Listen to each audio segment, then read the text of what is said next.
Yo, guys, how we doing today? We're not going through the whole intro. Welcome in, welcome in. How we doing? Boom, boom, boom. What's up? Get Trina Bonds. How you doing? Symbiosis, Tyrant. Welcome in. Pretty cool game. What? Mortal Shell? It's very fun.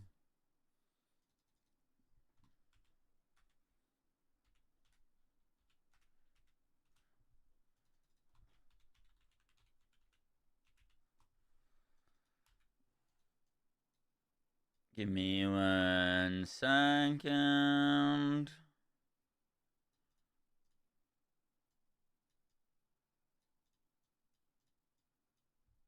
Just making a little thumbnail for our YouTube stream. I haven't been doing these, but I feel like I should be.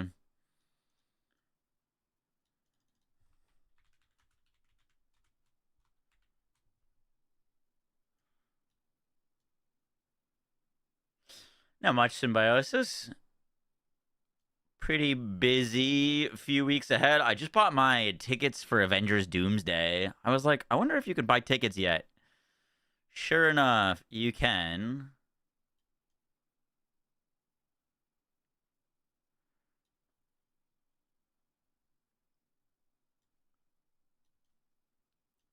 So yeah, tickets bought in fucking 4 months in advance. Everything was sold out still. This is a terrible thumbnail. It's fine. It's better than like the default thing it puts up for it.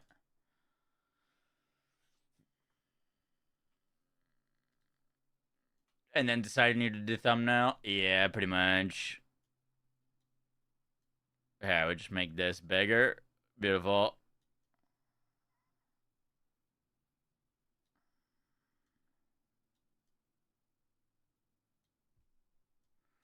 Sleeping useful with my.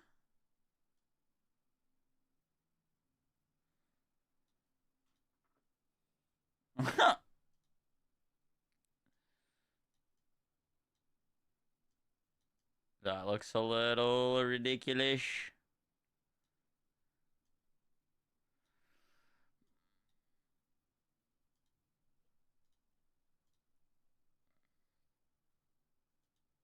Oh, I see. Oh, I see, I see, I see.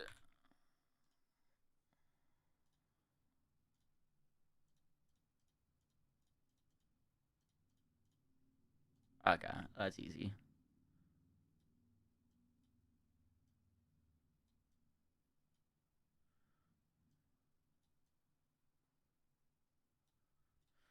Cool.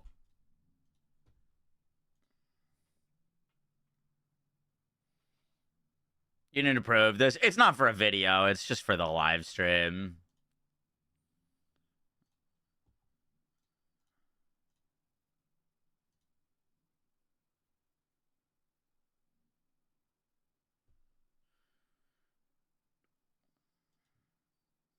The actual YouTube videos are better.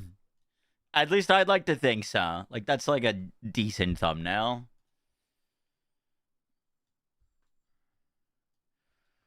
Alright, let's play, let's play, let's play. How's my day going so far? Good. Busy. I got a lot of work I need to do tonight, so I can't stream super late. But I wanted to grind some more of this game because it's very fun, and I also wanted to make some more videos. See the Discord message I sent you? Was it about Crimson Moon? Yeah, I signed up for that. Thank you. Did sign up.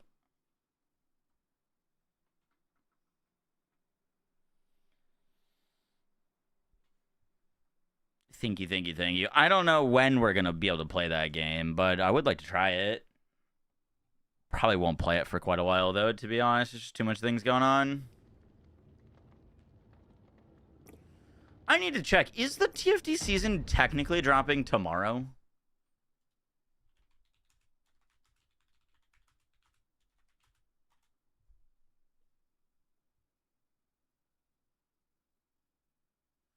No, it is the 20th. Okay.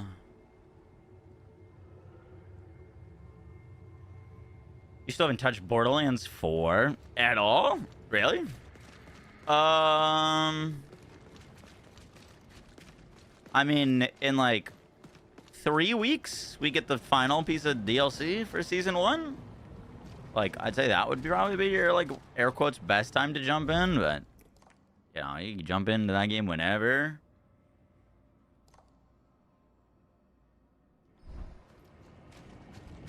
No.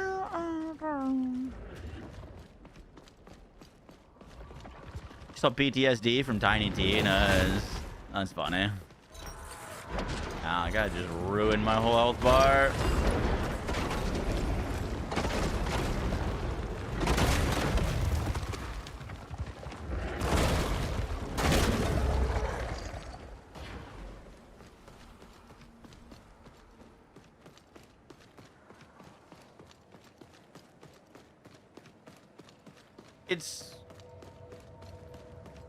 They might have a sale when the Deet Loveless DLC comes out.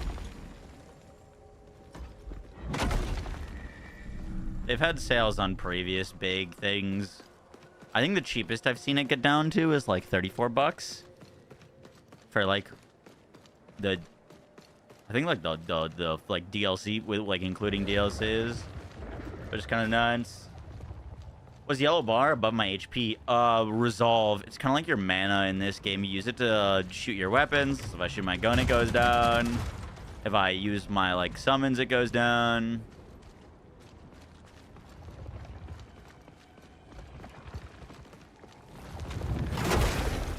They're early with teal. I cleared out the northern part of the game and did all 3 northern gates and then came south. Which is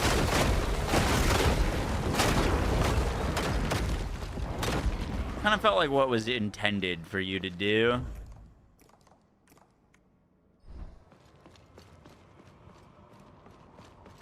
Corn's going really well. You done?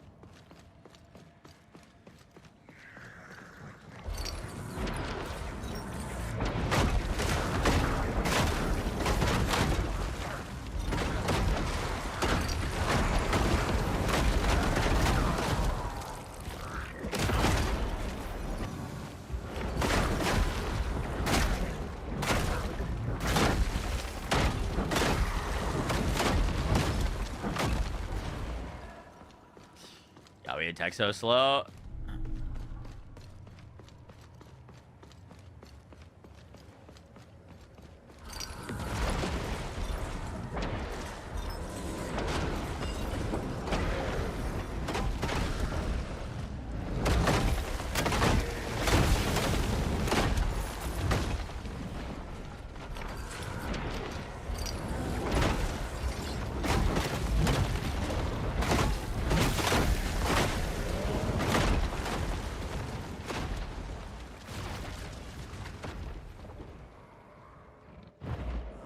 Is there one happening soon?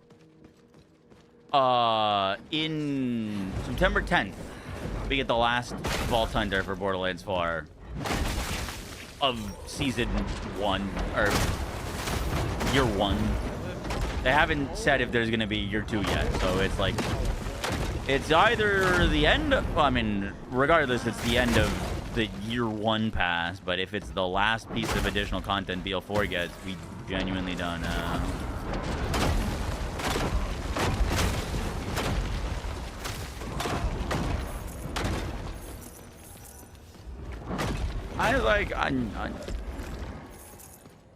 I don't know. I feel like it would be a shame to like just move on to the next project. If this upcoming DLC is the last thing BL4 gets, I think that'd be a shame. But I also like, you know,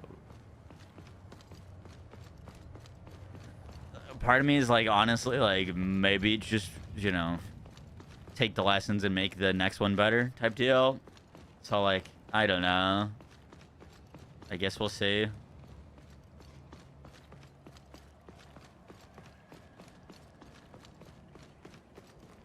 When's the PoE 2 reset?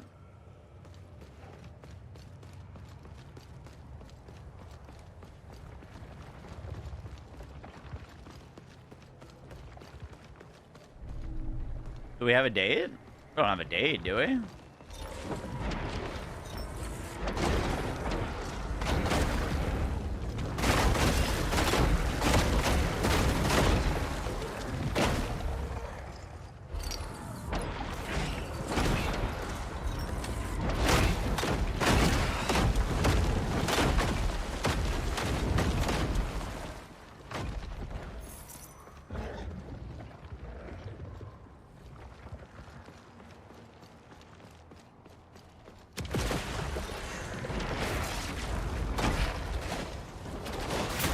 Oh, where the hell did that guy come from?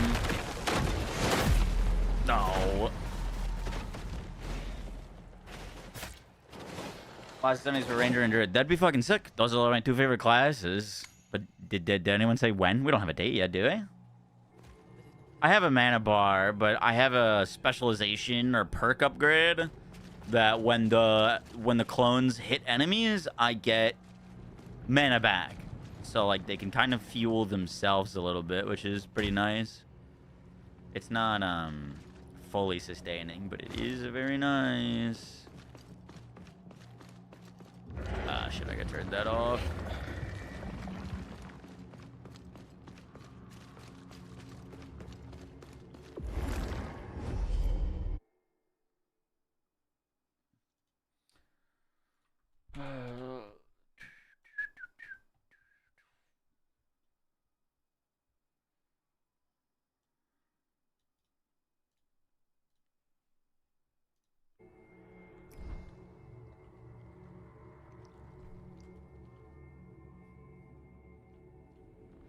I shot Deadeye. I shot Ascendancy Ranger or whatever. I shot Mystic Archer. Fuck you.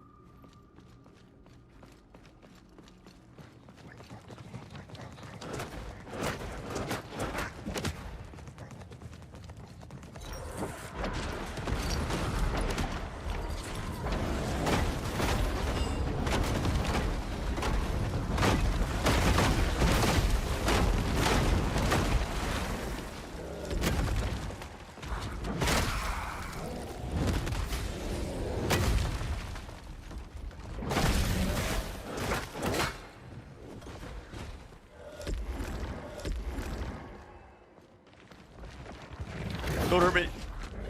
I just want my souls back.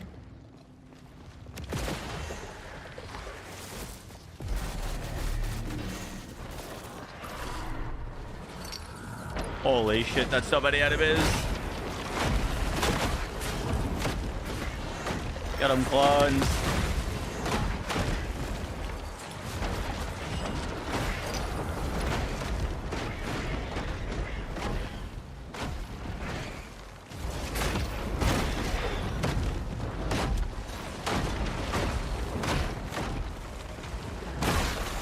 Bonk. Bonk.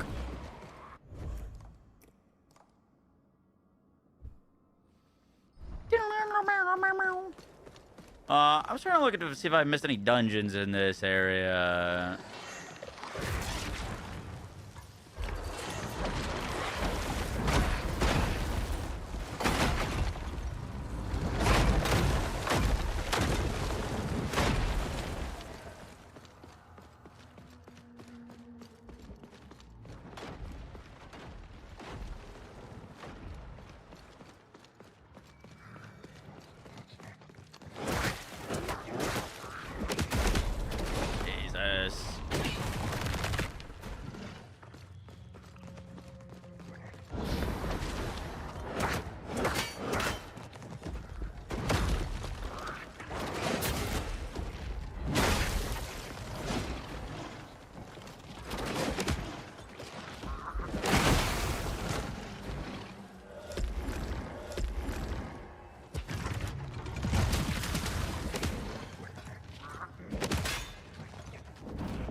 You making YouTube vids on Hero Siege or just streaming it? We'll say I haven't really figured that out yet. I'd like to make videos, but like I'm going to be covering like 4 different games in the span of 2 days on my YouTube channel, which is like usually like a really big no-no. Janisa, your favorite? No. No, Teal's my favorite.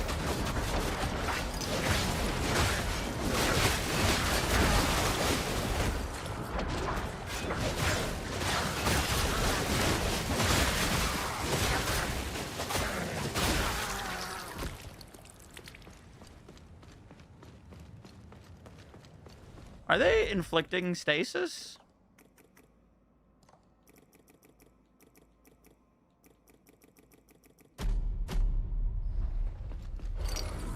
Are the clones themselves inflicting stasis?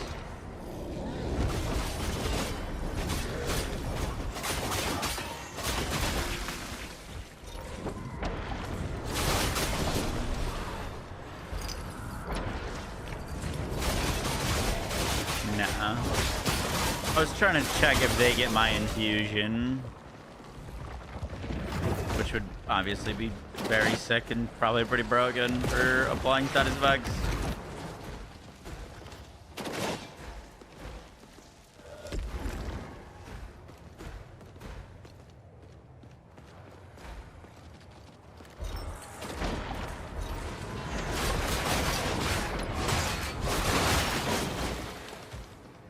Ah, shit. Bro, we were looking for dungeons and we just fell on one. Very effective.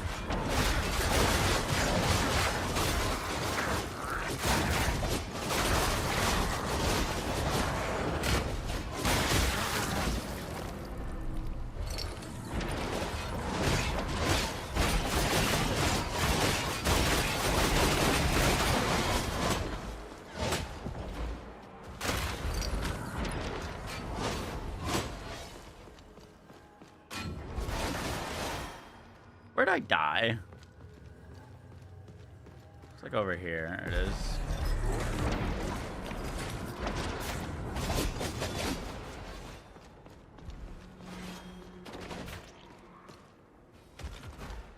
Have we done or found this dungeon? No, shit. This is a brand new one for us. Suck. God, that's what I've been hoping for. I want to find brand new dungeons. Excited for Fantablade in October. Very, we actually are gonna watch the. Oh, we didn't. I stayed up too late last night. I didn't get to watch the like breakdown. But I figure while we're eating dinner today, we'll watch it. Oh my god, bro.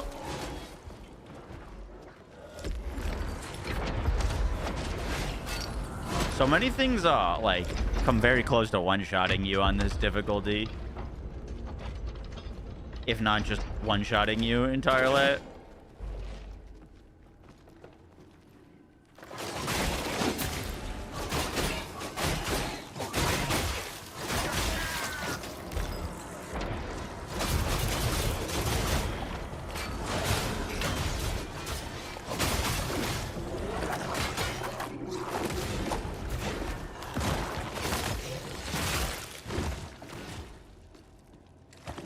Oh my god, I just assumed that guy died.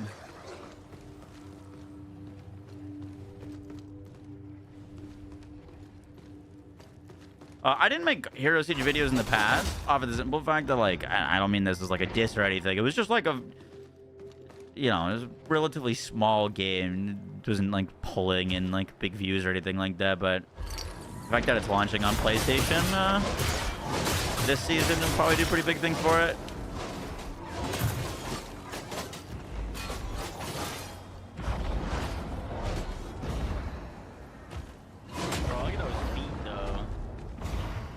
Nice. Wanted to pick these things up, not jump into this guy. Like, yeah.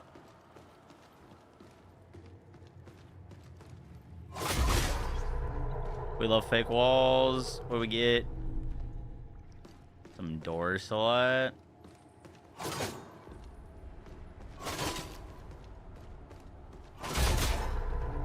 Double fake walls. Triple?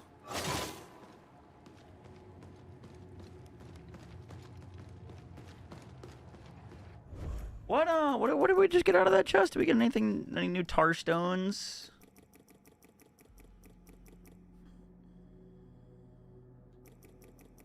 No, don't think so.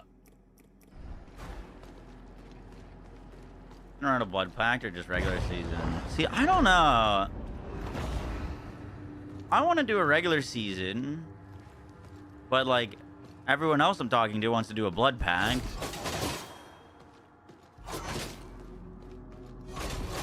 I feel like it's better to do like a normal season first and like, you know, maybe it's a little bit slower progression, but it feels a little bit more earned, and then blood pact afterwards. Blood pact is a it's like a private server, but you can tweak the modifiers on it, so you can like give yourself a bunch more XP, way more drop rates, way more enemy density, just like massively improve your progression.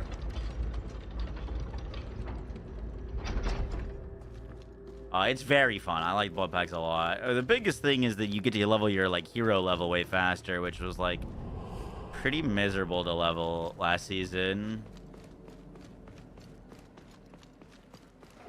So I don't know. There's pros and cons to both.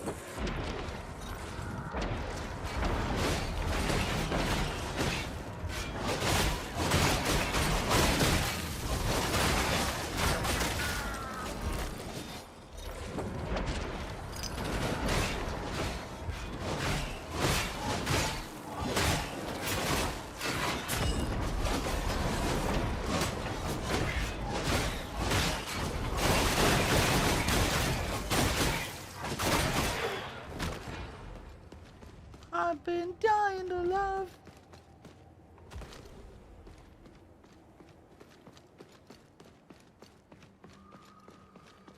Well, they're reworking the market. Like that's the big one of the biggest things of this new league is they're like totally reworking the market. Like I don't know. It feels like we should play the normal league first. The quality of life improvements to the market are like one of their big selling points for like the biggest changes happening in this league.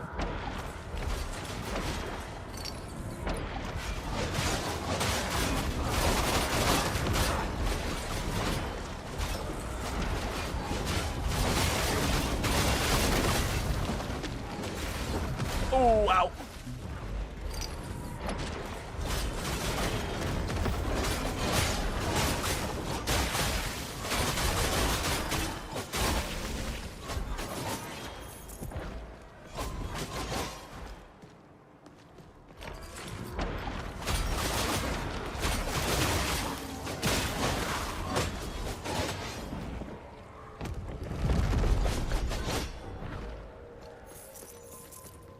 Have you guys seen these in this game?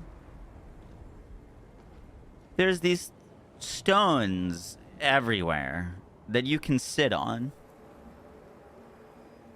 And I've sat on everyone I've come across, and they've yet to do anything. They don't give you health. They don't give you resolve back. They don't, like, act as a waypoint. They're not a save. I, like, don't know what they're for. I think they're for something. Maybe? I don't know. Maybe they're, like, literally just photo mode opportunities? Yeah, they could literally just be, like, photo mode opportunities to, like, air quotes, enjoy the view. But there's a lot of them.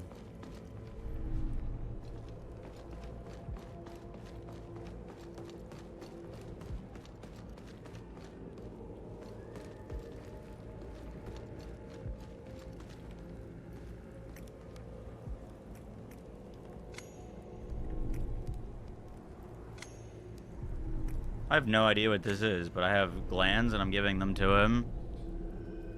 New item acquired, Seed Bearer's Scripture. Cures cosmic disease and grants 100% cosmic disease mitigation.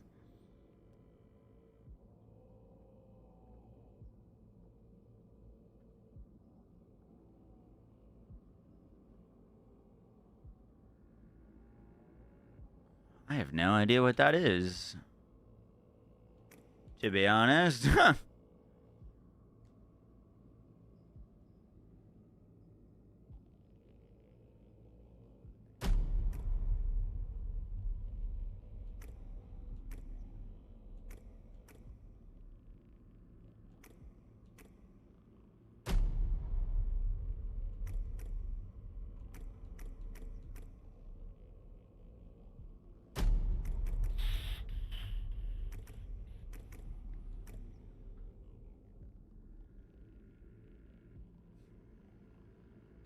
That's interesting.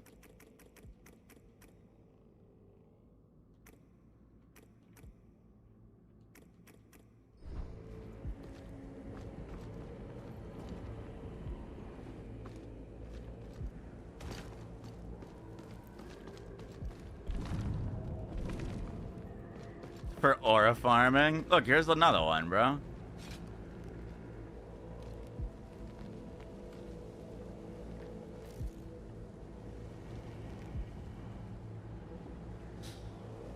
Like, what? Just give me a photo mode, bro.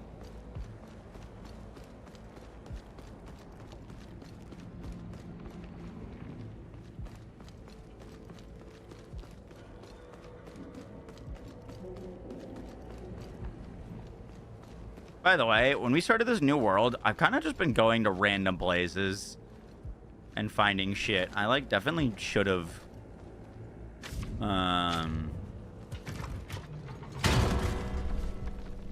Definitely should have, like, routed to one side, clear as much as possible, then go to another side. I feel like we're just going to end up backtracking on a bunch of spots.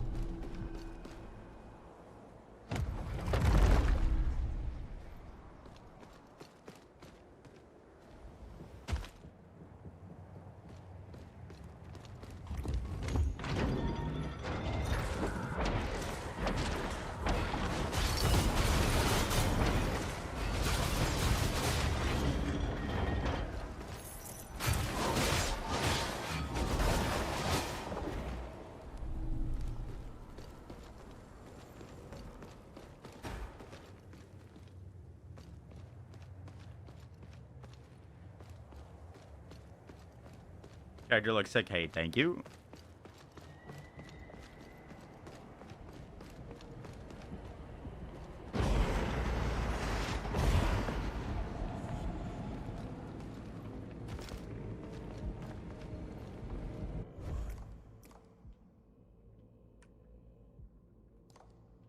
Okay, we mark that dungeon as complete.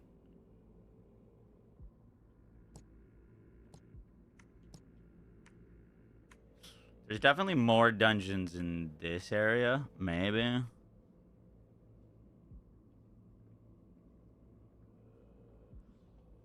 I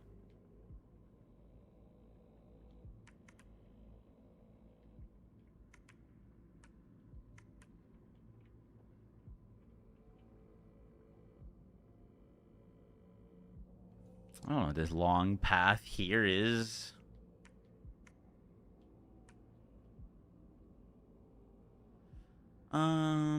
Oh, maybe that's the start of the game. Actually, I think this is the start of the game where you're... Yeah, that's the start of the game. Okay. Alright,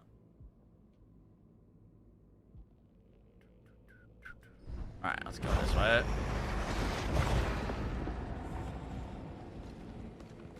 Bullets use mana. It's not like a, not like an ammo economy.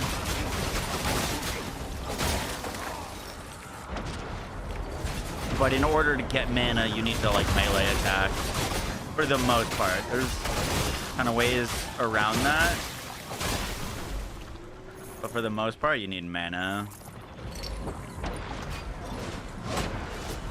Or you need a melee.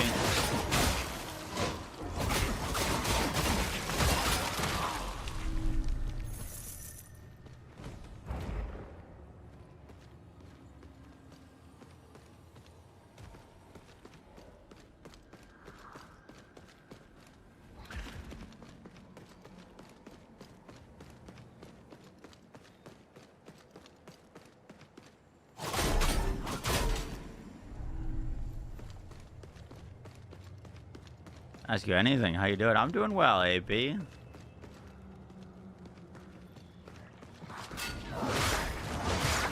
Oh.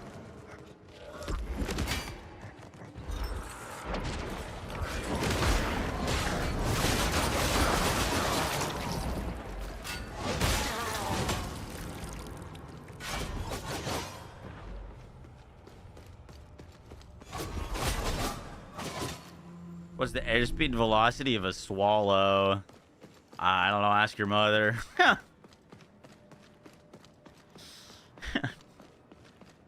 Sorry. Got him.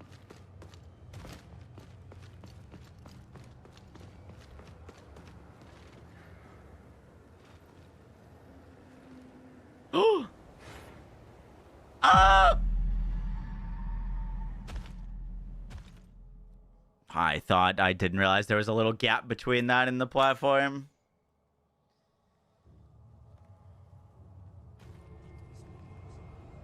Damn, bro, we were ripping it up there. All right, let's go. We gotta go get that back. It's just over there. It's like a freaking long run to get all the way back over there, though.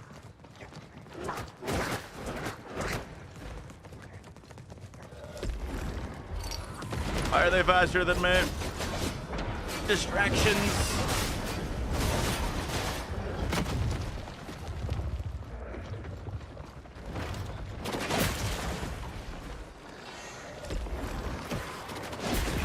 Fuck. Oh, bro, that's spawn camping. Oh, I just lost 25,000 fucking souls. I should have killed the things on the way there.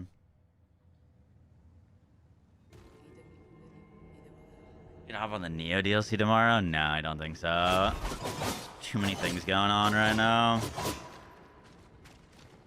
Okay, well, we don't need to go back that way then. Technically.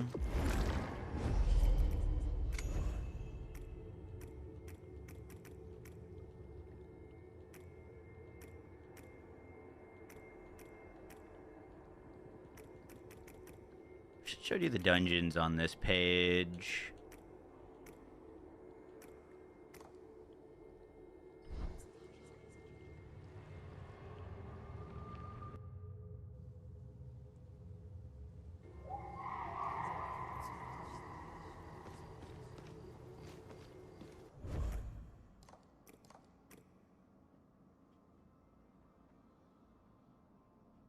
Mm-hmm.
Trying to figure out what's the NMB the best for us on this thing.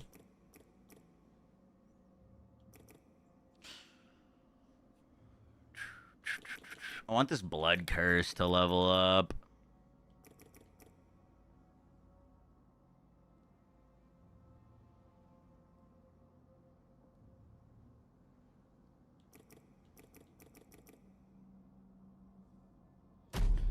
What's this thing look like with this?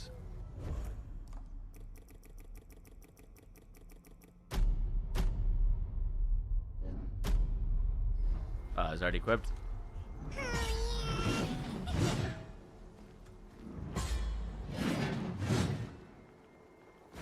Why does that look better than its signature ability? In a minute, it's really fun. Looks better than its, like, signature ability.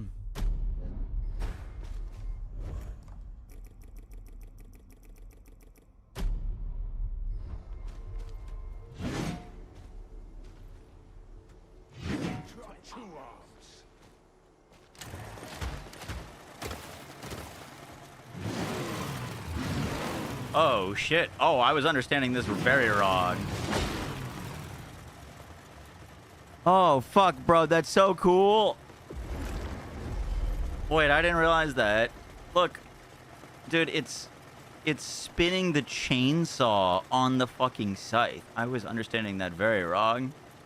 It drains your resolve over time, but it makes you deal dot damage? Like, I just have... Oh my god, it's draining so fast. What the fuck?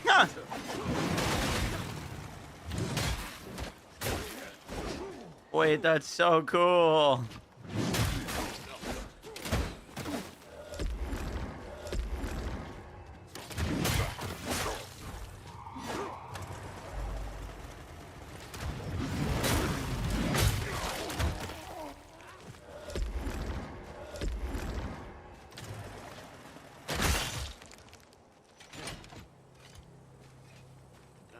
The resolve drain on that is kind of insane.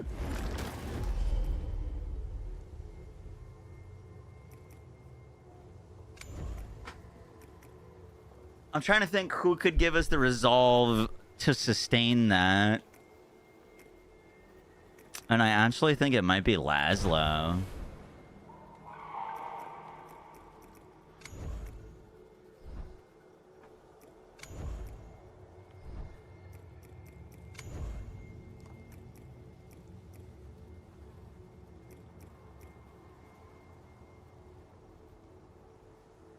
You get 35% more resolve from melee attacks on that node. And your heat meter can restore resolve as it drains.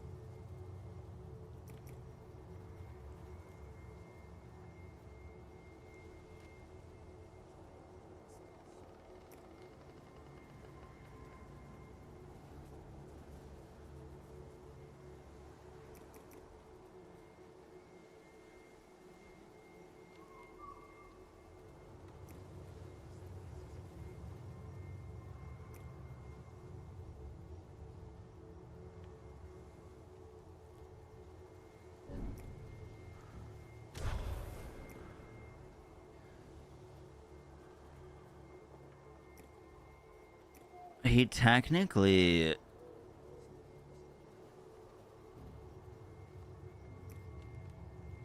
should be able to give us quite a bit of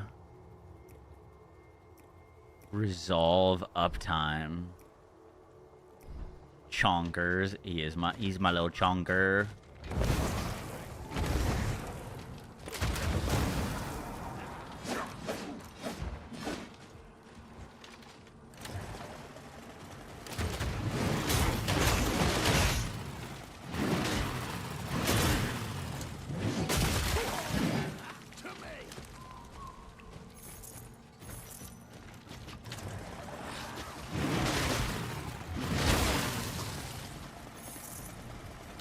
It's not quite sustain.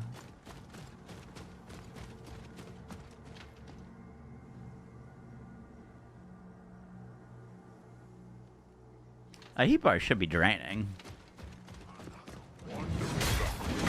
Oh!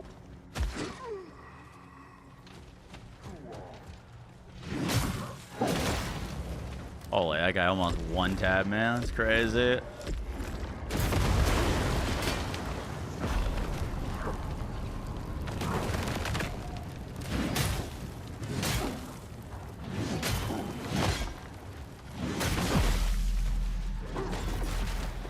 Can you belly flop on males? On this alpha male physique. I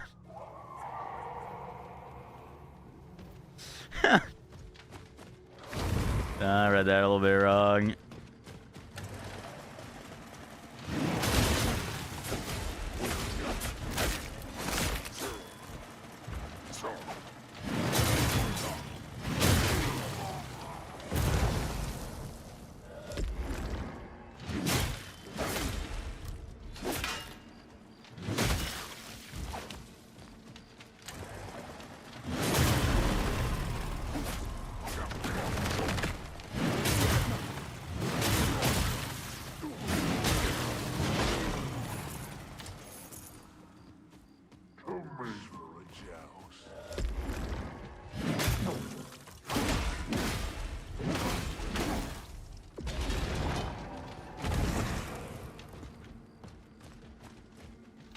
Is my heat bar draining? It is. Okay.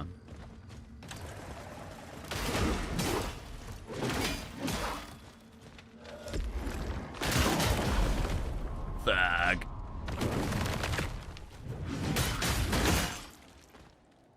If we wanted to turn this into like a build. Alright, bro. Fucking chop my ankle twice.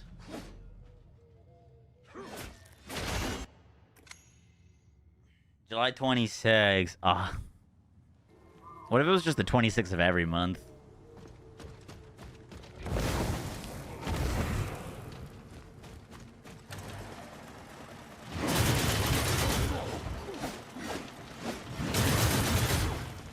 Dude, that effect is so cool.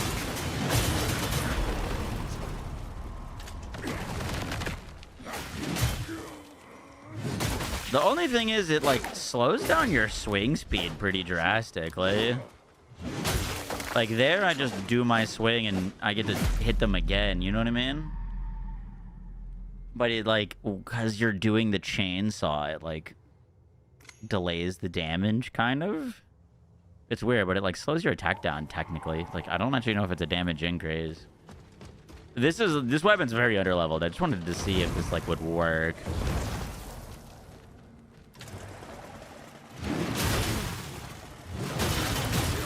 You see what I mean? Where it's like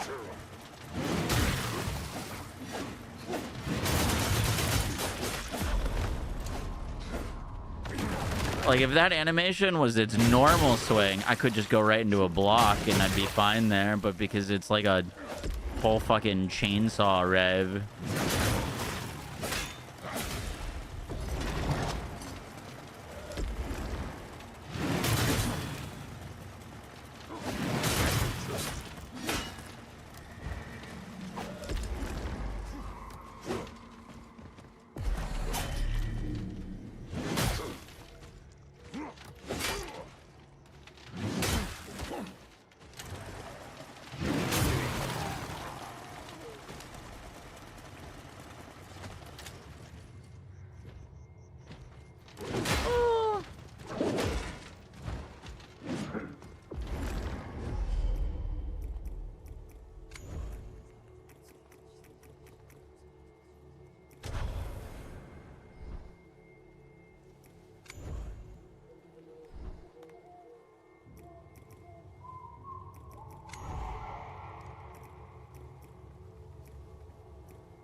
Yeah, we can't infuse this with lightning. Unlucky. Let's see.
It's just not worth the like massive resolve drain.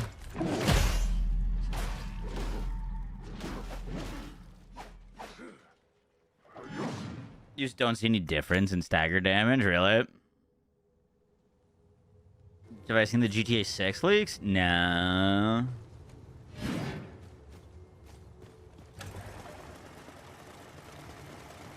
Like, look how fast that fucking drains. I don't know how you keep up with that.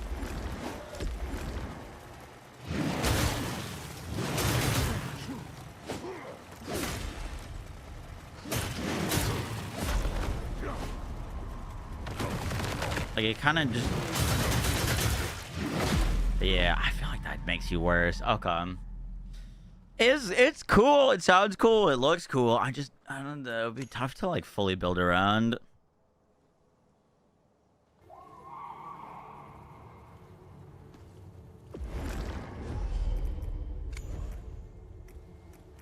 It's a damn cold night. Technically, you could, like, try to go 1 HP smurt.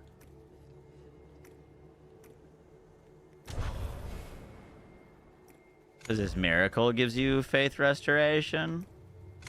Or resolve restoration.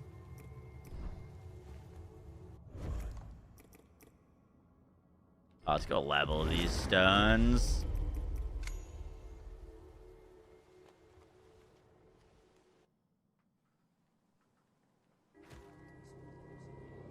Faithful doubles.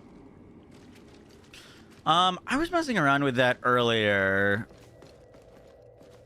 I have to double check if the doubles themselves will proc the ability, or it's when you use the ability that they have a chance to do it as well.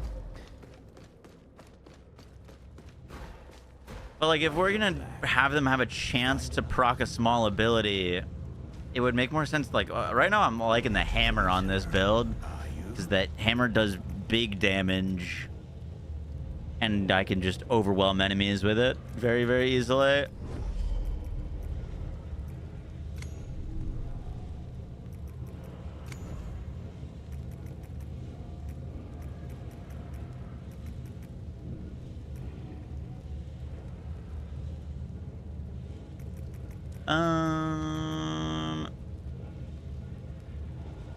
What did I want to level up? Oh, tar stones.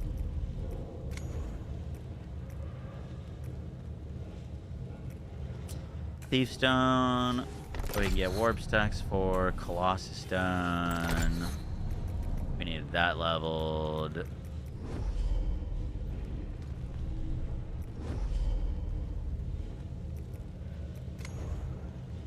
We need one more tar stone.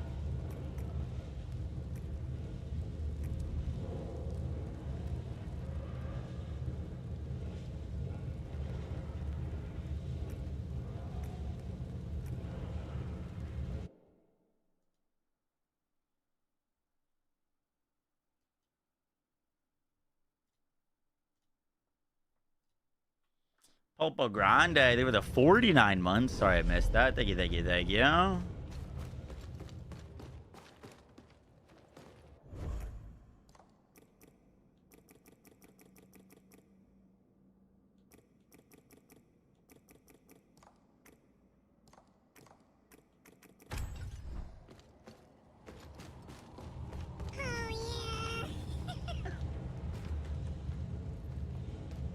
Thank you, troops.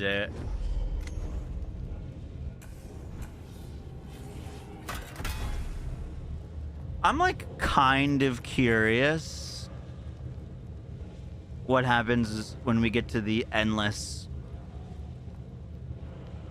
scaling additions.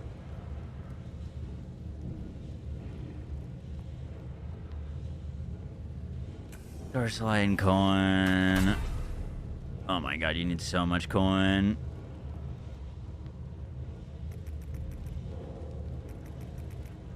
Yo, necesito más coin.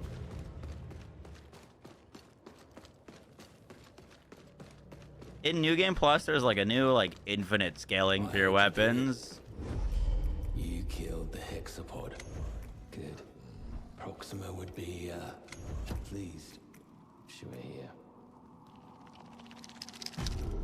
Let's buy one of those. One of those. I do have a lot of things to sell.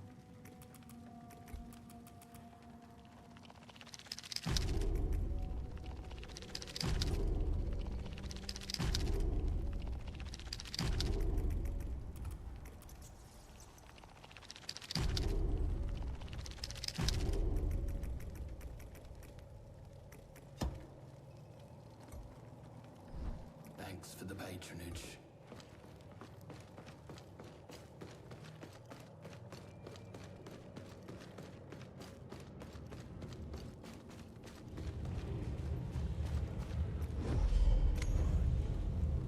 Alright, let's see. I'm curious. Boom. Obsidian hammer to plus 16. And then it just keeps going. You could just keep going. It's kind of wild.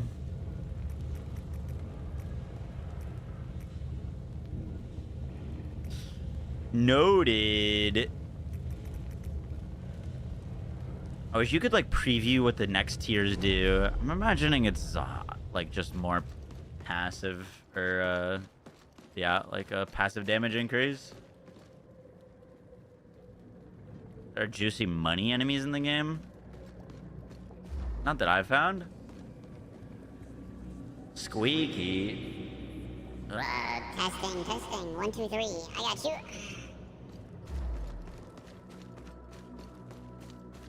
Chair! We need a goddamn chair! Do you hear that? The chair thing?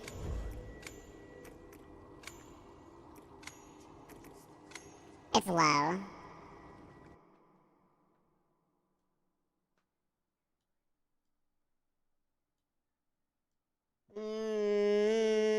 It should be louder now. How would you compare this to Lord of the Fallen? I'd say pretty similar.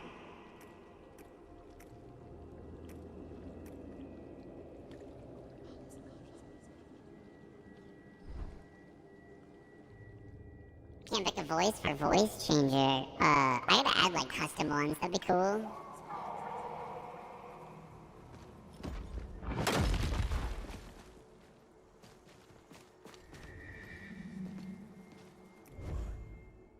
Oh, the chair. Right. Okay. Alright. I was about to record a video, brother.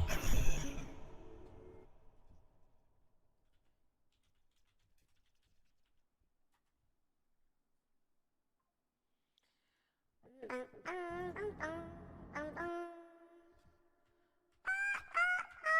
was I supposed to know?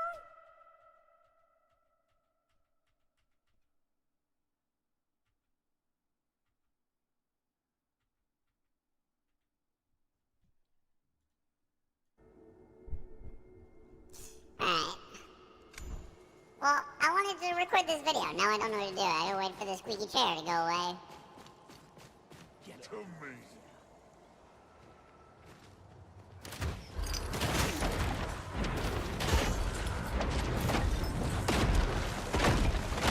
Smack 'em real good. Yeah, that's the build. That's the build.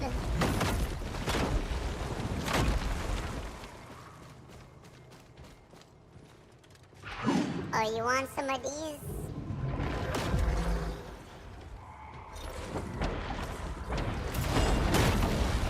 Huh?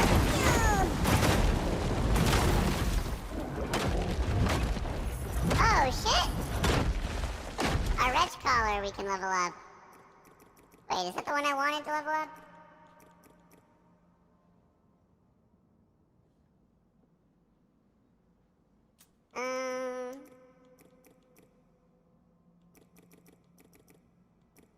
I guess so. It's kind of the only one we can use.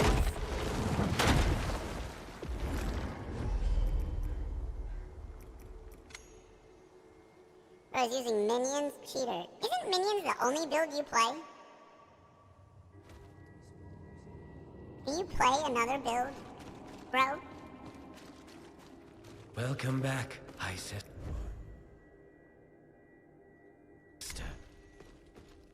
I'm not a cheater. No. High chair is crazy. You find anything? A missing piece? Perhaps she could do a lot more if we fixed her up. Boom, okay. That gives us enough to level up one more Tarstone.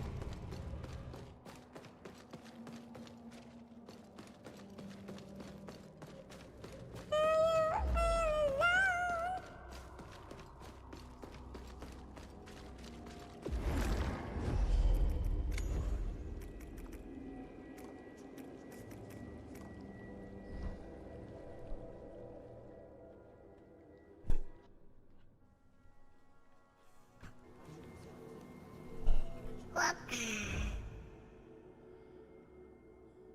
What did I just click?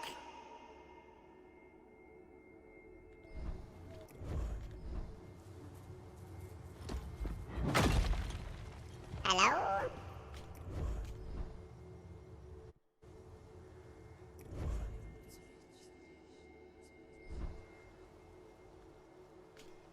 Help!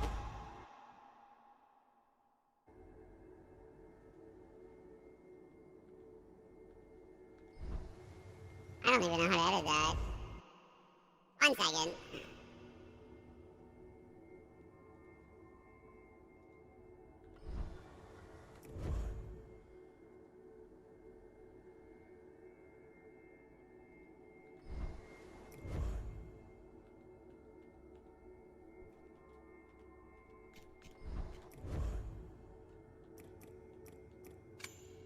Okay, I fixed it.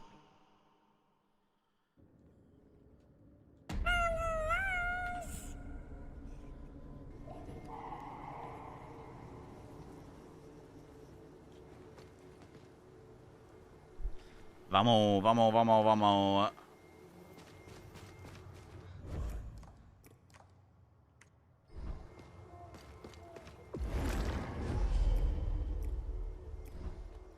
Where's our glimpses?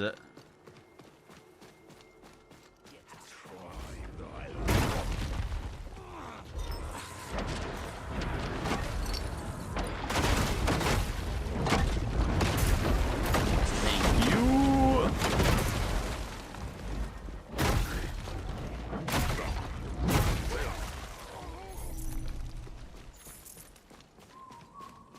Alright, we gotta record this video.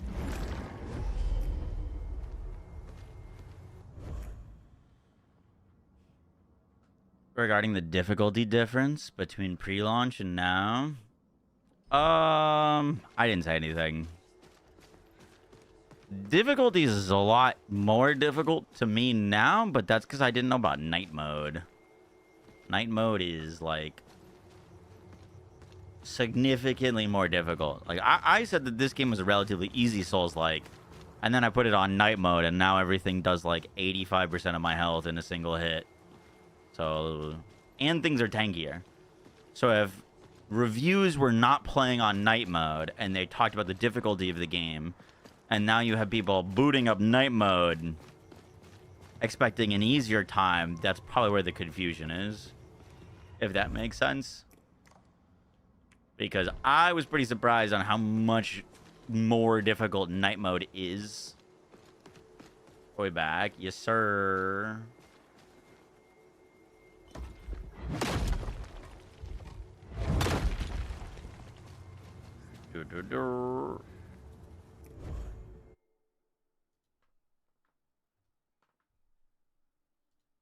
Alright, we're gonna record a quick little video.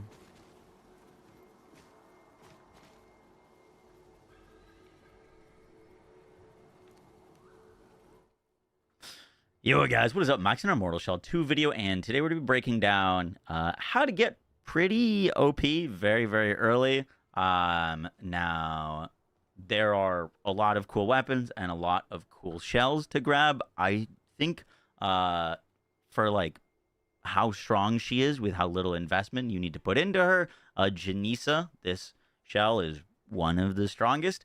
and we've got like a cool little build that I want to show you that you can kind of put together pretty early. But unlike every other shell in the game, Janisa cannot be found on the map. She is kind of a secret special shell.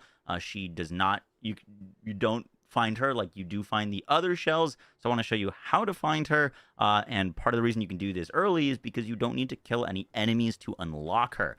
Meaning that it, rather than like having to go through some of the tougher bosses in the game to get some of the later game shells, you could basically just walk there if you know the route, and unlock this shell and then start investing into them early and end up with like one of the strongest characters in the game. I recently put a tier list out. I put her in S tier because she just basically cheeses bosses and all the content in the game. So I hope you guys enjoyed the breakdown in the video. Let's do this.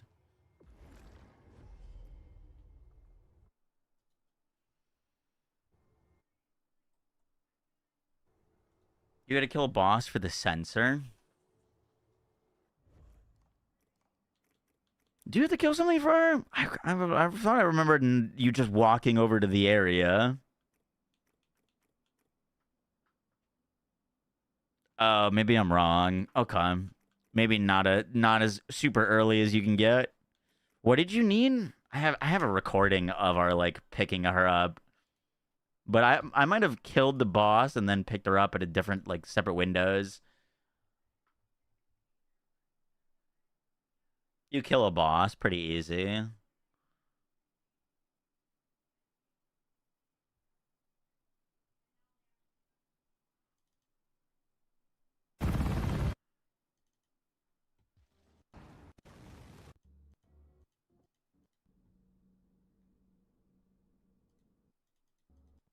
Here, maybe.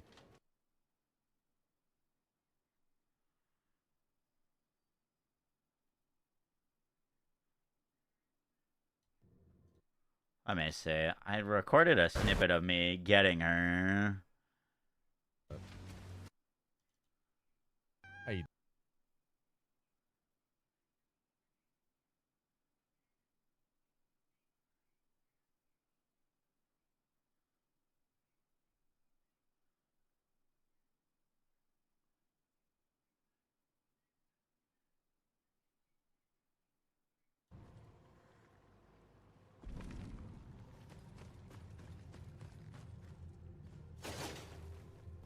Did I pin it? I mean, you can, yeah.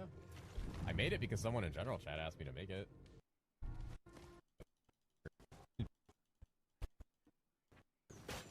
And they just...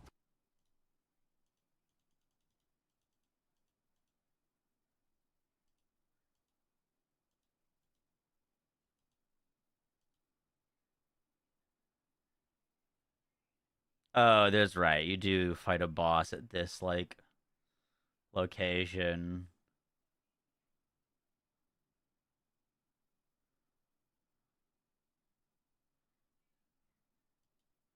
It's not. I mean, I might have been a little over leveled for this.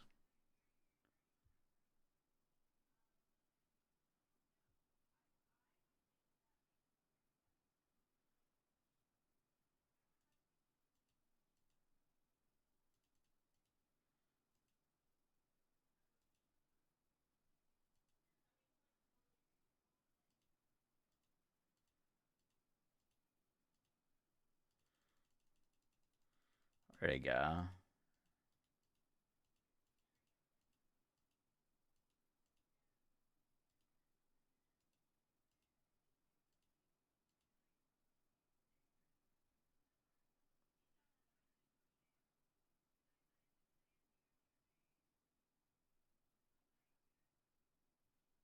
Yeah, bro. She died in like 10 hits.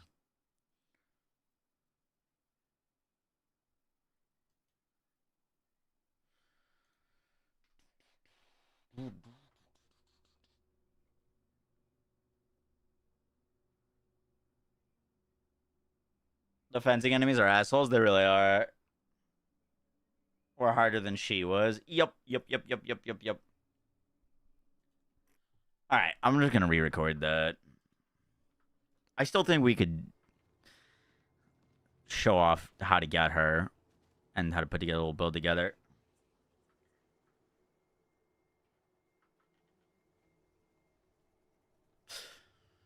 Yo guys, what is up? Max in our Immortal Shell 2 video, and today we're going to be going over how to get pretty freaking strong very, very early, and part of that has to do with unlocking Janessa. Janessa is a shell in Mortal Shell, but she's different than all of the other ones in that all of the other shells, you can like spend your glimpses to reveal them on the map and then find them.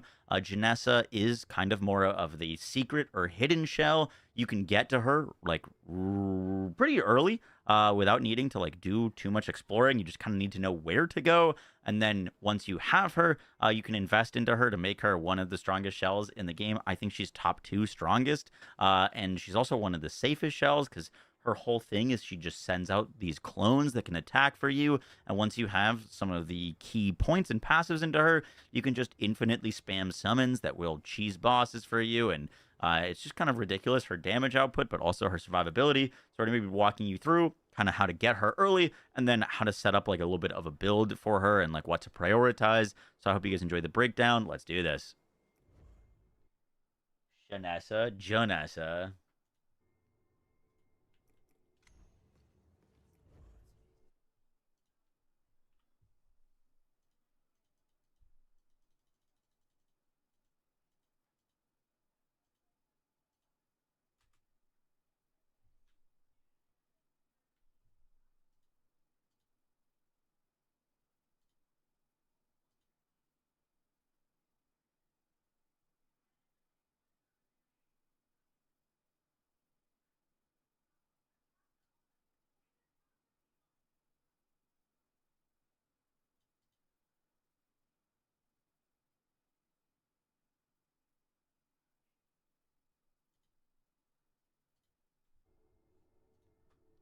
All right, let's do this.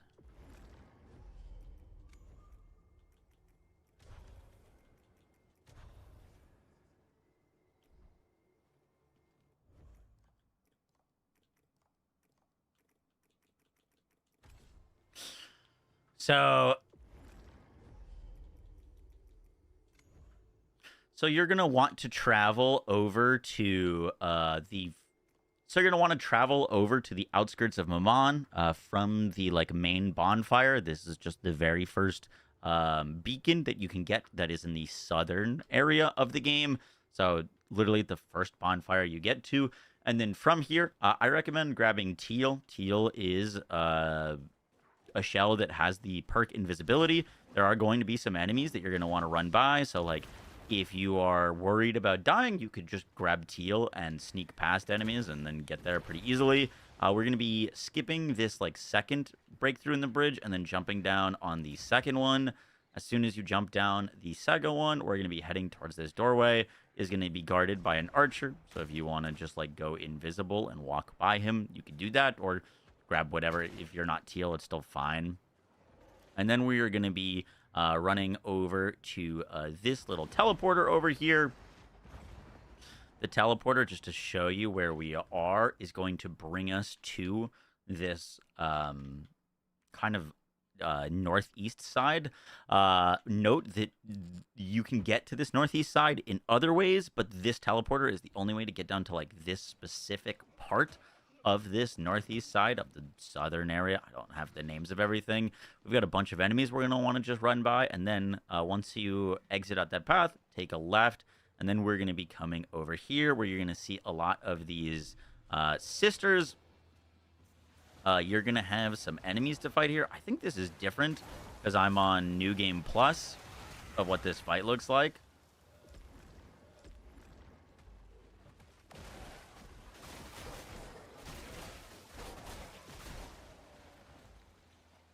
I'm not crazy, right? Did you fight this on the first run through?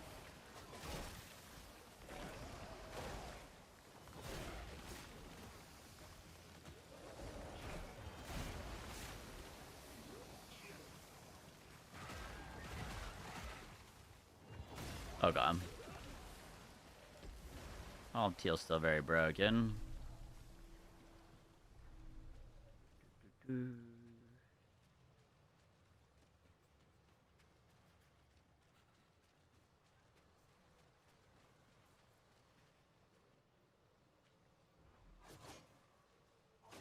Well, I already have her unlocked, so maybe you can't go to the boss fight in the second playthrough?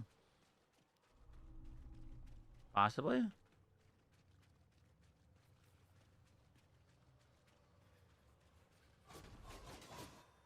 Okay. Noted.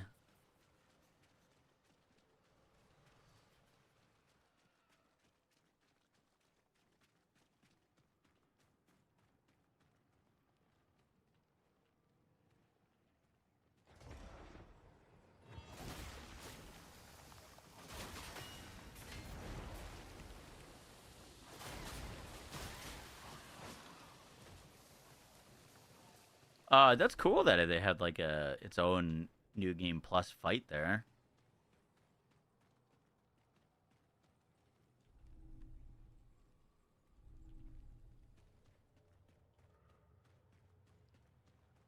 All right, we gotta record the second part of that.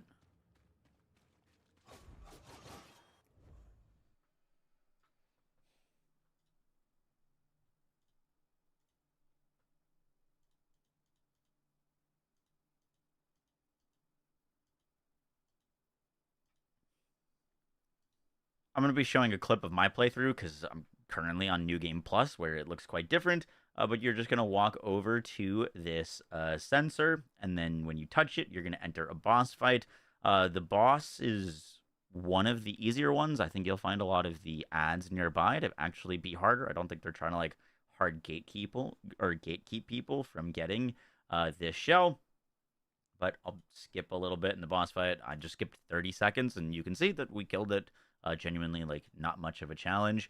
And then once you're done with the fight, then you're going to want to go back, and you're going to return to the starting bonfire, and that is where you're going to go talk to Sister Janessa. If you don't know where she is, if you're, like, in the actual main bonfire area, I believe you just take a left.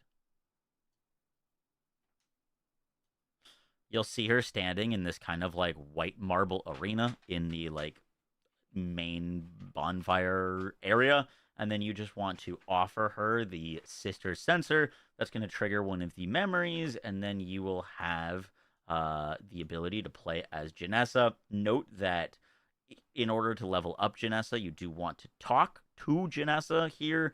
You don't level her up in the same place as the other shells.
Oh boy.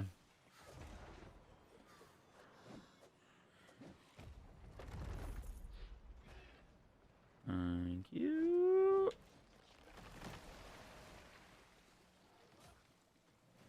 We just need to go back now. Please no. Incredible.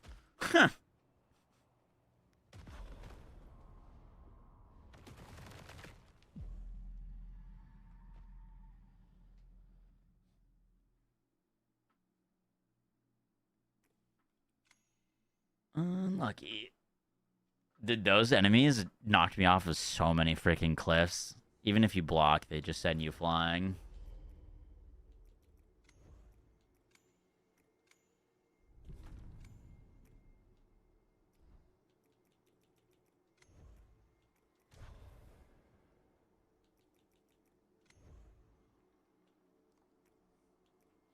Now, once you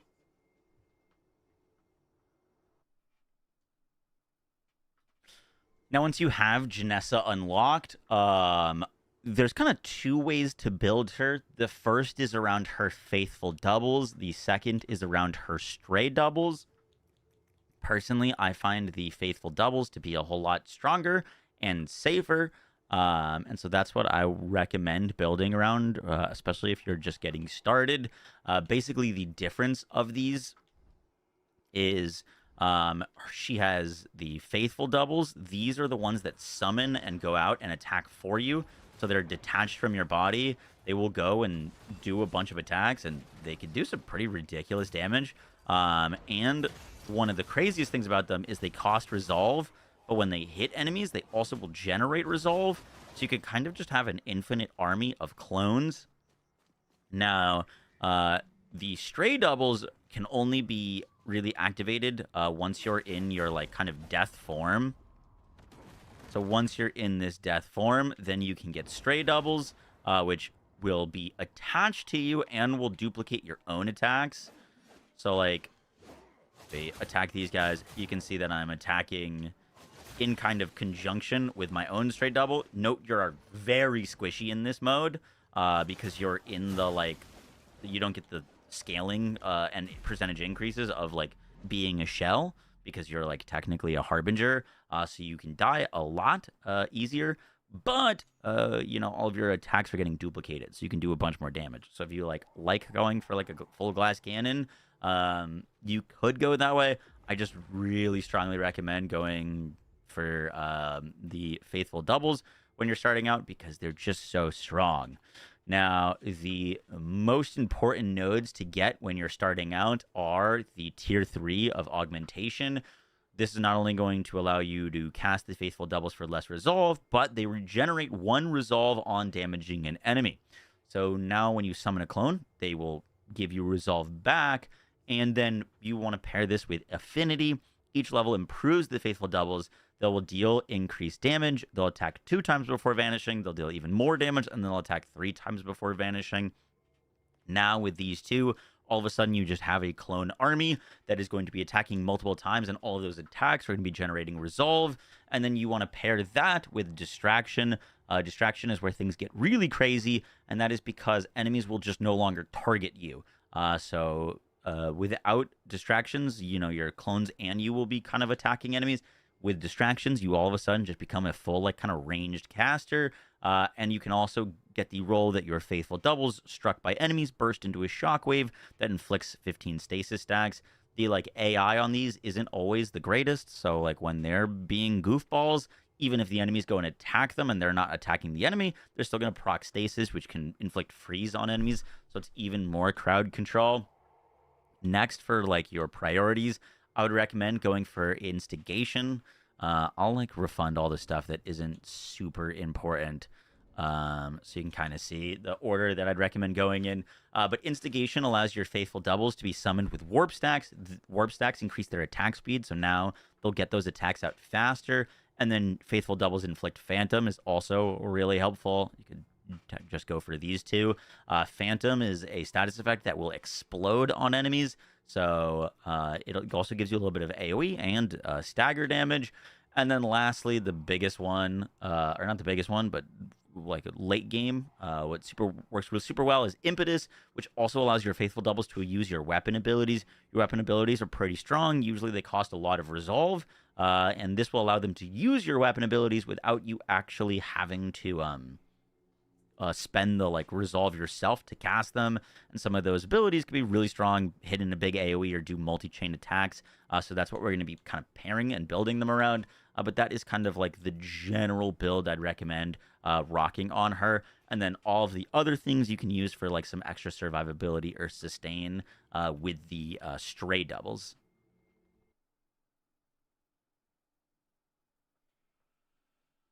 It's PvE only.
The next thing to mention is kind of the like tar stones and weapon to pair with Janisa. Now, there's a lot of cool weapons that you could use on her. The one that I have found to be the strongest and I found the most success with is the Obsidian Hammer. And that is for a few reasons. One, if your dummies or your summons are only going to attack for a limited amount of attacks, you want those attacks to deal the most amount of damage. So we don't really care about the attack speed on the summons because they're just going to do their attack. And even if they like get attacked, they still are going to get inflicting stasis and stuff. So the hammer is really nice because one, it'll just like stagger enemies a whole bunch, not in the like actual way of staggering them, because they don't build up stagger bar, but they can knock down enemies. As you can see, like sometimes they will just whiff. It's a whole lot better once you're summoning a whole swarm. But the hammer, 1, can hit in an AoE. 2, can do knockdowns. 3, does a ton of damage. So like anytime that our dummy can knock down an enemy, we can just come in and finish it off. And then the last thing with the hammer is its actual unique ability. It has its own like ability that only the hammer can do. Is actually quite nice. You can see that that last hit there was a phantom stack exploding.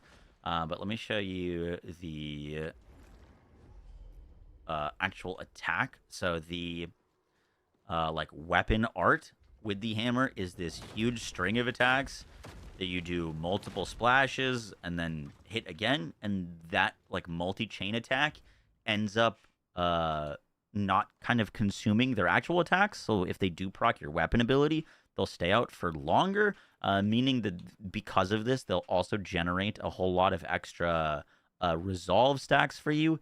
And the Colossal Stone, which is what this is going to be using, does a shockwave of outward damage, so it does splash as well. You'll hit multiple enemies, so great pairing. Some other weapons that I really liked are the dual katanas, the axe katanas with this, and the scythe I also found pretty good, but I do like the hammer the most. And then for our Tar Stones, I haven't like finished fully building mine out, but the Wretch Collar Stone allows us to infuse our weapon with trauma. Once we get this maxed out, which I don't have maxed out yet, we get permanent trauma infusion on our weapons. Trauma is going to be dealing break damage. We are going to be kind of building towards staggering and breaking enemies a fair bit, so trauma is kind of perfect for that. I also like using the Thief Stone with the hammer. We get pretty free attacks on enemies that are knocked down, and we can build warp stacks for ourselves. Warp stacks are going to increase our attack speed, meaning that, you know, normally using a hammer can be kind of awkward to get these, but because we're going to be hitting enemies from behind while they're distracted and while they're down, we can build up quite a bit of attack speed for the hammer, which feels really nice. And then your sidearm of choice can kind of be whatever. We're mainly just using weapons, but sidearm is up to you. And then for the actual support stones, we're going to be using the Headsman Stone. This gives us 100% increased crit damage. The Auspicious Stone for 18% crit chance. The Retribution Stone, when we do our breaks and staggers, we get 20% increased riposte damage. And then I've also got the Berserker Stone on for increased melee damage whenever our health is at 50% or lower, which, you know, on the harder difficulties, when you get hit pretty hard. So this procs fairly often. In terms of other combat stones, I messed around with the Stillblade Stone. Didn't love this. The Grudge Stone is honestly a pretty solid one. I haven't finished leveling up this one. This is the other one I'd probably recommend. You just get a guaranteed attack or a guaranteed crit every 5 attacks, which is also pretty strong. We don't attack all that much with the hammer, so like when you are attacking, I kind of like getting that attack speed, and when we're like full sending it, we'll just be able to attack way faster, but they're all like multiple options.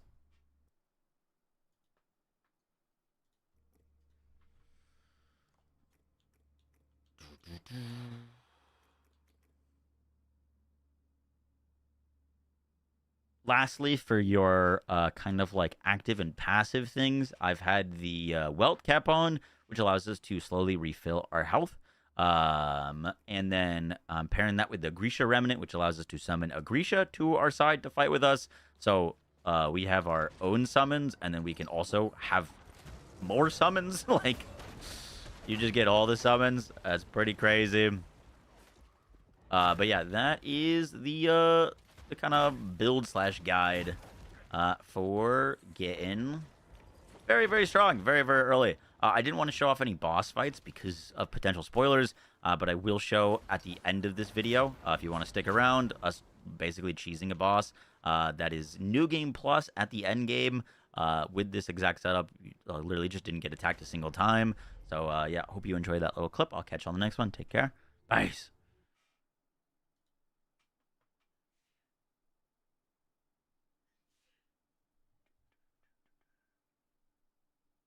Cool.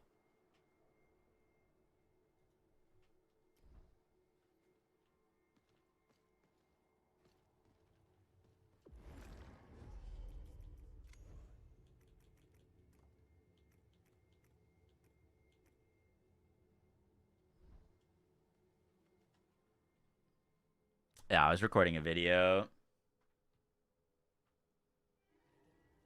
The summons attacks? I don't think so. I kind of doubt it. That'd be pretty busted.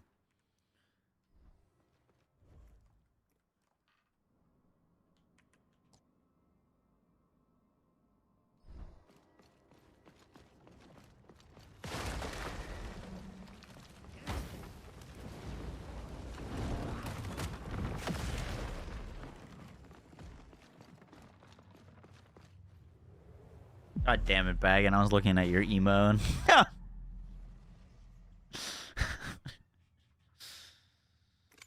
Just ran right off a fucking cliff. Incredible. Thank you for that, sir. I was indeed. Hello. Welcome home. Okay. Ooh.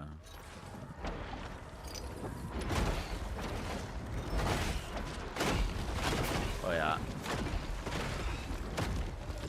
I bought us Avenger tickets.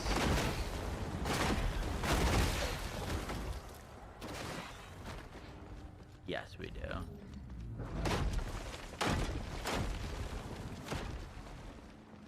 Bye.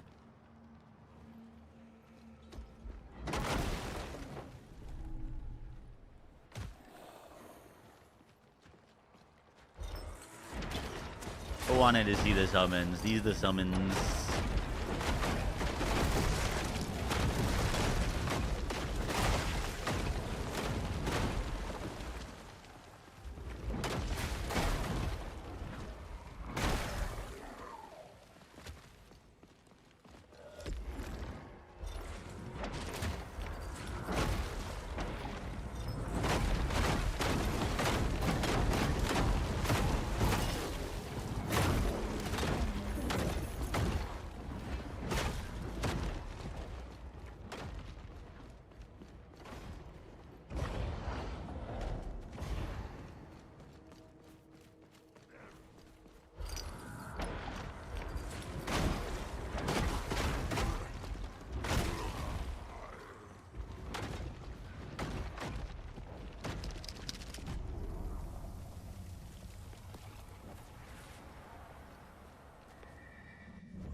Get him.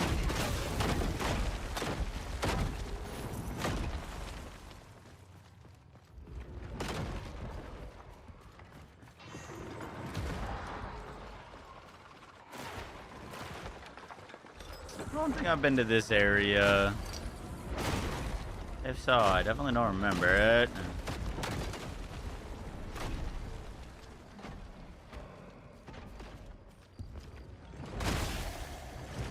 Damn, that one tap that guy.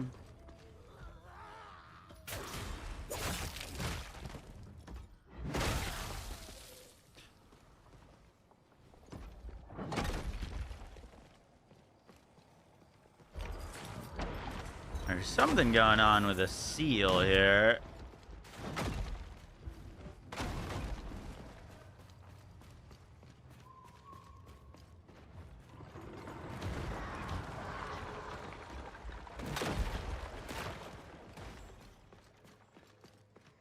We need to find more glowing tombstones.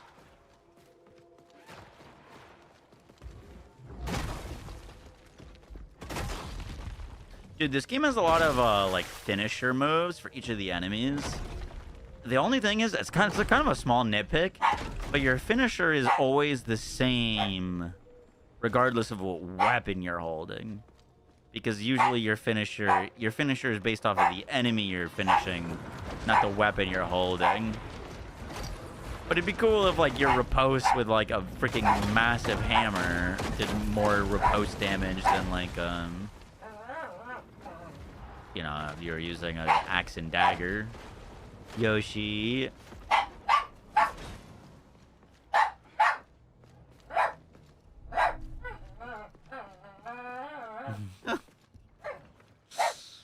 Yashima, what's up, puppy?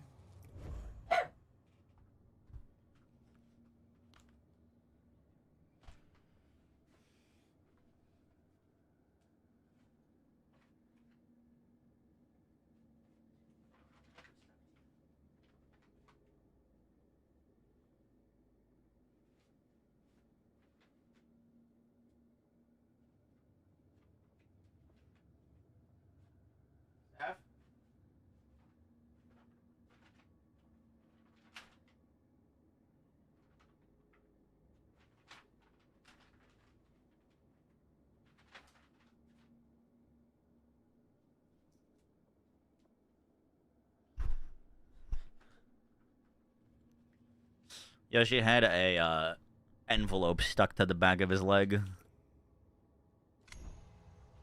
He had a little envelope on his attached to his leg. He couldn't figure out how to get it off.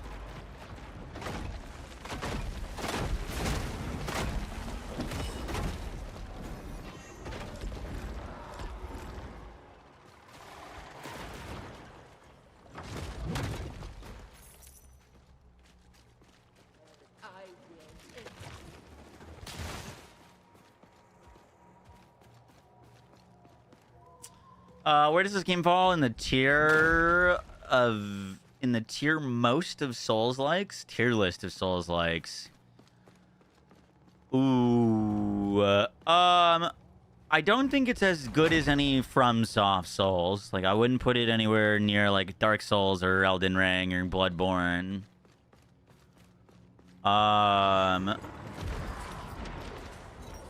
there's so many Souls-likes. I like the build crafting and stuff of this game more than games like Neo or Kazan. I don't think the combat is quite as good as Neo or Kazan. But I think the build crafting is more fun. I didn't finish Lies of P, so I can't really talk knowledgeable about it, but I'd probably put it below Lies of P. I'd put it above Lords of the Fallen, but I only played Lords of the Fallen on launch.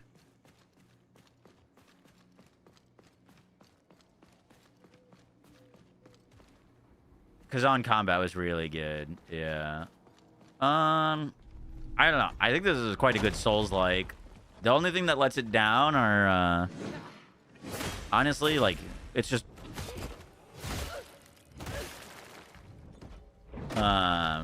it's a little bit smaller in scope than some of the other Souls-likes. Like, there's only, like, 8 total weapons in the game. The world's open world, but it's not that big. Like, you beat this game in, like, 30 hours. I think you'd have a great time.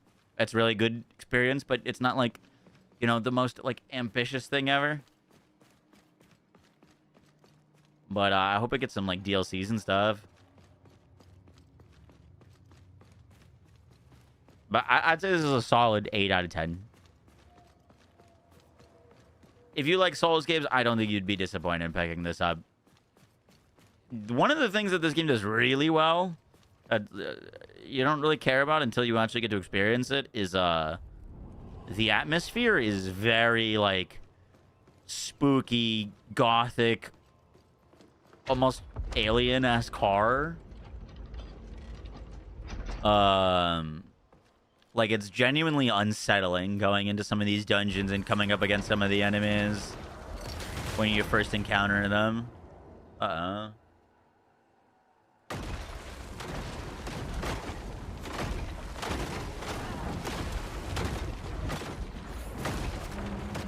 Oh. Oh, boy.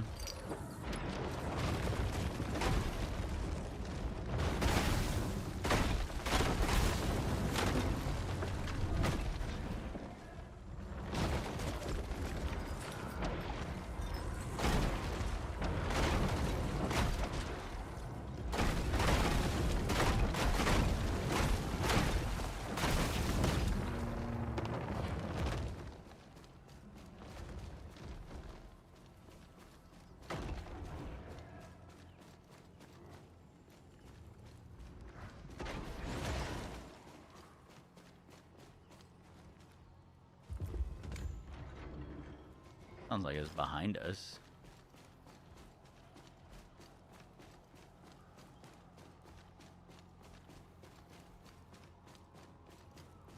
Yeah, exactly. For its like scope and budget of the, smaller studio, like this game's fucking sick. But if you're going in expecting Elden Ring, you'll be disappointed.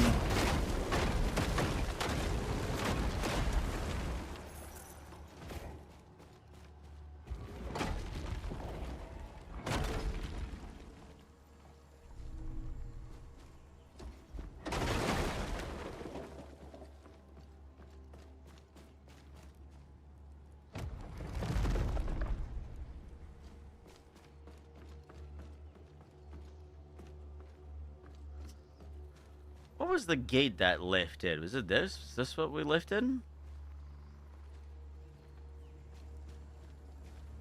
Or is that somewhere else?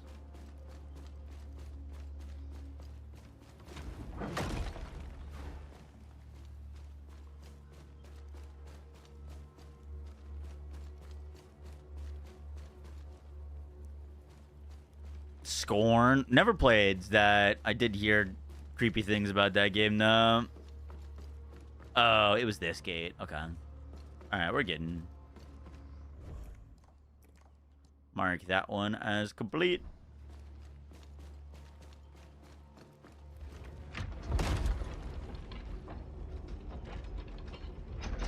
Hey, appreciate that, KM. You mean my cam replacement? I don't know. Do I want to know?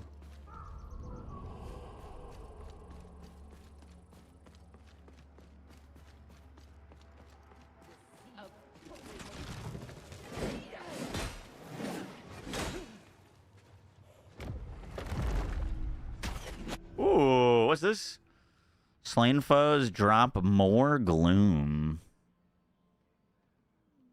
6% more gloom. Bro, in the nerf version, that was 40%. Before they did all their balance changes, that used to be 40%.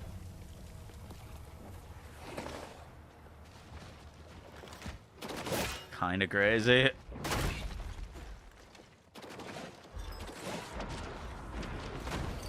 Going to 6%, probably a little too hard of a nerve. It probably should have been like 10. Because like, I'm not equipping that for freaking 6% more gloom. Not to replace 100% fucking like melee crit. You know what I mean?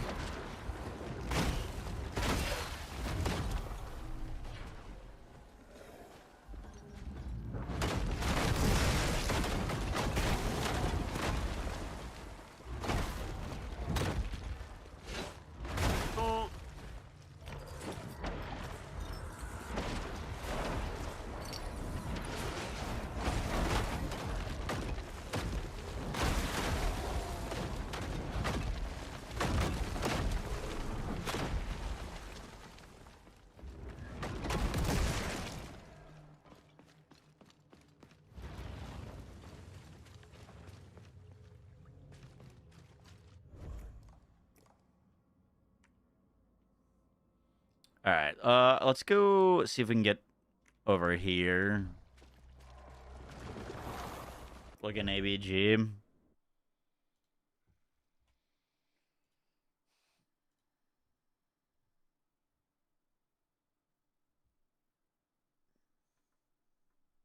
Is that Steph giving me a burrito in the background there?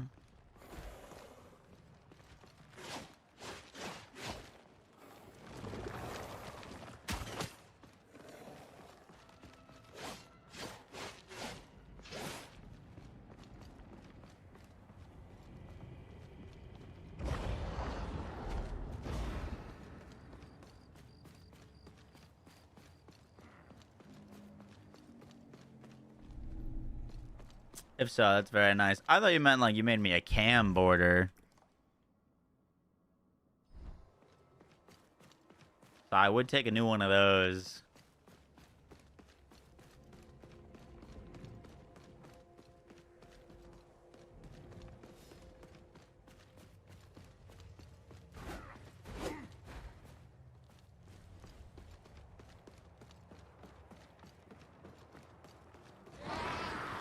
What is your face? True.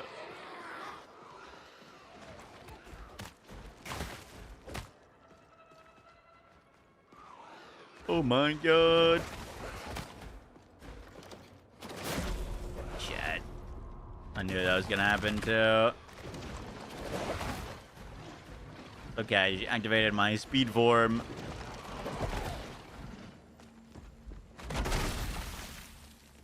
Bro, those little like demon goblin babies, they're just like meat balloons. They just explode.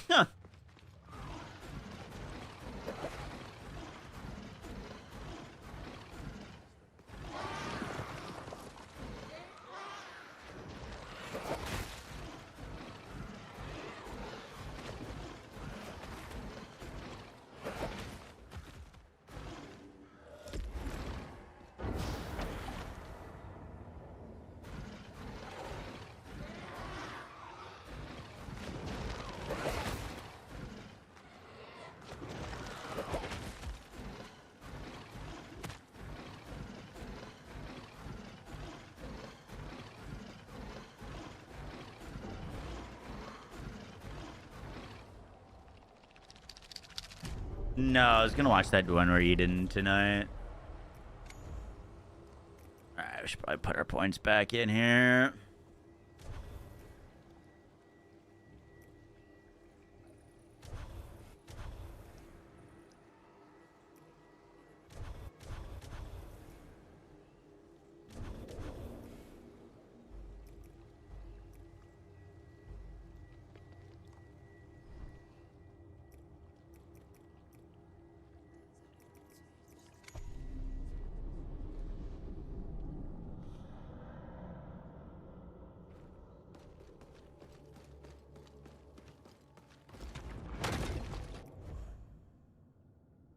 But yeah, we do need to watch that. Am I playing the Neo 3 DLC? Probably not. There's too many things going on.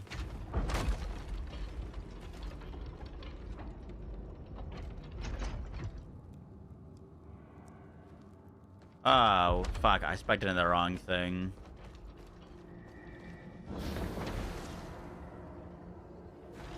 I spec'd into the thing that makes us always strayed.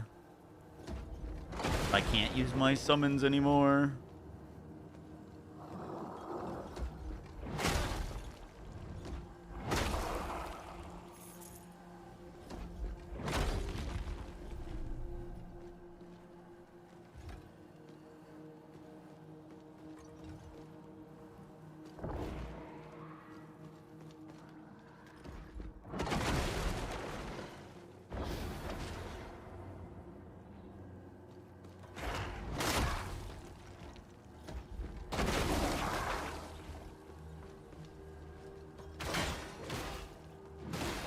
What the hell?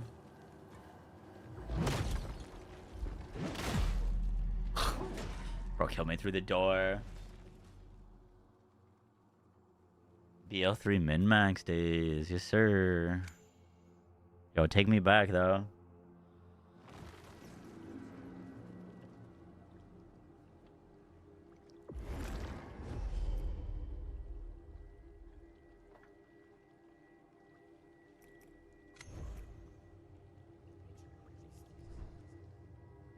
We didn't know how good we had it with BL3, bro.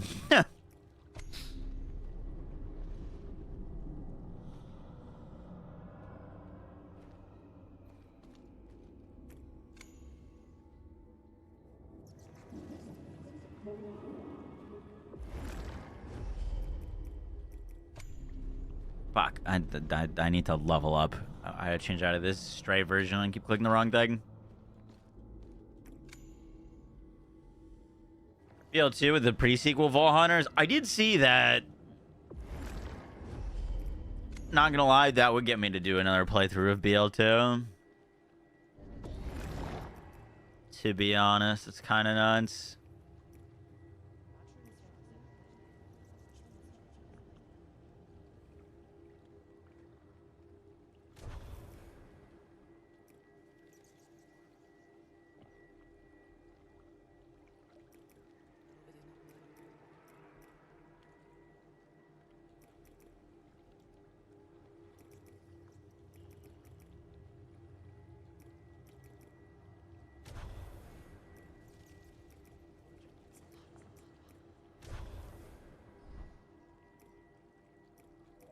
There we go. All right, back to build.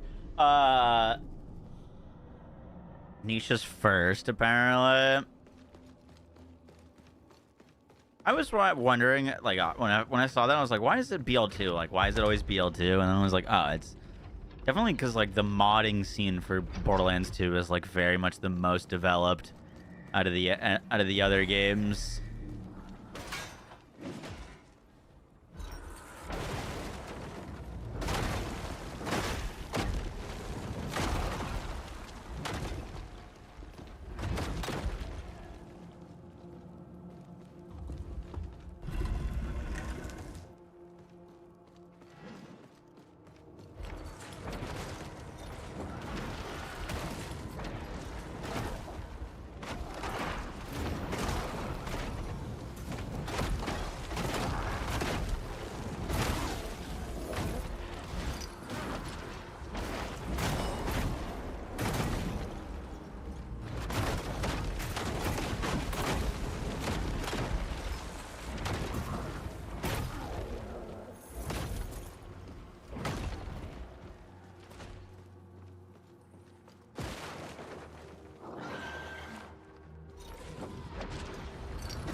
Neo 3 DLC. I'm gonna be honest.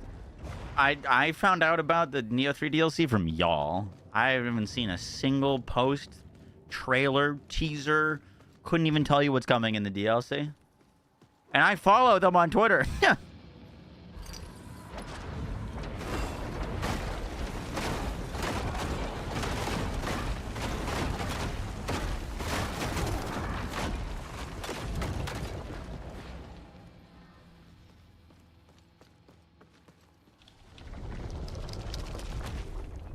Max, you look good with a broccoli cut. Fun fact, that used to be the only hairstyle I had. Full, like... broccoli, you mean like bowl cut? Or are those two different? I used to have a bowl cut when I was a kid.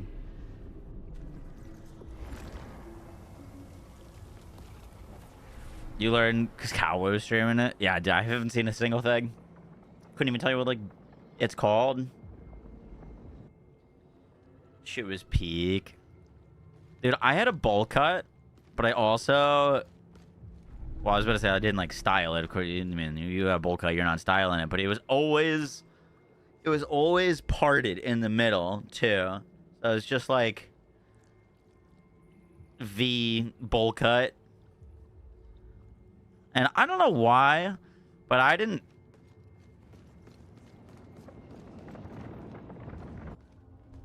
Like, until... I want to say, like, middle school... I just wore sweatpants. Like, I didn't have, like, a pair of jeans in my closet until I was in, like, middle school. I just wore sweatpants. Maybe a little Darth Maul t-shirt action and some sweatpads. What the?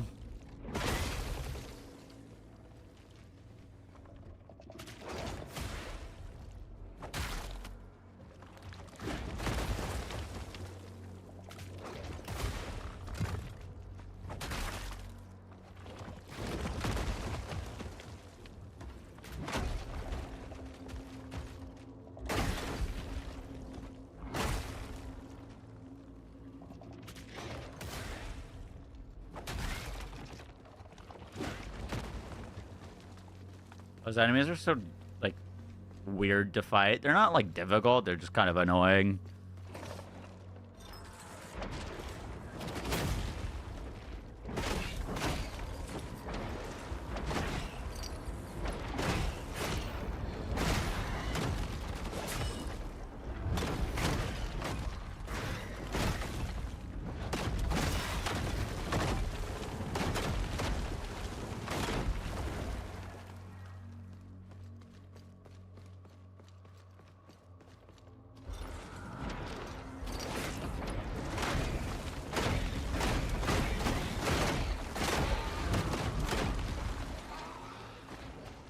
What's your last for it? Warframe? Hey, I tried to stream Warframe. I did.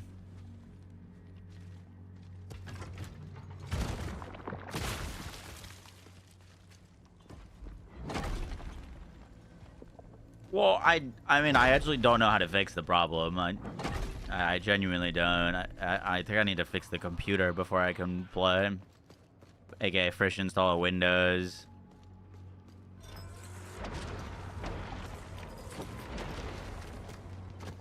Go mess them up. Ole.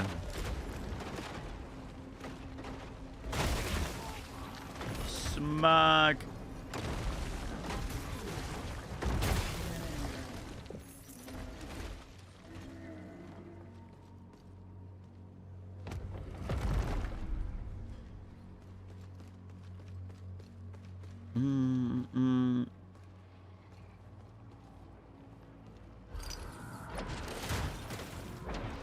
Send in the minions. Send in the minions. Bang.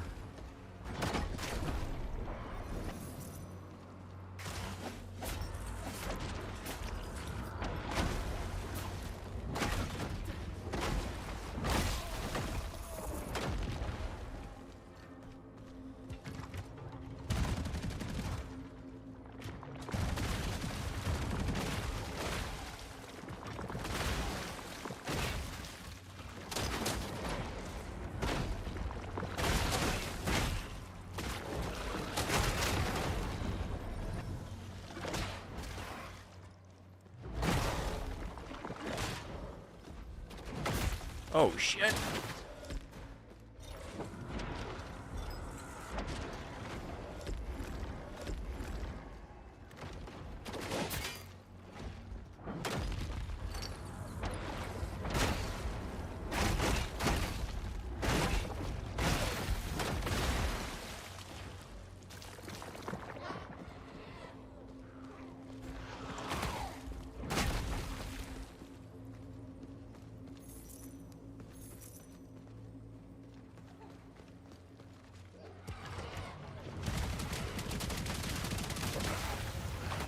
No, exploding babies.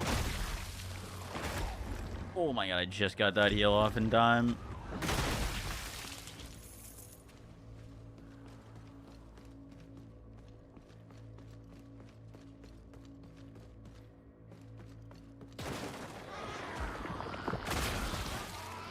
Bro, this genuinely might be one of the worst sections of a video game I've ever played. Right? This very area. It's so brutal. They just constantly send these exploding bats down on you, and there's just nothing you can do about it.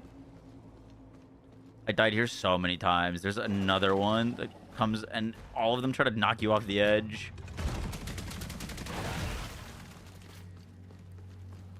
I genuinely died like 14 times here trying to go through. Like, see how I was over here and it exploded me towards this edge? Every single one, if you're like anywhere near the edge, just sends you flying. You gotta do this entire dungeon all over again. I was losing my fucking shit.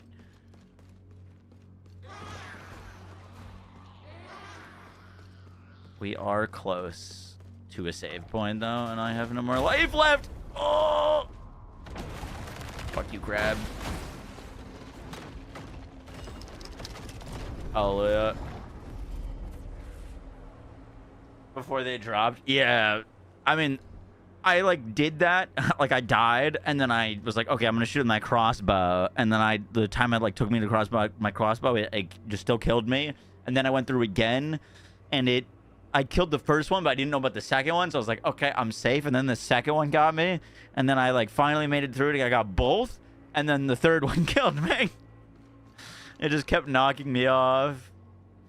And if you fall down here, which you're, like, forced to, there's, like, explosions everywhere. So you just lose all of your health. And then you have to go through that corridor with the exploding bats. And, oh, man, it's just brutal. Genuinely, I was in a voice call with a buddy, and I wasn't like saying what I was doing, but I was just fucking screaming my head off.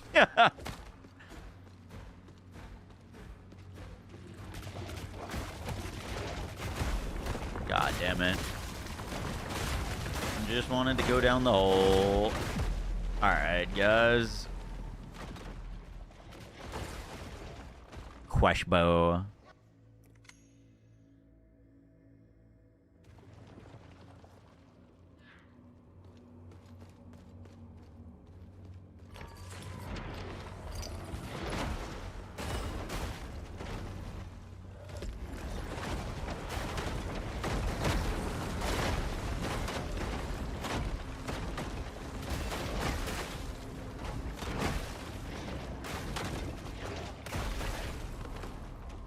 Brother, what is happening?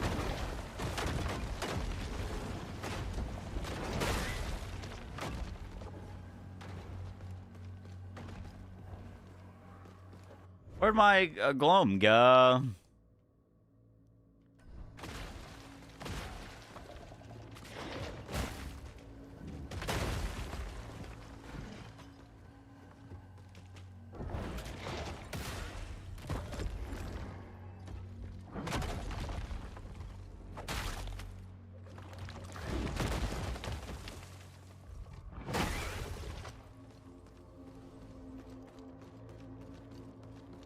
What? Where'd it go? I died like right here.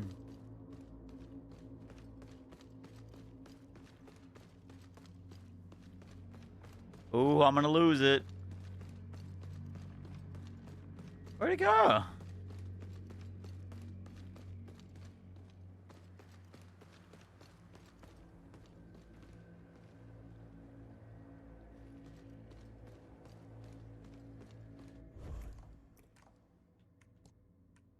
Usually you can, like, see your gloam on the map so you could just track it, but I don't think you could do it in these, like, dungeons. You think it went down here?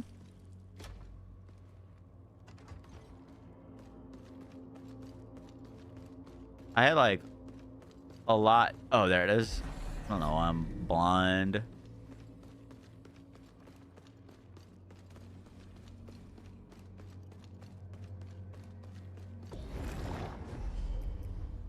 You know what this game is missing? That's I found kind of weird.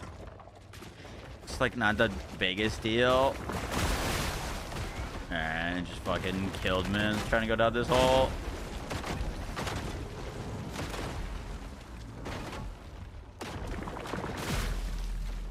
Damn. Those are gonna be very hard to recover. But there's no little, like, material that you get to, like...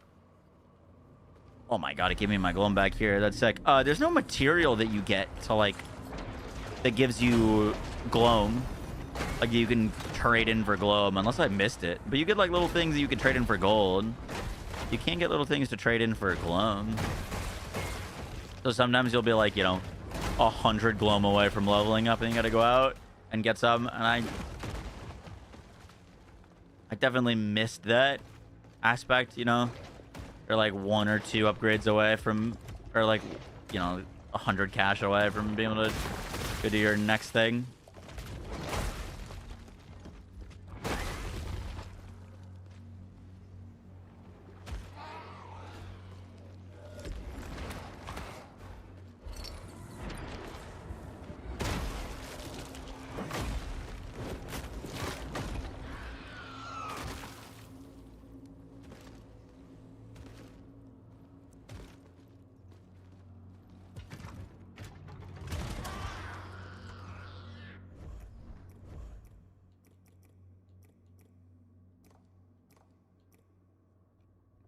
Where'd my enable frame? There we go.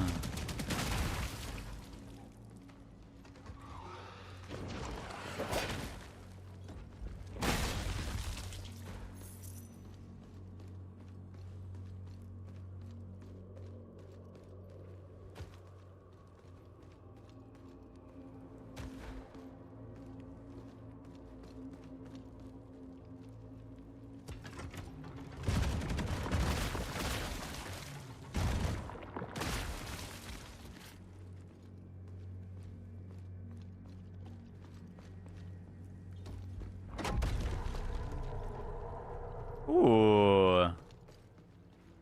That was a good guess, actually. I didn't know about this place. Do not wait for me, brothers. I've called the Blessed Mother here. I shall remain here until forever. New item. Mother's Flesh.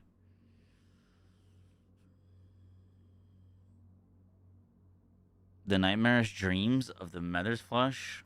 Interesting. I don't know what to do with that.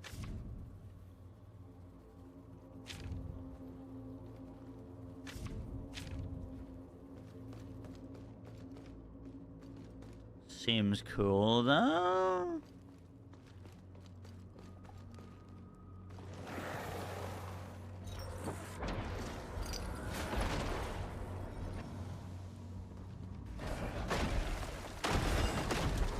Use out gloom to a fish for more gloom?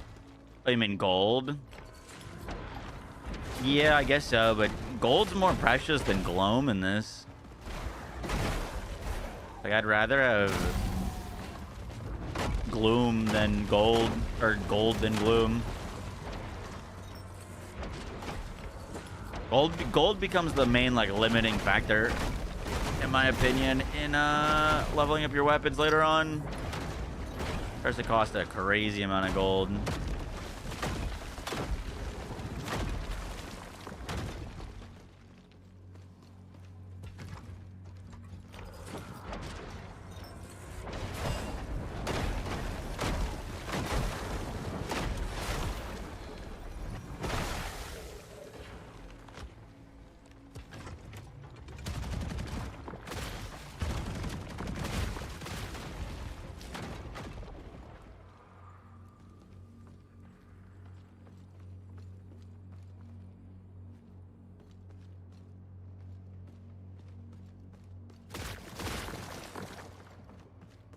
Isn't the dev team quite small? I have no idea. I think smaller, but I wouldn't be able to tell you if it's 100 people or 10. To be honest.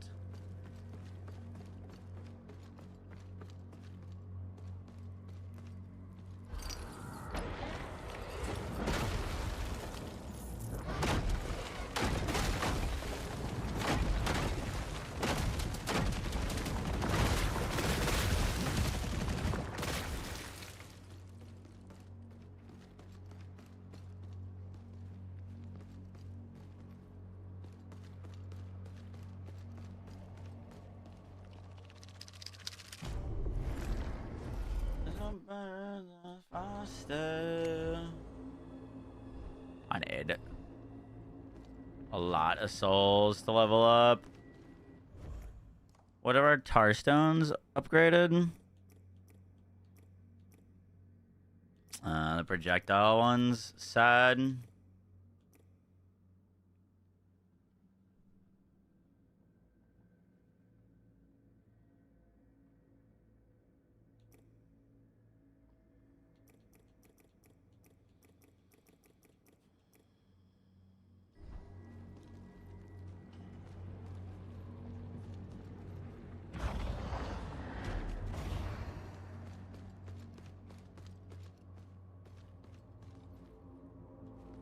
There's a chest there.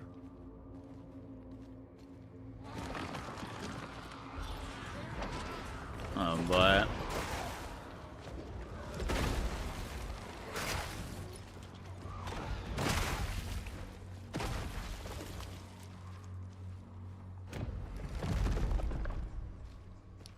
A marsh pearl.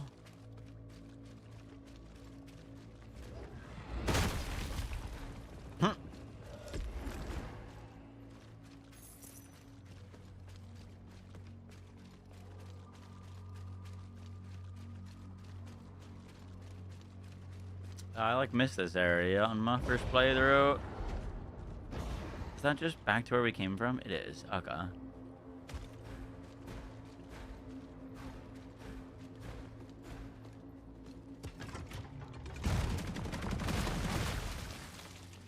wonder if we can use that weird key thingy we found here.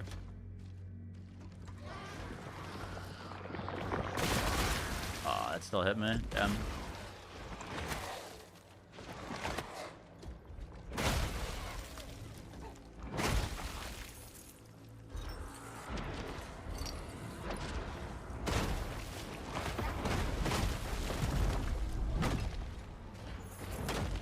Tooth.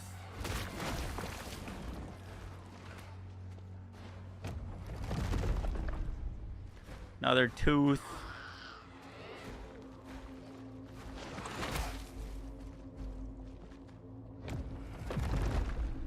Another tooth.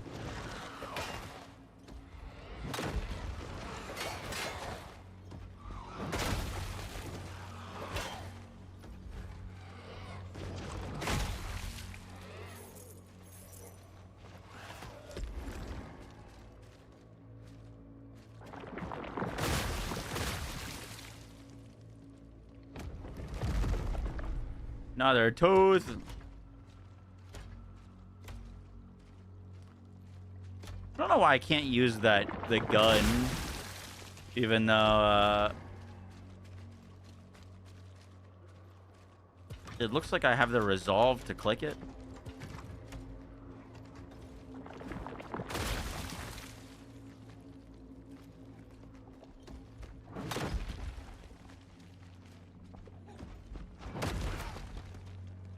It looks like there's something over there.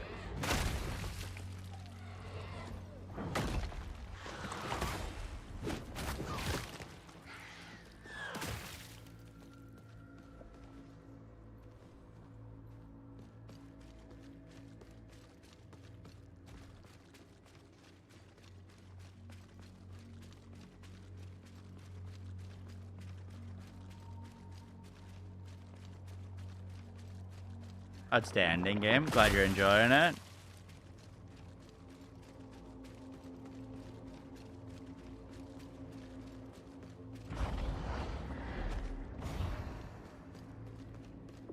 Alright.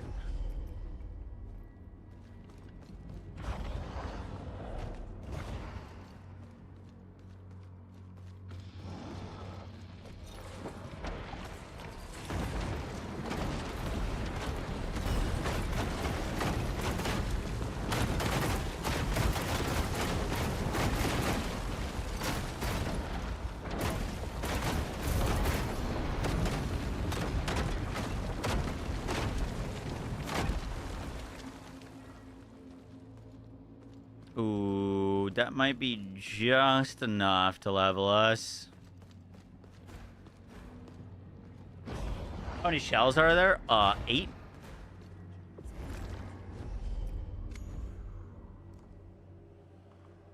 We're at 276. I need 279. Fuck.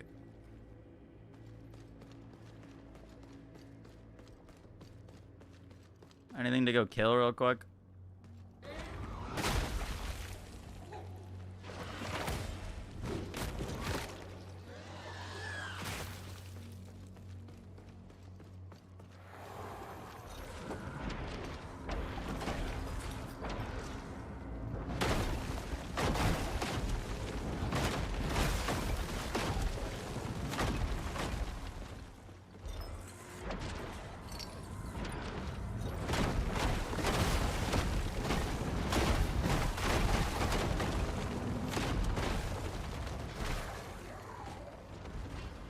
Cool. Easy.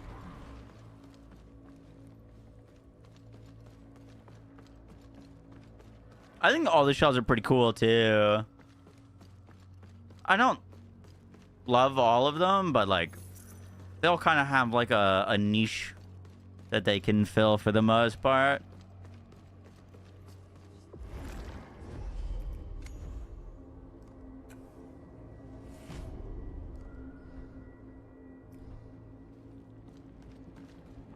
I don't feel like all the shells are balanced though.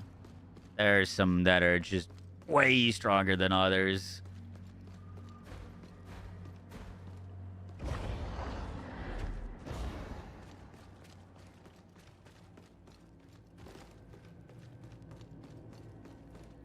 Up ahead, you'll face an ugly truth. A lost child who could not be saved. We do.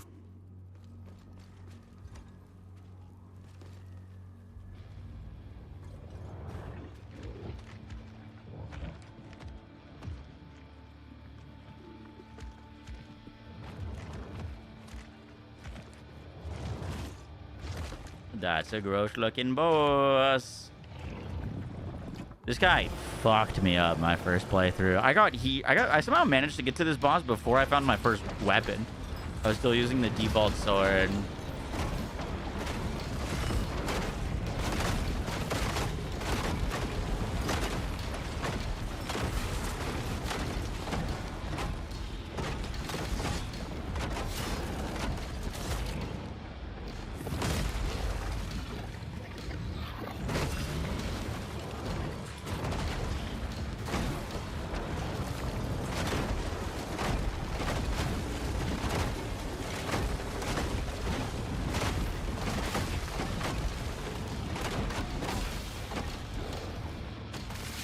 Oh, he's getting just destroyed, bro. Huh.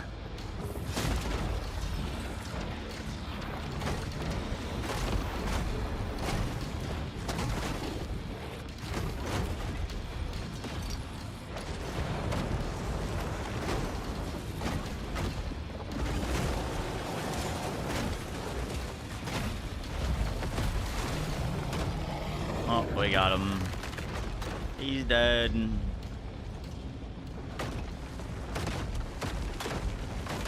Easy clubs.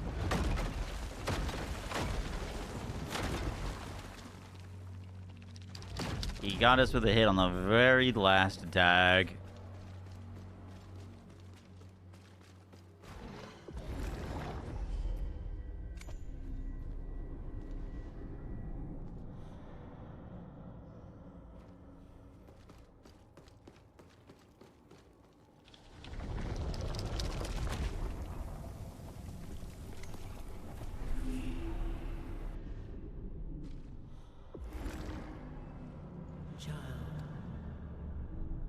This is the new TFD update. New TFD update in 2 days. 2 days. I might hop on some TFD later tonight, though. Do some more, like, reset grinding.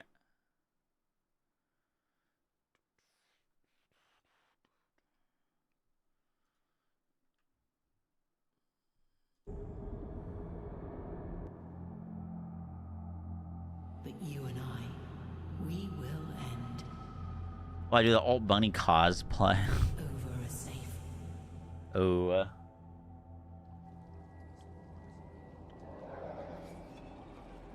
I have an Alt Bunny in my room. Lost child shall feed no more.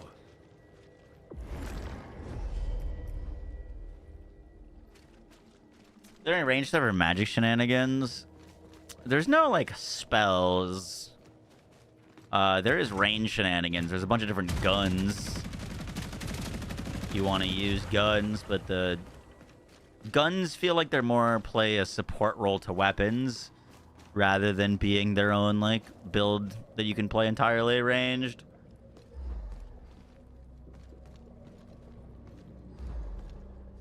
Oh, I see you must have more. How'd you prepare for the TFD update on your account? If I Few things. missing, she could do a lot more. Make sure you're Kyle and Keelan are like leveled up. Probably 40 arcade tuning, as those guys are about to get buffed. Yeah, build as many catalysts as I could possibly build, because we're about to get 12 new weapons that all are gonna need catalysts.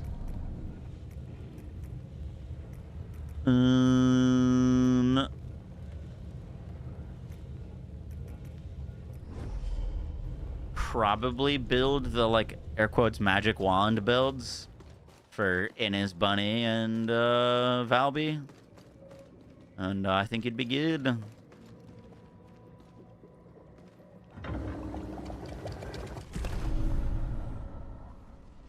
Oh shit, that gave me Tarkor. 10k gloom shot.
TFD on update day. Yup.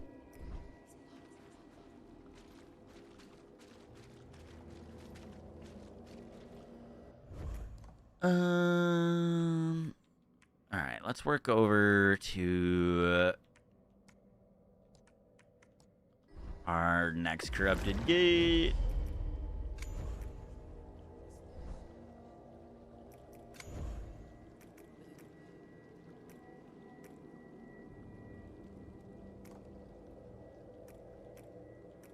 Okay, we did that one. We did that one.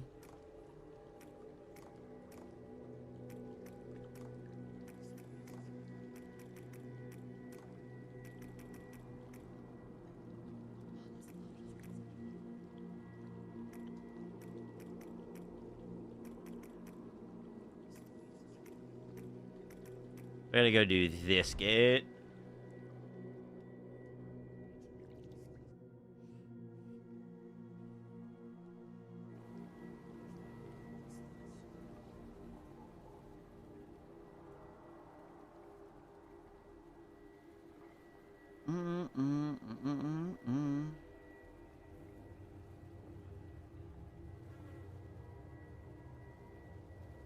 I'll put in an order for some food.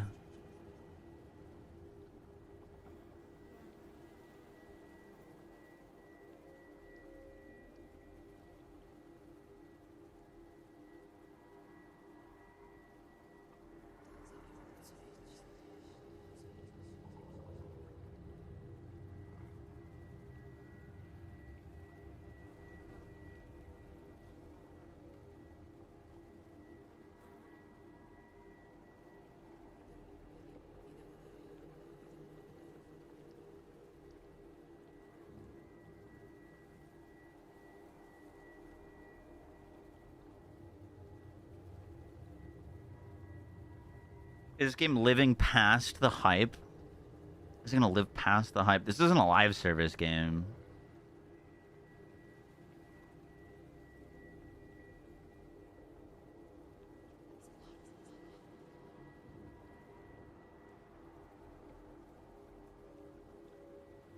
People will play this game, and then when they're done playing it, they will put it down and potentially come back for future DLCs. I don't see people, like, grinding this for months on end. You beat in, like, 30 hours. It's a good game, though.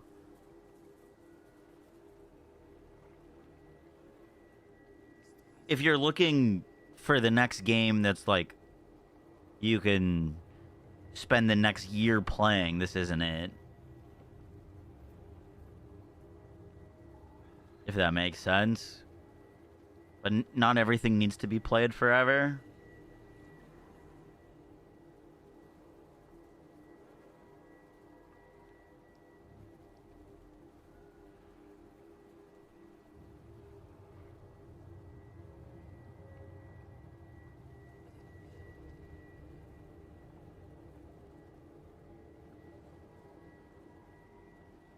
Suffer slowly. Alright, I found food.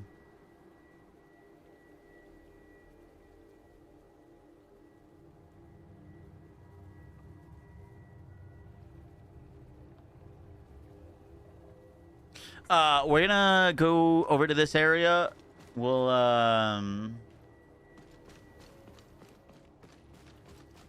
get to the area, eat food, then swap over to TFD, and then I gotta head out to work on some videos tonight. To our right.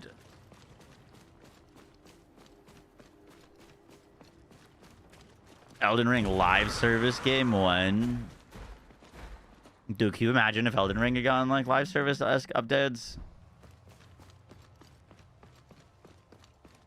I think that's kind of what they wanted to do with like Night Rain.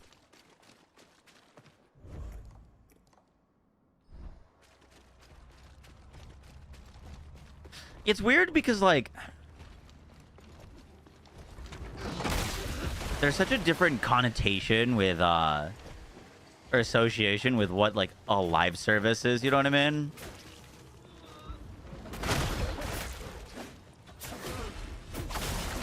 Like I would say the majority of people when they hear the word live service think that like bad dots. Live service bad.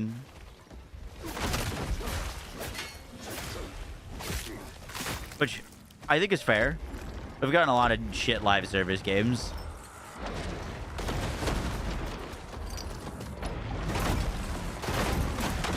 But I also like when I think live service, I think content. Like, oh, that game's ideally getting supported. You know what I mean? Fucking, I wish Borderlands 3 had been live service. I wish Wonderlands had been live service.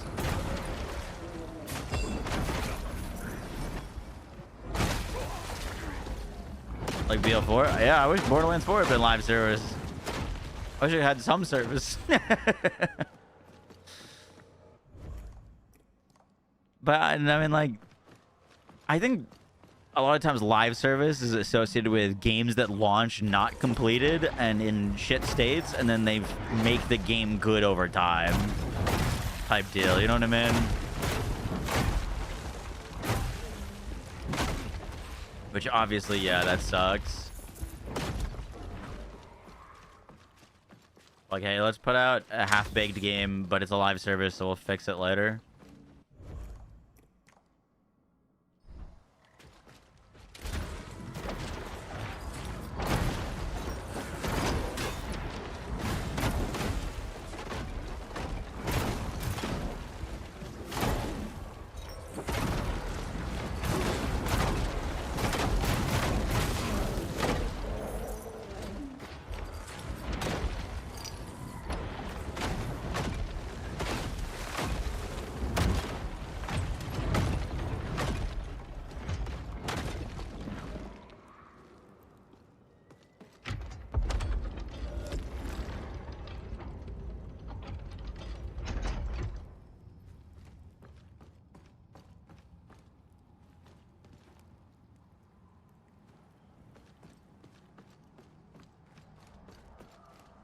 You platinumed Elden Ring and will potentially never play it again. I don't want to waste times on games like that again.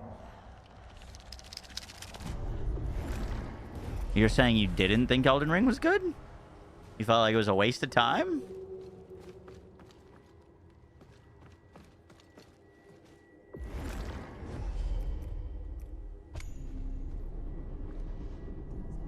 I've been playing too much.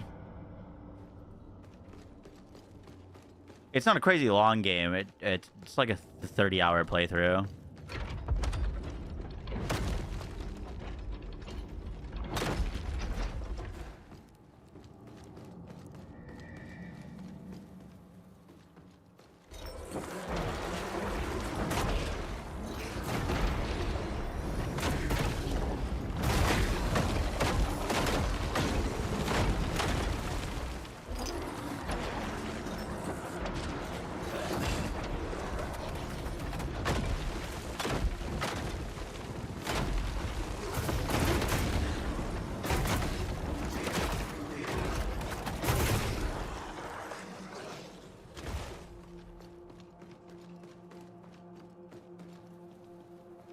Time for dead service games to rise.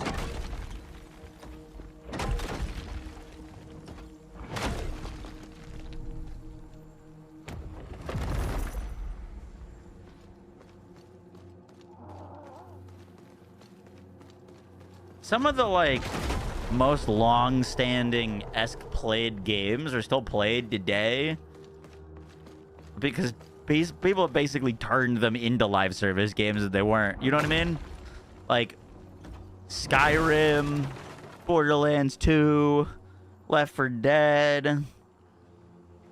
People have made, I guess that's a weird way to say it, but like, you know, people have made tons of mods for those games. So you constantly play new fresh playthroughs with new content, new weapons, new perks, rebalancing of the whole game. You know what I mean? Holy shit, that guy just one tap, man.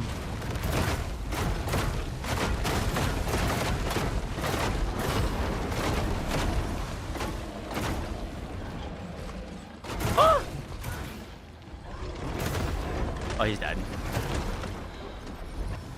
Bunk.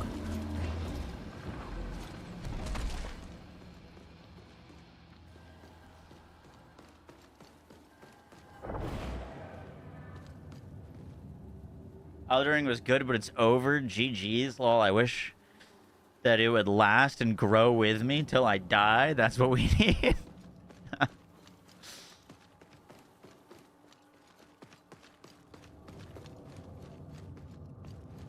That is, I don't know. I mean, it'd be cool to get more updates for Elden Ring, but, you know, as much as I like games getting constant updates, you know, the more you play a game, the longer you spend with it, eventually it will, like, lose that magic. Might not like it as much in 1,000 hours as you did in 200. Cyberpunk was fucking so good, dude. Well, it ended up being so good. Elden Ring has got like whole new playthrough mods though that like genuinely add tons of weapons, weapon arms, change balancing.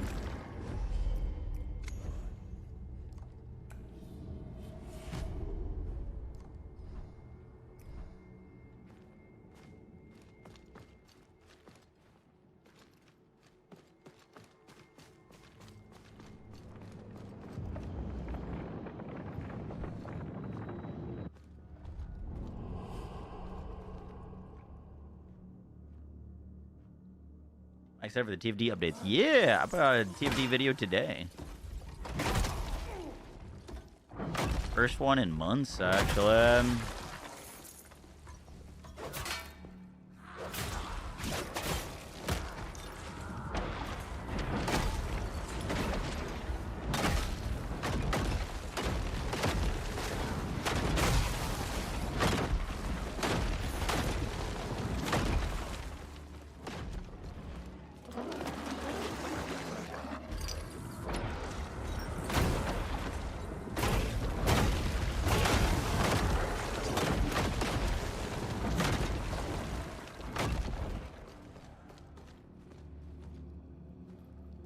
Raven looks pretty sick.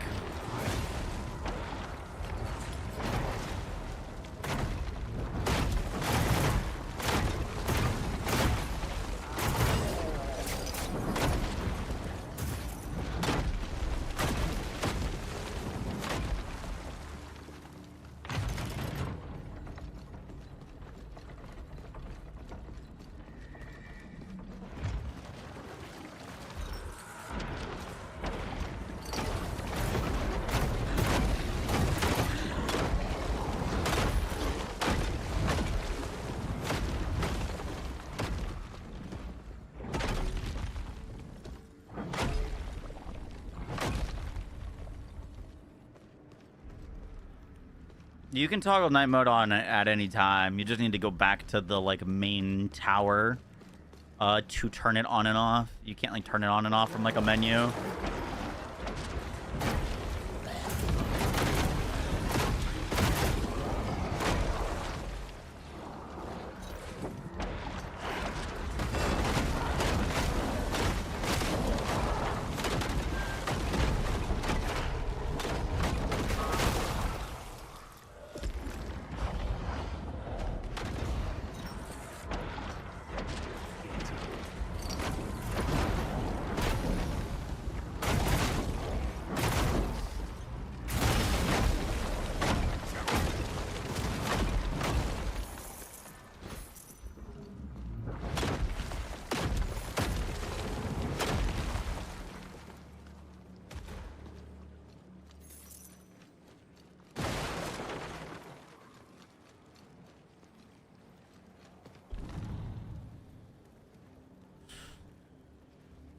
But to flee to the sewers. Flee to the sewers.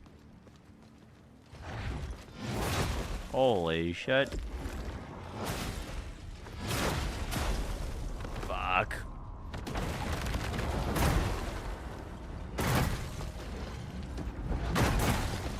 Oh, thank you.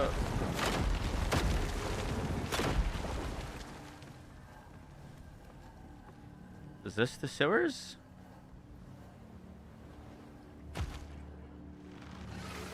Oh, fuck, man.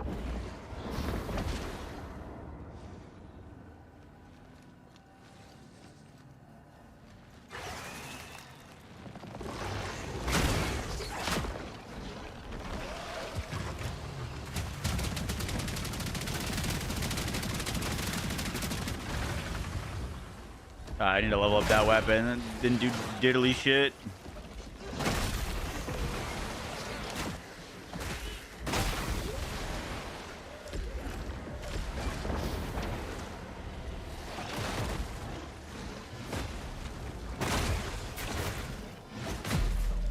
Oh, I didn't even see that guy. Axatana with stasis. Yeah, it's pretty good. Have you unlocked the permanent infusion for it yet? Was that in this cleansing or was this in the gate? Were we in the gate there? I think we were in the gate. Yeah, we were in the gate. Okay. Holy shit. Back we go, back we go.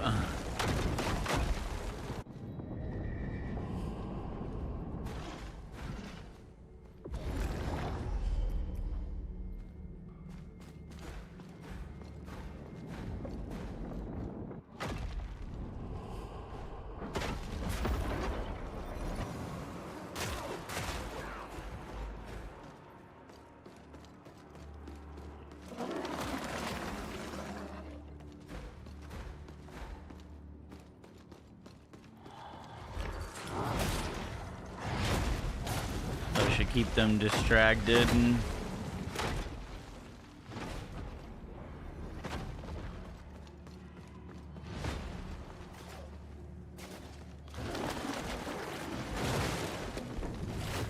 Look for my dagger.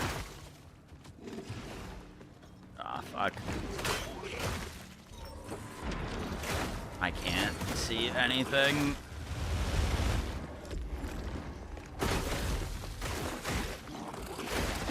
Fucking fight to the death, I guess.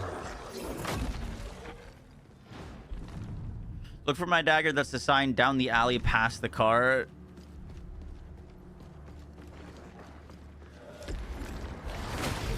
Down the alley past the cart.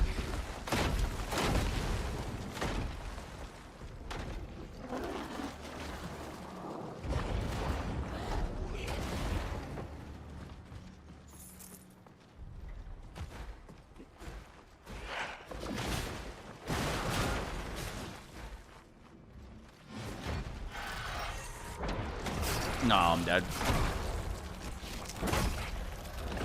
Ooh.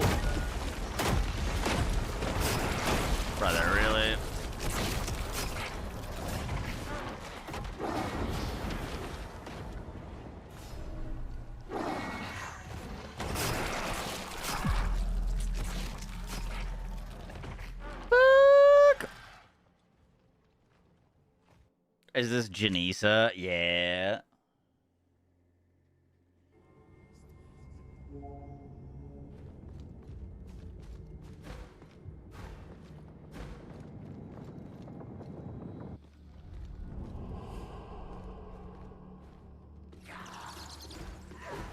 Who have I not answered?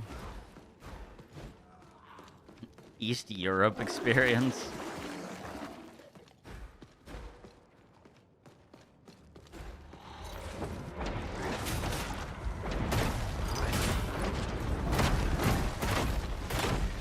Get him.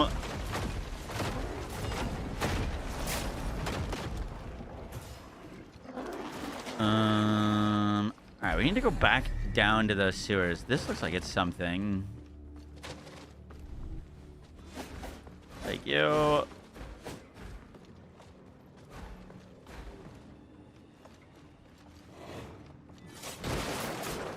my god.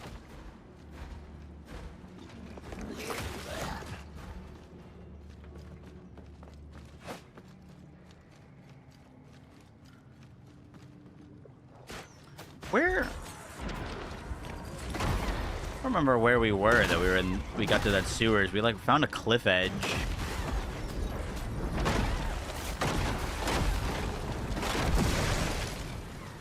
There's the new league in PoE. Oh, like pirate boat league. I've had fun.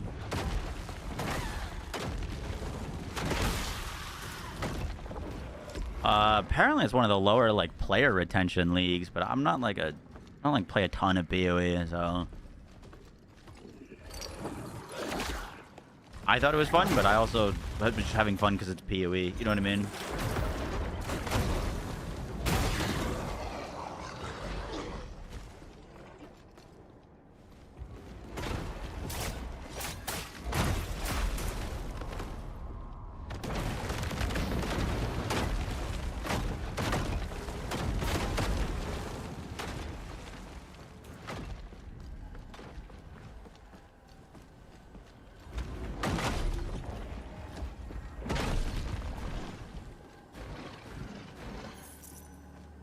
Anyways, though, that's true. Yeah, things that would get on other people's nerves over a course of time, I wouldn't really hit.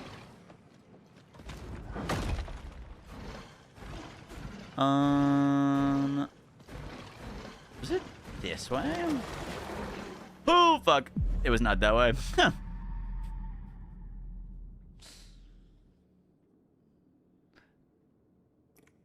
It was indeed not that way.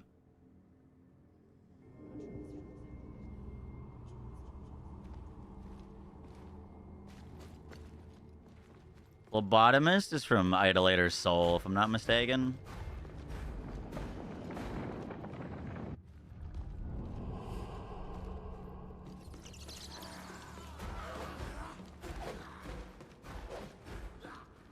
The most recent raid boss.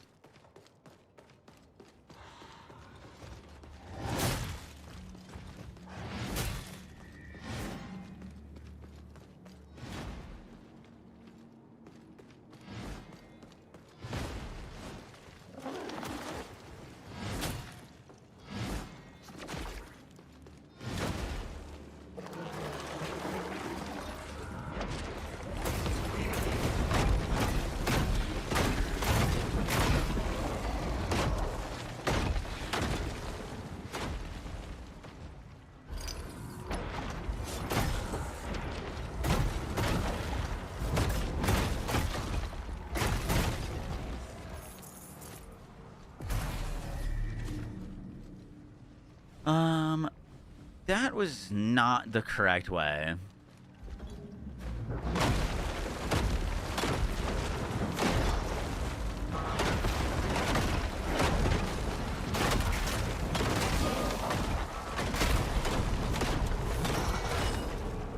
Oh, it was a hidden wall here. That's what it was. That's what we were missing.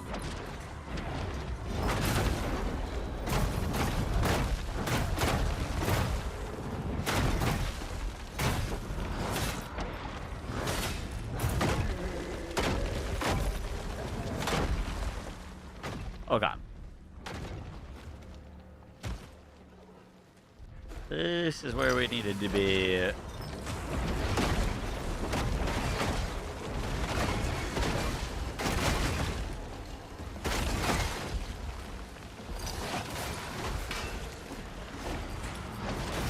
Wow, that guy came out of nowhere. Bro, that leap is crazy.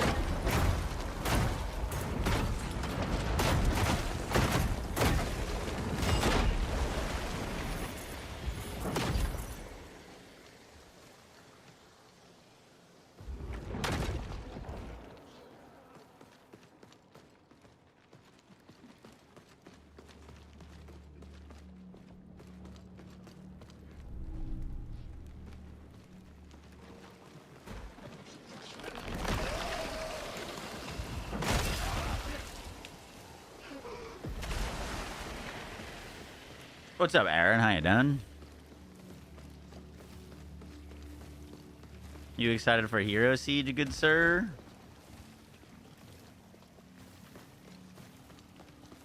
Minion build? This is not a minion build. Maybe. It looks like a minion build. It smells like a minion build, but I swear.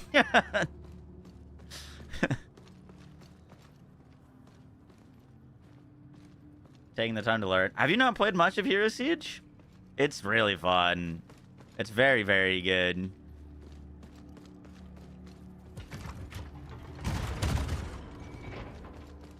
$25. Dude, I played it for like a month straight recently on this new season launch. I literally couldn't stop myself. It was so good.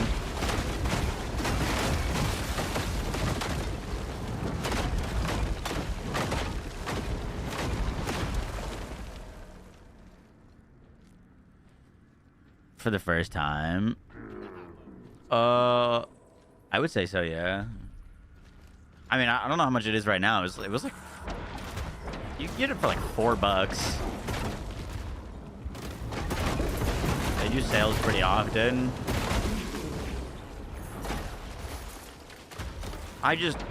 The new season comes out. I would grind the living shit out of the new season, but the new season also comes out at the exact same time of another game that I cover. So maybe try to juggle both. I guess we'll see.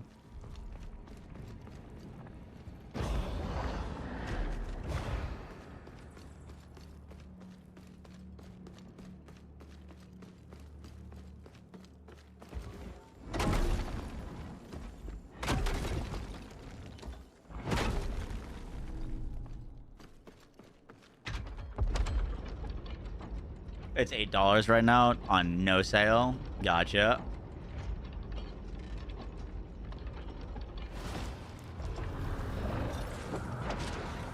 There are multiple of these guys? Oh, shit.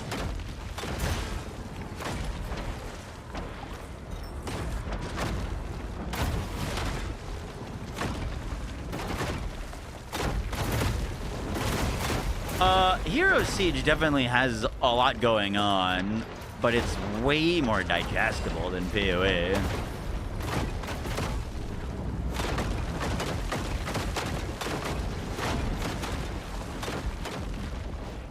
The main thing is Hero Siege doesn't really have crafting.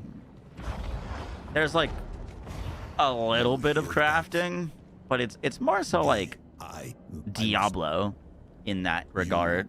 Like, you're not like making items. A big part of like PoE's complexity is like understanding how to get good items. Most good items in Hero Siege are named items. You know what I mean? So your guide says you get this unique and your build is all uniques. Very rarely are you wearing things that aren't uniques. So like, it's a lot easier to like follow a guide and like, you know, get strong.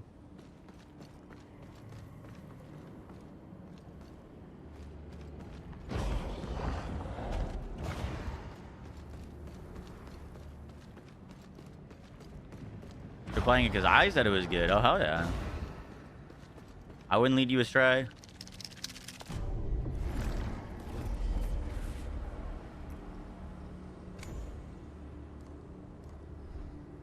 Alright, let's go kill Dish Bausch.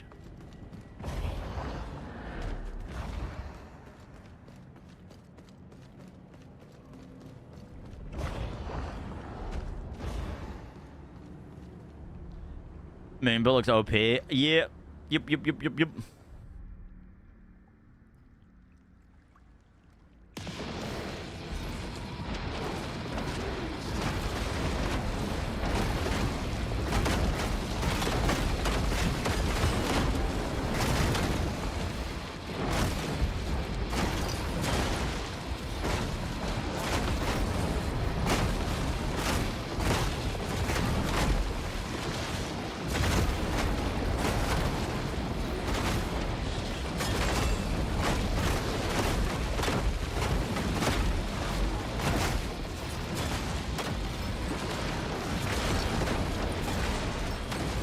Why aren't you stunned? You should be stunned. Because, like, stagger bar is totally full.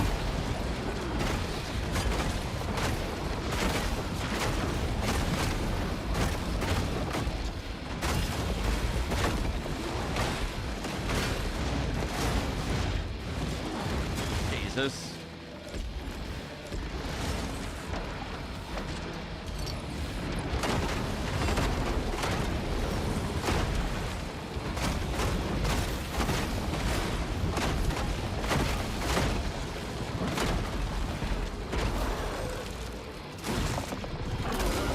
Oh, right in the nuggets.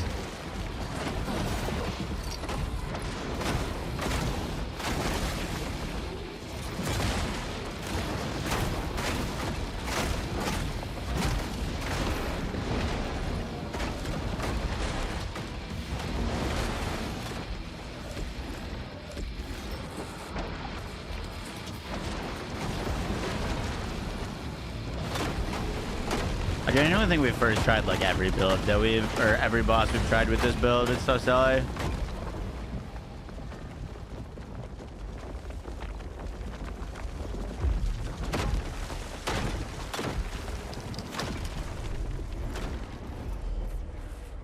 Like if we were really speedrunning, I bet you we could finish a fresh New Game Plus run in like 5 hours.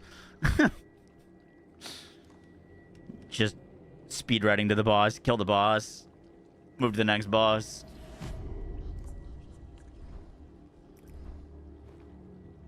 Shit's crazy. We don't even have our infusion fully leveled yet.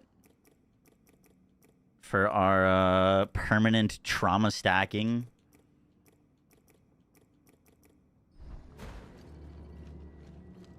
Pretty nuns.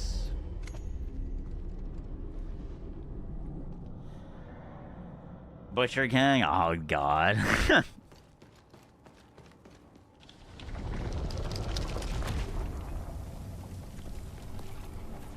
change your name from Baggin to Bandwagon.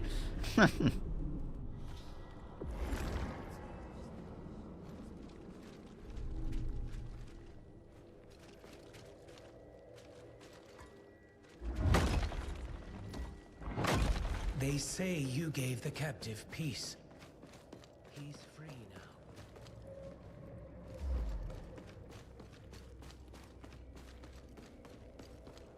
now. Do you wonder this? I have perhaps... It may, but the blessed I shall not even if... It is my great... I have not been able to, like, do anything with this cave this whole playthrough. He says he's guarding it. Says it might be a test, but I haven't been able to, like, actually do anything. No, it's not worth to build alt weapons in TFD. Just wait for the transcendent weapons. They literally said that they're getting phased out. They took ultimate weapons out of the battle passes. That's how, like, phased out they're getting. Welcome to my humble shop. I've got whatever you need. For a price, of course.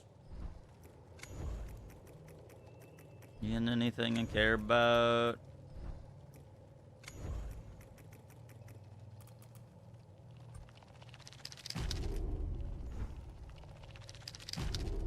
Come back in. Sick.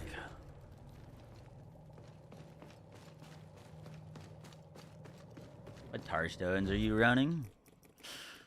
100% melee crit, 18% melee crit, 20% riposte, and 165% melee damage while we're low HP. Find anything. All right, we are gonna send this thing to level 17. If this requires Thracium... Oh my god, bro, it's 10k gold for another level.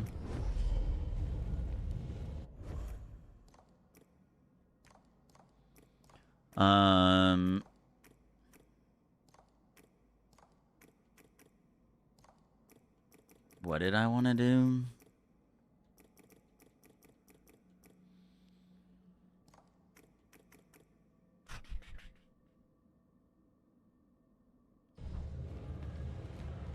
Oh.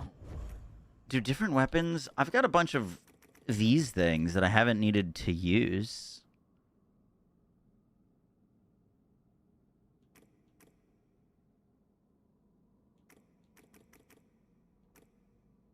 At least I don't think I've used any of this. Austenite?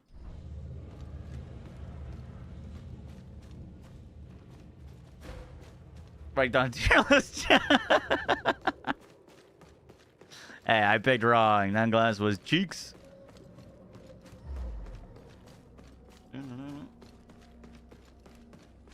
Need more gold. Hit up the Valby farm. True.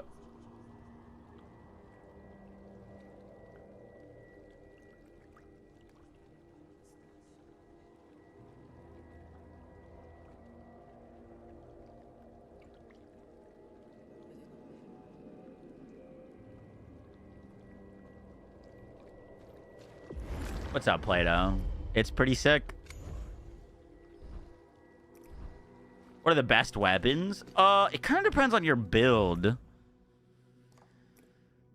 Because all of the weapons are, like, on an even playing field, right? There's not, like... They don't have different scalars or things like that. They just have different movesets, and then they can only be used with certain tar stones. The best ones so far that I've found is the Obsidian Hammer is pretty goated. The Axatanas are pretty nuts. I like the Axe and Dagger a fair bit, and I like the Clockwork Scythe. I haven't messed around too much with the Needle. I didn't like the Martyr's Blade. Veteran's Battle Axe was, like, okay early, but you find better.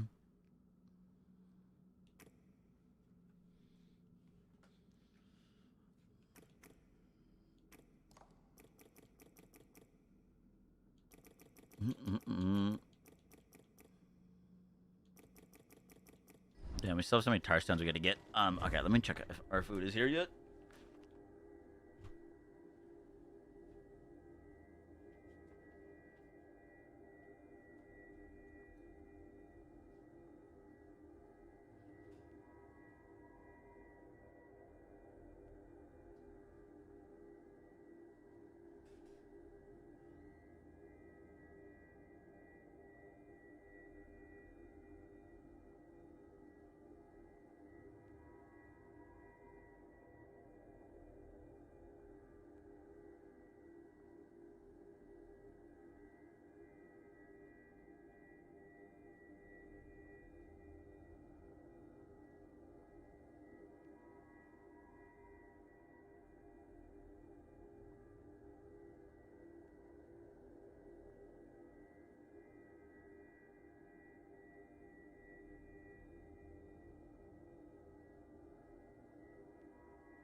Night mode's mainly for the challenge. There is some dungeons that will have a room that will have something in it that you can't get in normal mode. But there's not very many of those. If that makes sense.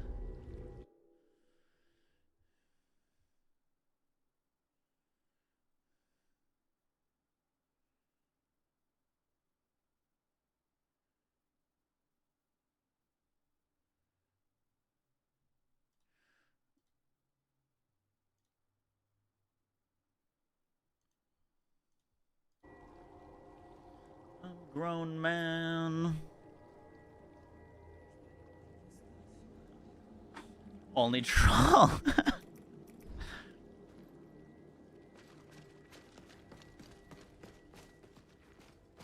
Let me see. What bosses do we have left?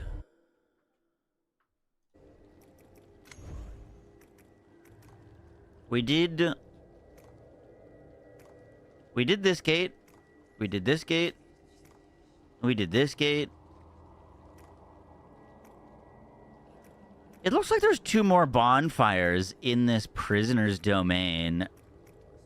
My first playthrough, I only have ever found 2, but we've killed the boss. Maybe worth doubling back and checking.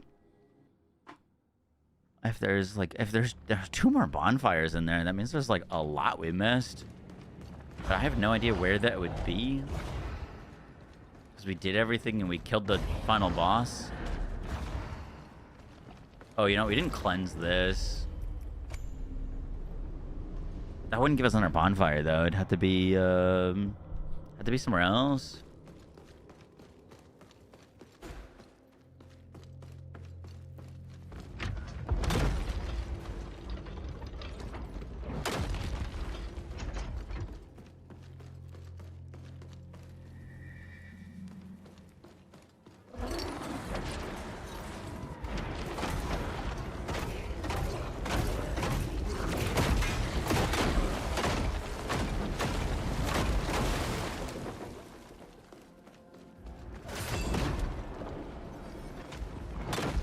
Fake wall. Fake wall. Damn. Ooh, hello.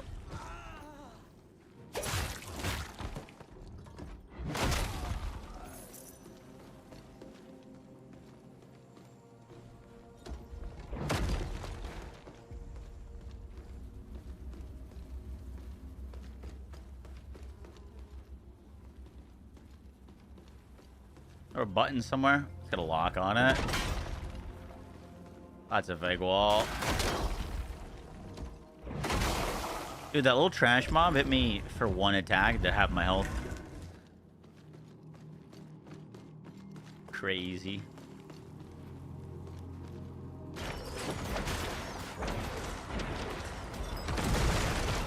Oh.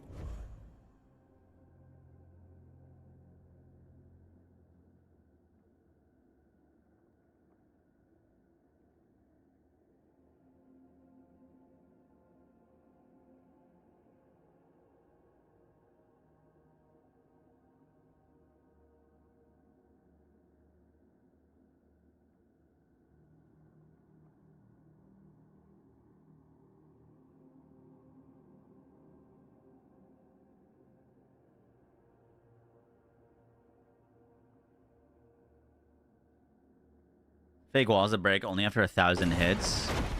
Was that in Elden Ring? What was that from? That was like an actual thing. A fake wall that like you needed to actually hit like a bazillion times. Was that Elden Ring?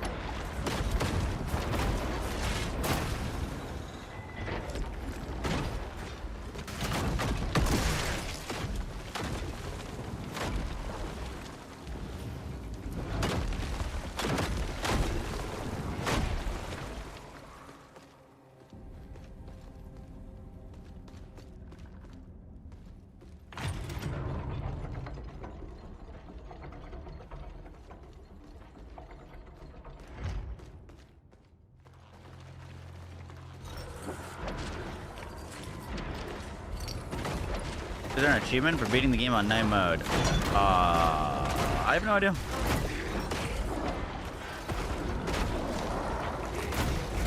Probably.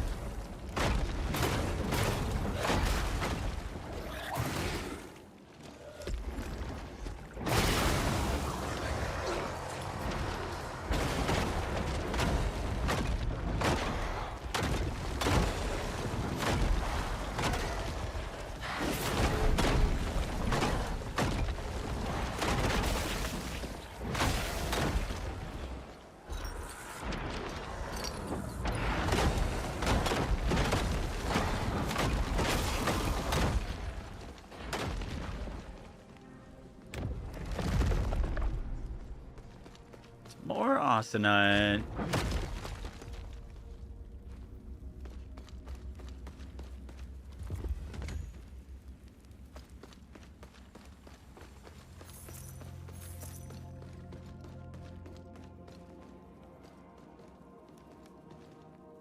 That's opened up this.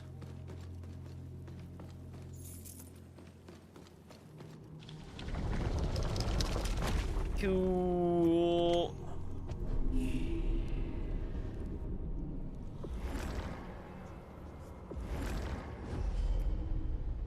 Why did he unlock his head monster? Is he helpful sometimes?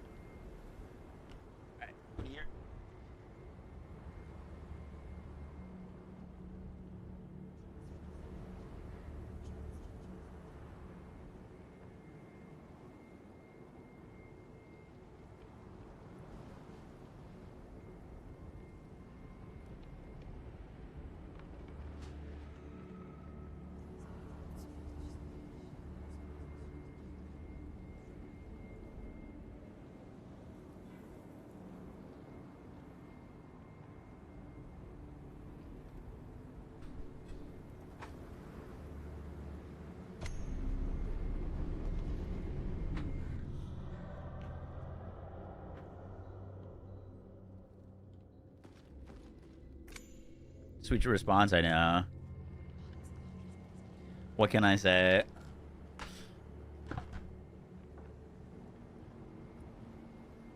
All right, let's watch this Phantom Blade Zero thing that we missed yesterday. Oh my god, it's already got 1 million views. Jesus.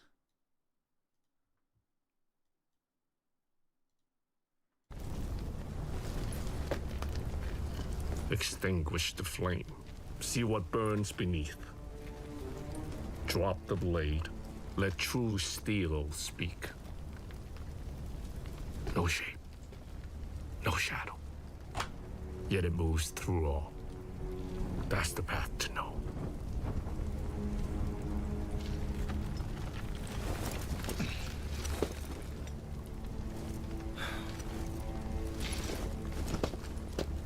Who are you?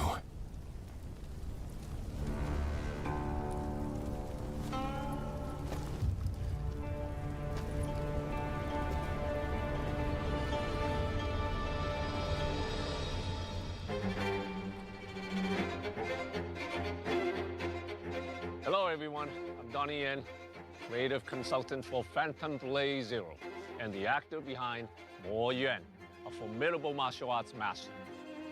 I want players around the world to enter our wuxia world, driven by old grudges, shifting I alliances, saw people getting and the very excited confrontations about that this forge man, his legend. Donnie Yen. Yeah, I don't Rooted in the recognize him from traditions of something. Chinese martial arts, Phantom Blade Zero I feel like I embraces should. bold imaginations and distinct cultural elements to create a new aesthetic we call Kung Fu Punk. IP, man. Don't hate me. I don't know if I've seen that.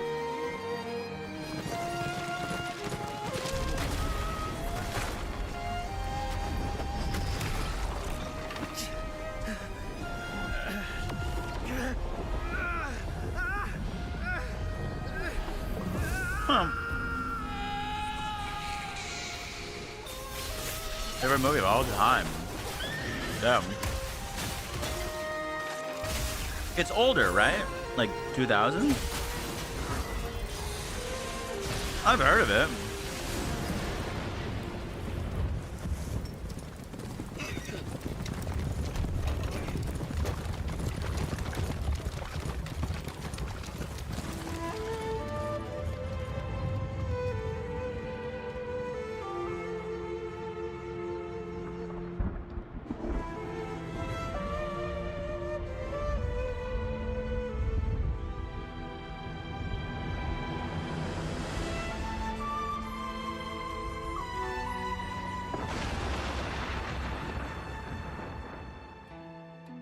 Hi everyone, I'm Soulframe, the creator and director of Phantom Blade Zero.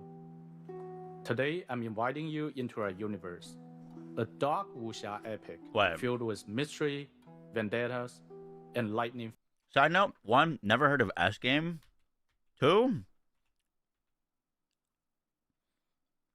have they made something else before? Bro, the studio looks fucking sick. Today, I'm inviting you into our universe. A dark wuxia epic filled with mystery, vendettas, and lightning-fast wordplay. They got some budget over there. You play as Soul, once the Order's most feared blade. After being set up for your leader's murder, you are betrayed by the people you once fought beside. What? What have I done? In the final duel against your childhood blood brother, Zuo Shang, a blade is driven through your heart. You're late. Let's get started already.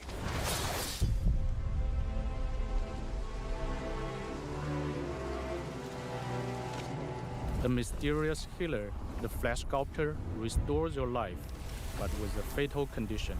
You have exactly 66 days to live.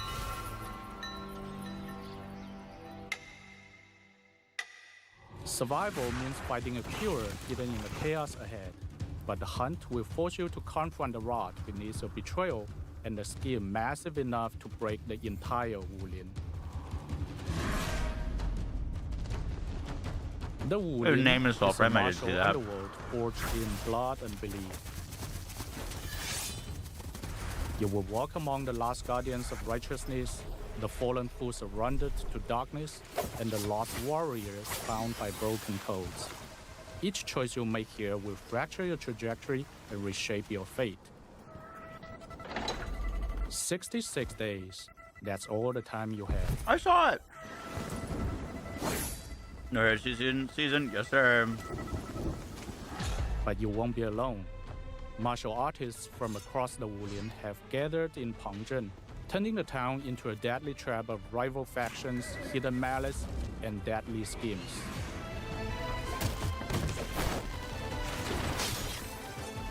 The girl's nothing but a shell now. She'll never be the same.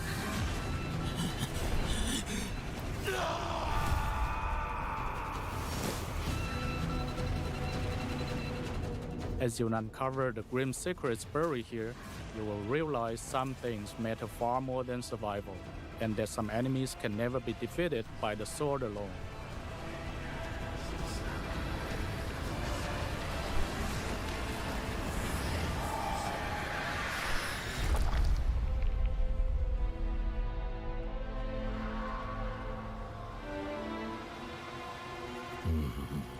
Master Soul has entered Pengzhen. This game has a very It seems interesting the flesh difficulty system, sculptor's tainted or hearts take on like difficulty in a has Souls-like. restored his strength. A change in the game may not be such a bad thing. I'm looking forward to his next move. They showed me that like The Phantom World is a stage for the style we call Kung Fu they might explain Punk, it. If not, I'll talk about it where later. traditional Kung Fu collides with steampunk machinery and body modification.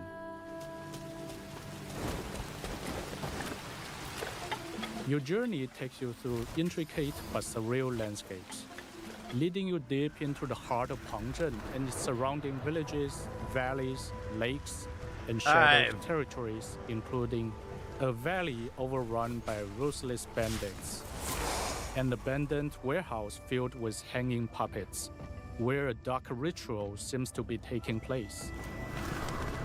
A steam-powered iron tower built for some kind of dark experiment. And a vast lake, which Soul must navigate aboard a peculiar high-speed vessel. Your journey is guided by 8 authentic hand-painted Chinese ink wash maps. In complex regions, they offer only a rough sense of direction, leaving you to explore and uncover hidden secrets. Oh, look at that. These maps seamlessly connect into a single world, where bells enable fast travel between discovered locations. Phantom Blade Zero is not an open-world game, nor is it a linear adventure from beginning to end. Instead, every corner has been meticulously handcrafted, filled with countless surprises and secrets waiting to be discovered. As you explore Phantom Blade Zero, you will discover hidden enemies, side quests, rare treasures, and crucial story clues.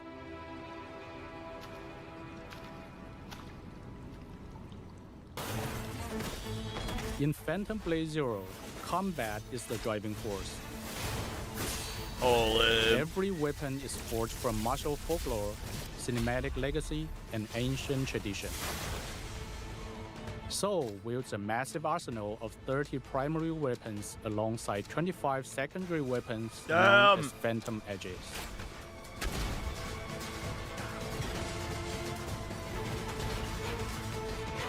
Not the minion build.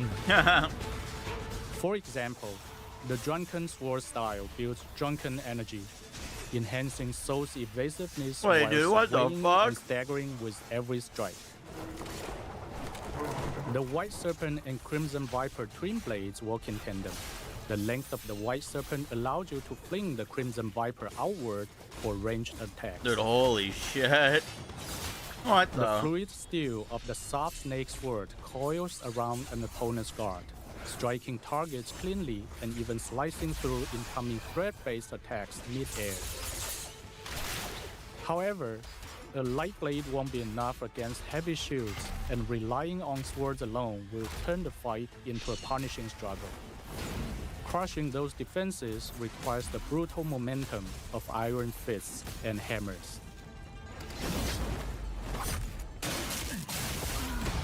The Tiger Cannon can blast apart distant enemy formations with a single shot, or ignite self-destructing enemies before they get close. And when bladed weapons fall short against a swarm of savage dogs, the flame-spewing Flaming Mane makes quick work of them all. Mastery goes far deeper than basic attributes. Upgrading a weapon unlocks distinct forms and techniques, carving out a unique combat philosophy.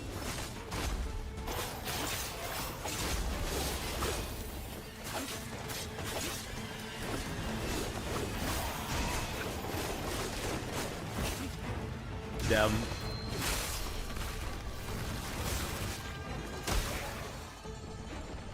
You will never doing their worry about mocap? a newly No. acquired weapon being too weak.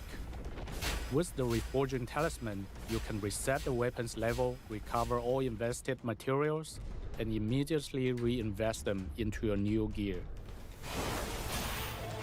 Nice.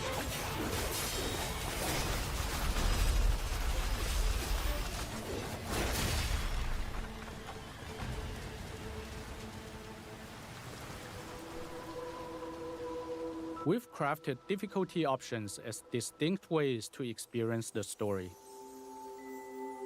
Wayfarer mode is intuitive and cinematic, letting anyone feel like a kung fu master. But for those seeking a true challenge, Hellwalker mode brings in core fighting game mechanics. Bosses won't rely on fixed patterns. They react to your spacing, punish your whiffs, and adapt to your habits in real time. Damn.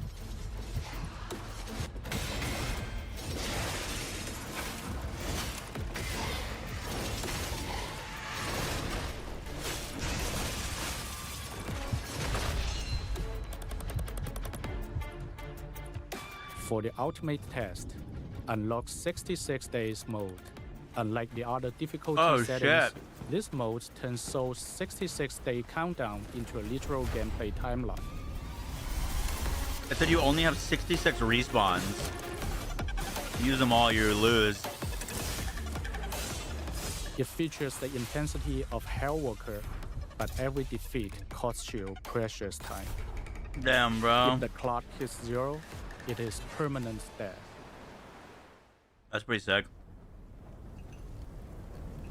Our ultimate goal is to draw from the deep well of authentic Chinese folk arts and martial arts, infusing them into the sleek, visceral aesthetic we call Kung Fu Punk.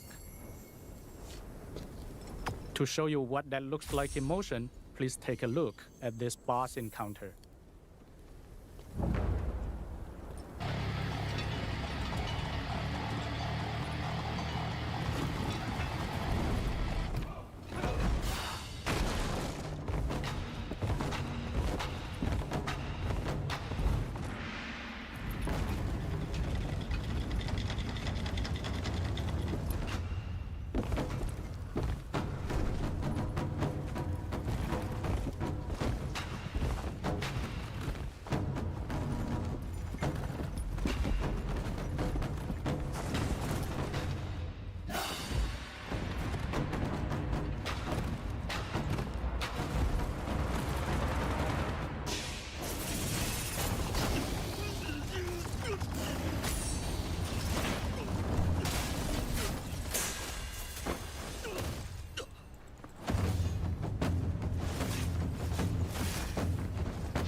Dude, the combat looks so good.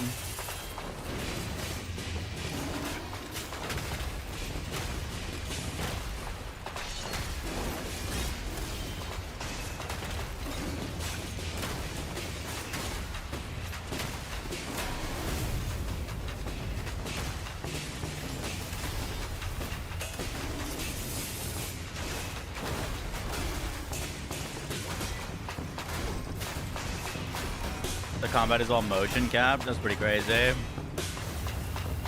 was doing a flip every 2 seconds. Huh.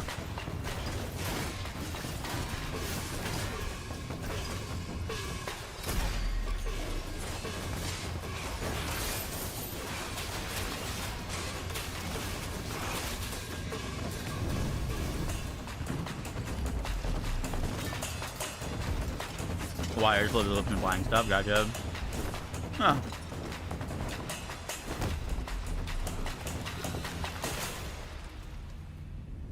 Them.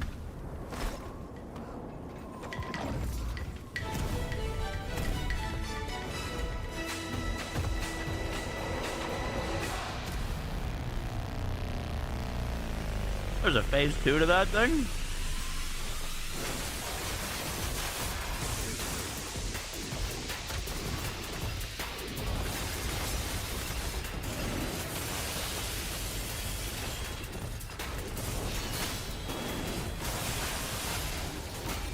Dude, with how fast things are moving, I can see this game being genuinely very difficult on the harder difficulties.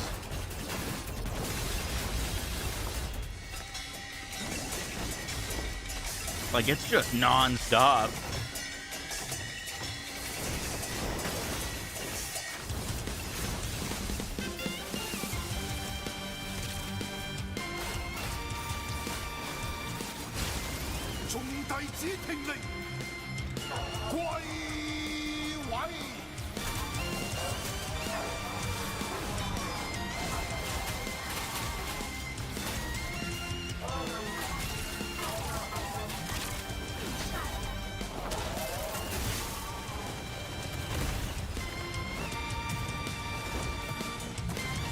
But you're shooting fireballs at each other. That's sick.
Bringing Phantom Blade Zero to life has been a massive endeavor. and the support from our community has allowed us to build the exact game we envisioned. It's our way of paying tribute to tradition while bringing it to life as an immersive experience for players all over the world.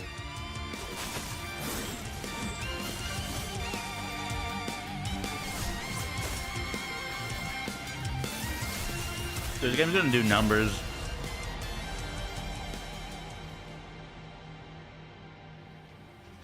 Now this is just a quick glimpse of Phantom Blade Zero. There's much more for you to explore, and you may even cross paths with the character I play along the way. Phantom is movement, swift, elusive, striking from where none expect.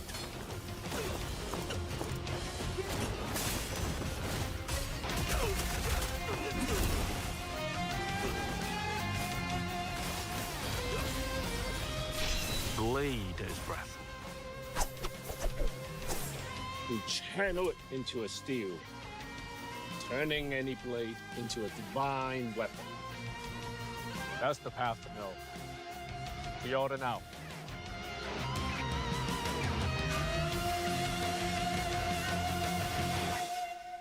$10.29. Oh, hello, Mr. Lupo.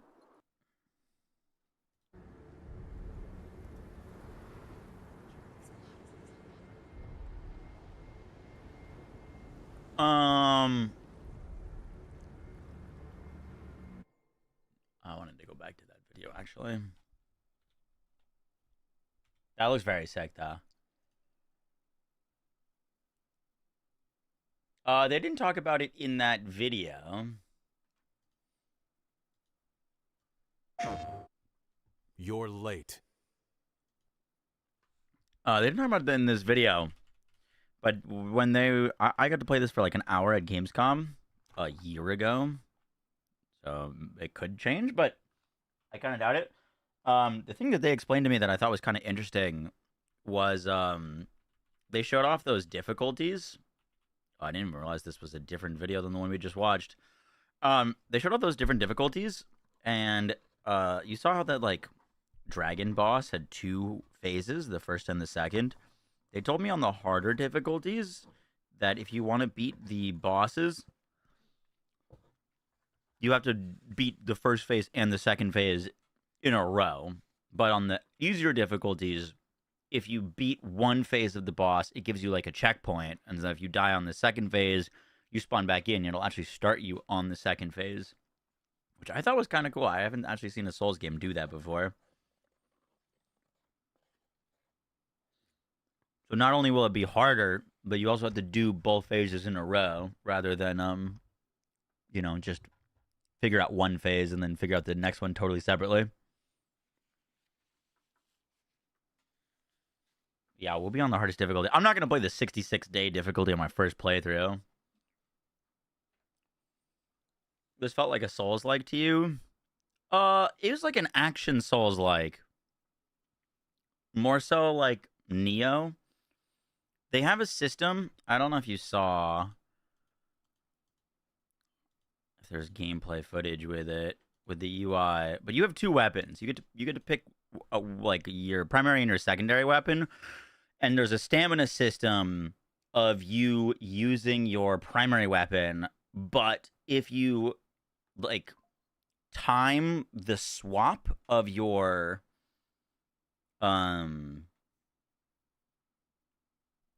swap to your secondary weapon, you gain all your stamina back.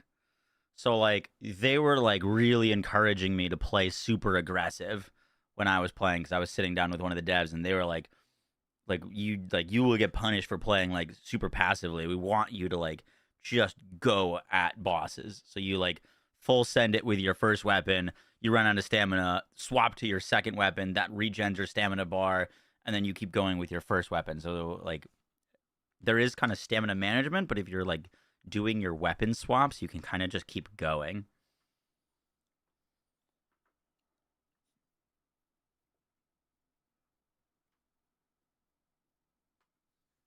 Well, if I want to make content on the game and I die on the second to last boss on 66 days, like I'll have to start all over again. Doesn't make sense for our first playthrough, but I'll do the hardest difficulty for sure.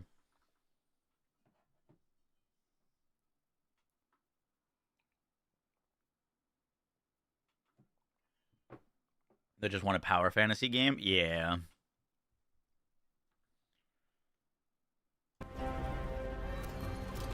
AI learning bosses? Yeah.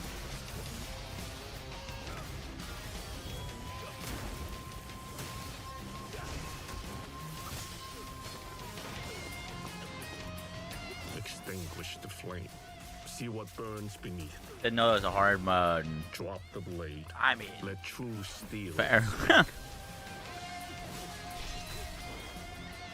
No shape. No shadow.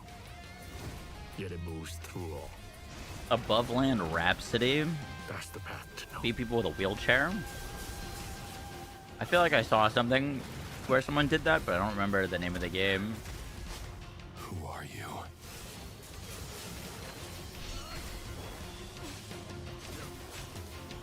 Above Land Rhapsody.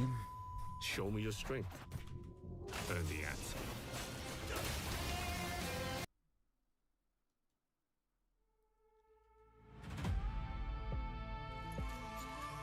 A goddess in chains. A horde of evil monsters. What is this? 3 brave heroes. And a giant kun. The heroes armed with bows. With swords. With a chair? Yes, a chair! I feel like I did see this. Armed with all kinds of classic weapons. And all kinds of ridiculous ones. Yeah, I remember seeing a gameplay footage for this. Fierce pets. Pets that can really fight. Together they battle the bad guys. And release the giant kun into the sky. Is this a roguelike?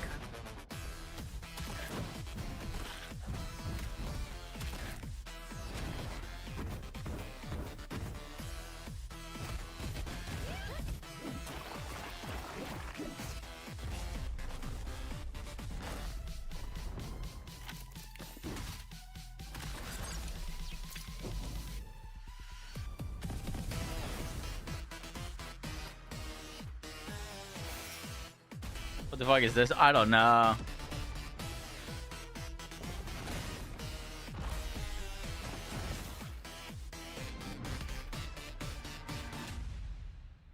Above Land Rhapsody. A co-op wild sci-fi fantasy action RPG roguelite. Okay, that's what I thought. That is what I thought. That looks fun, though. I bet you it'll be very fun with friends. Phantom Blade 2.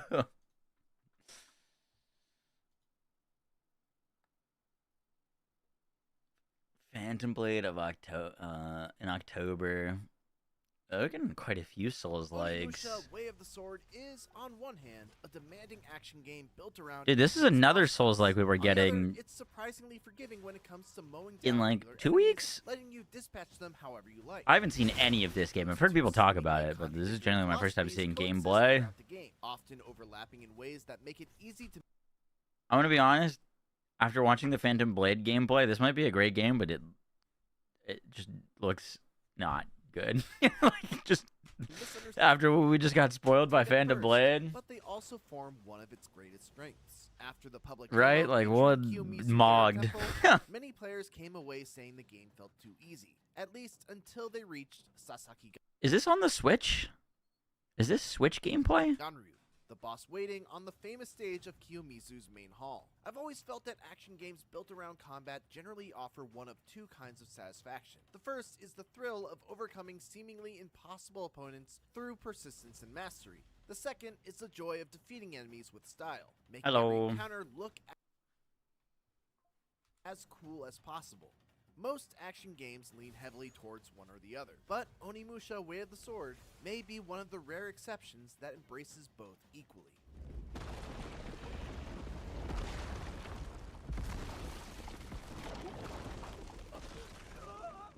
Much like Sifu, Onimusha Way of the Sword dynamically changes combat animations depending on the positioning of both the player and the enemy. Purposely guarding while your back is turned or luring enemies close to a wall triggers unique contextual animations that make every encounter feel cinematic.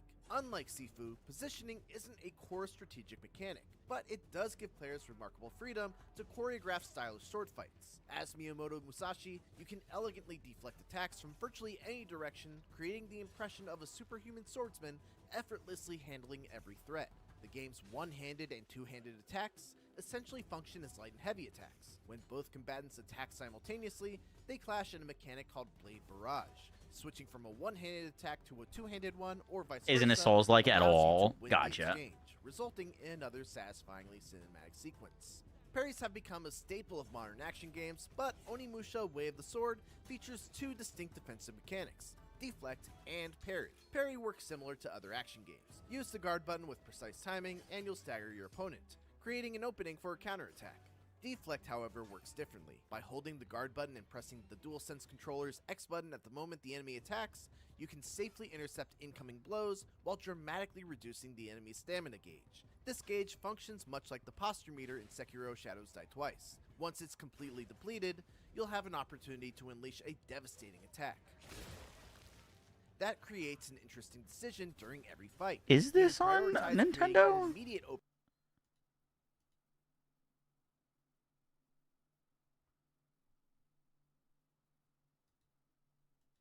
through parry, or focus on breaking the enemy's stamina gauge. Do you play the demo? No, I haven't. Just deep in combat, they also make every encounter look spectacular. According to director Satoru Nihei, parry and deflect feature over 300 unique It will come for Switch too? changing Okay. depending on the enemy's size and type. And then there's Isen, the mechanic that has always defined Onimusha. Isen is a devastating counterattack triggered by striking at the exact moment an enemy attacks. It's flashy, Oh, that's immensely cool. satisfying to pull off, and instantly kills most standard enemies. The catch is that the timing window is tight, and a failed attempt will put the player at a high risk. More than anything else, Isen encapsulates Demo's fire. brilliance and I like difficulty this of Onimusha mechanic. Way That of seems the pretty Sword. sick. It represents the series' unique balance between risk, You have reward, 53 and catalysts? Yo, style. spare Isen some. is the very definition of high risk, high reward. Yet against ordinary enemies, there's little practical reason to attempt it, as they're easy enough to defeat through conventional attacks. Yeah, so but players you could focus look cooler. purely on efficiency can simply ignore the mechanic here. Boss fights, however, make the risk of utilizing Isen much greater. Missing the timing often results in taking massive damage, and since the bosses themselves are already challenging, I rarely felt I had the luxury of attempting an Isen during my hands-on session. Other journalists at the event shared similar experiences, with several telling me they had simply given up on trying to use Isen against bosses. So if it's unnecessary against regular enemies, and often too risky against bosses, what purpose does Isen really serve? The answer, I think, is simple. It looks badass. Most of the time, attempting an Isen isn't the most efficient strategy. I'm more excited for But Phantom when you pull it Blade. off, the payoff is Yeah. immensely satisfying. Not only because it feels stylish, but because looks there's cool, though. always the possibility of a huge reward. Graphically, it looks kind of Glance, dated, Isen but if the seems gameplay's designed good, I don't care. primarily for players who want to show off, yet mastering it ultimately becomes one of the game's greatest challenges. During this hands-on session, I explored a brand new area called the Oni Refuge. While the word Oni itself is Japanese for demon or ogre, in Onimusha, the Oni are depicted as an ancient, supernatural created by the Oni to hunt the Genma. The area begins inside a cave repaired with kintsugi, a Japanese method of repairing broken pottery with powdered gold, before opening into a surreal landscape where massive rocks and fragments of ruined shrines and temples float throughout the sky. Unlike stages based on real-world locations, Like Dragon's this is Dogma 2. unapologetically fantasy. Dude, we're getting a Dragon's Unsettling, Dogma 2 mysterious, DLC this year, and aren't we? possesses a uniquely Japanese sense of beauty. Looks Level pretty cool, design though. Also takes advantage of the setting. This is a Capcom game, right?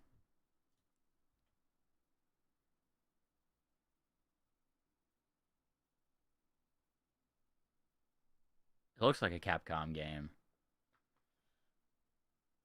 Visually similar, dude. I paused it for this second when they were running through this area because I was like, holy shit, this looks exactly like Monster Hunter Wilds. Like, does this cave not look like Wilds to you?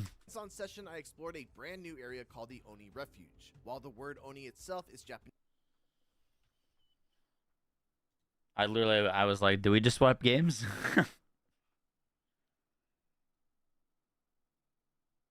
Check Dawnwalker. Is there new Dawnwalker stuff?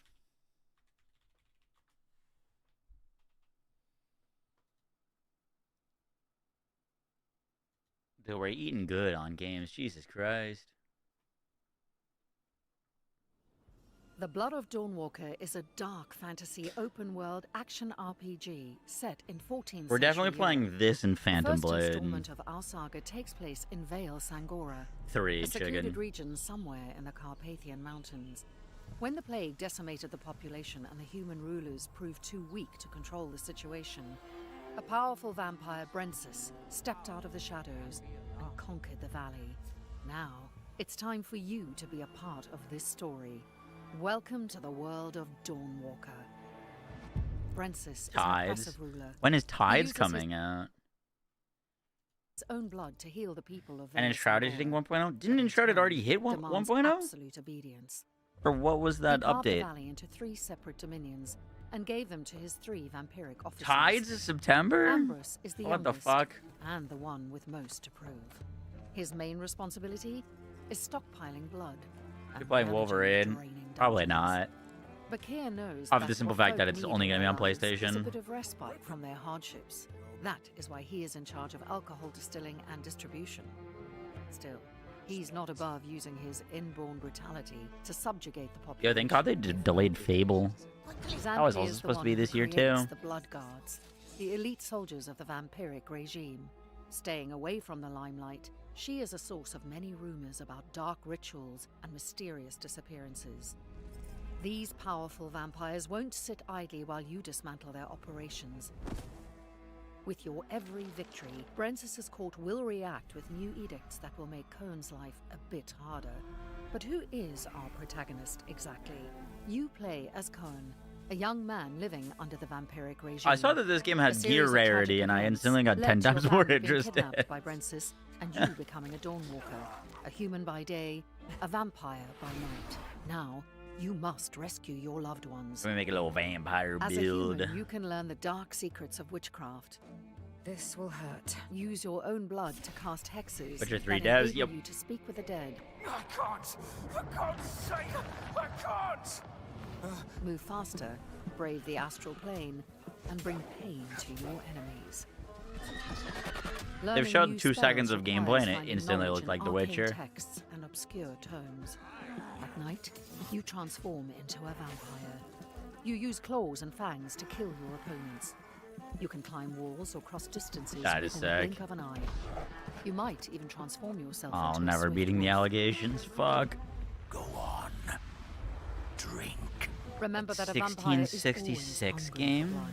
Drinking it unlocks new abilities, but in the process, you I will don't remember corrupt that. yourself.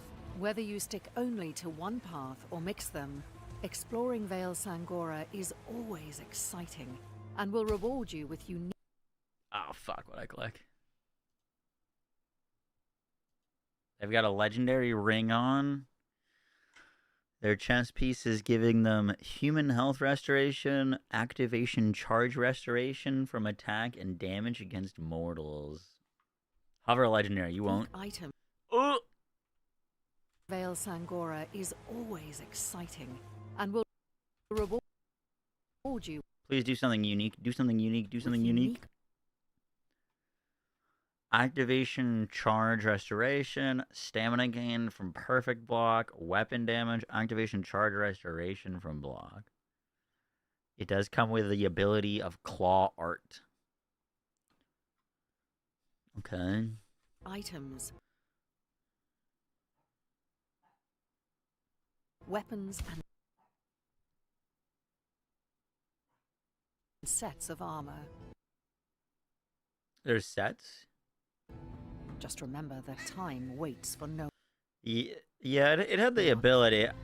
I hate when games are like From the give you moment pieces your of gear and family it's like plus 2% damage on Thursday, plus 5% guard block on Tuesday. You know what I have 30 mean? days and 30 nights Like, to give me rest. like actually impactful stats.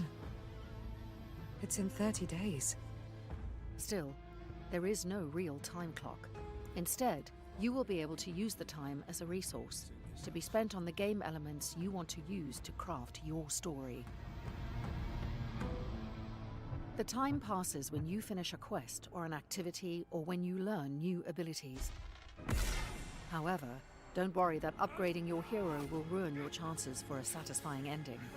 As time passes, different opportunities will arise or disappear forever. I'm sorry we were too late to save her. And even if you're not able to save your family in time, We can rush the final boss. Interesting.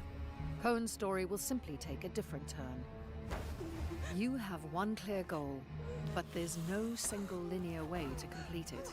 Every activity and quest is optional and serves as a building block of Every quest is experience. optional? The valley is Oh, a you're big speaking my place, language. open for exploration. You can look for opportunities to learn new things and find allies. Aye. Or you can even decide to storm Brensis's castle as soon as Not being you able to are do out of everything in prologue. one playthrough is a huge killer. However, Really? Remember that defeating him as a freshly made Dawnwalker will be a feat worthy of legends. We designed the Blood of Dawnwalker to be fun and adaptive to individual preferences. First of all, you can use Omni-Block and Omni-Attack. Your character chooses the directions of sword swings and blocks automatically. The only exception to this are unblockable attacks, ones that can be only dodged. What in For the those hell who was prefer a that? more tactical Alligator approach, dolphin? We offer directional combat, which involves observing your opponent's movements and reacting to them. It's about finding a certain rhythm and using it to defeat enemies.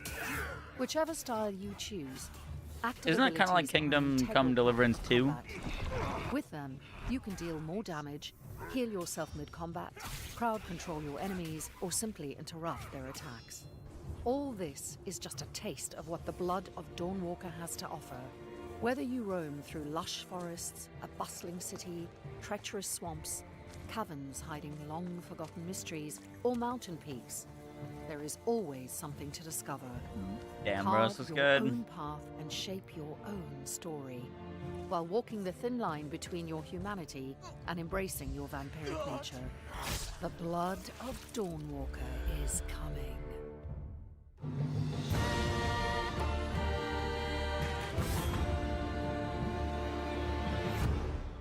Cool.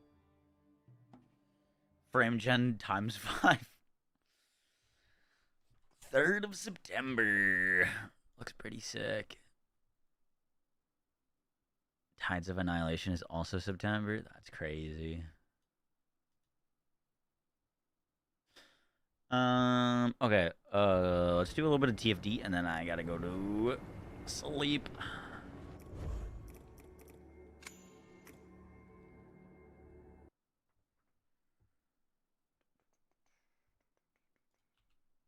Or not sleep. I have some work I need to get done tonight.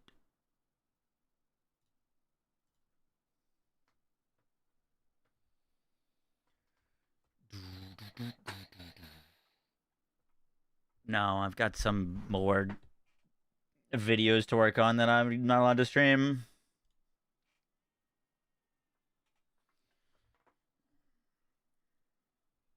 Does Mortal Shell 2 have New Game Plus or is Night Mode to go to? So, Mortal Shell does have a New Game Plus. Night Mode is like a difficulty that you can turn on. So we were playing New Game Plus, as in I beat our first playthrough already, plus Night Mode to make it more difficult. How do you know Tides of Annihilation in September?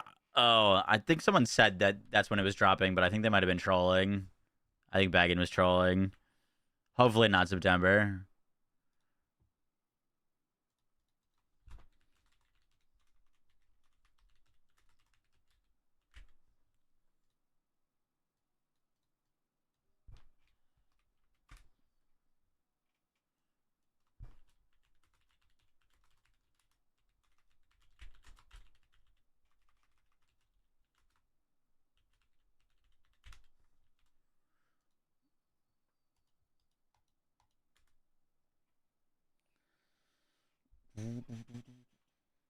It does not have a release date. Okay.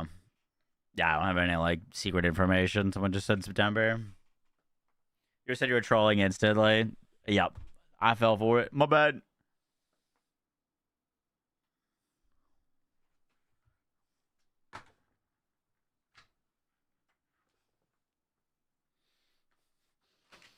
Piece of me. The rewards are greater in night mode. Yeah, I think you get a little bit more drops. I don't know what the percentage is. There's also apparently some dungeons that have extra rooms in them, that those rooms only appear in night mode, which is pretty cool. Is my game volume off? It is.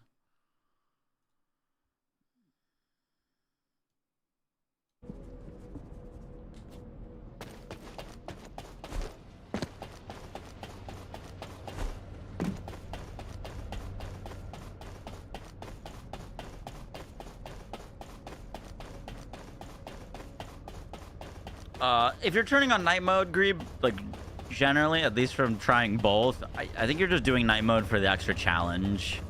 If you're trying it just for the rewards, probably not necessarily worth it. If that makes sense.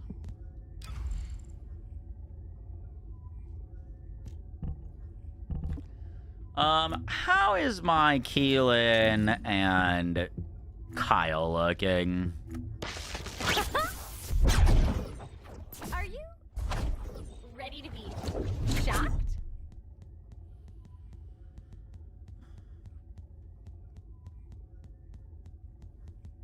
Bro, I haven't played Kyle in actual ages.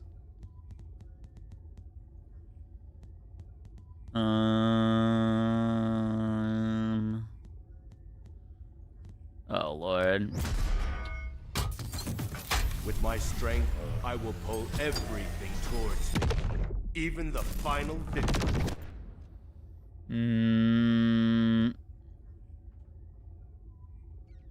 Please don't play Kyle. He's dog shit. Well, he's getting buffed. I wanted to look at my arcade tuning level on him, and it's literally level 1. I haven't pulled out Kyle since Sigma Sector got added.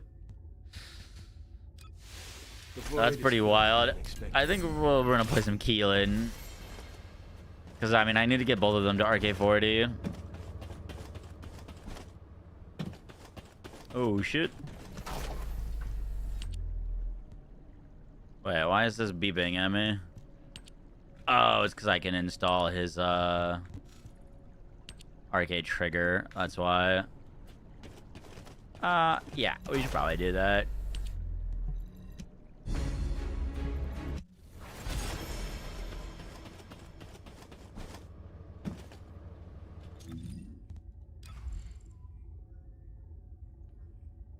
It's probably gonna be very outdated.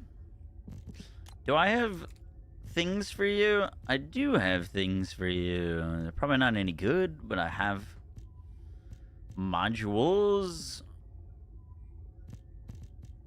They did buff Keelan.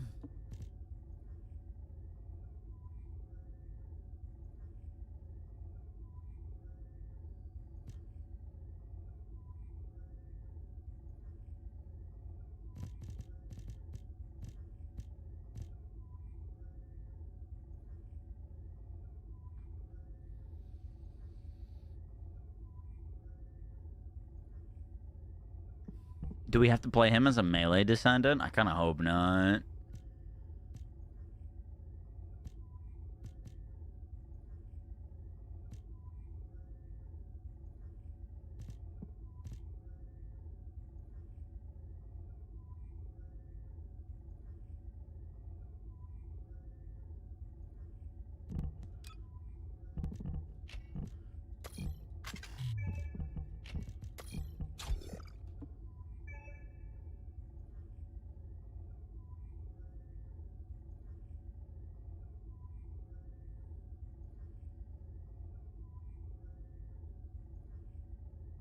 I don't remember this.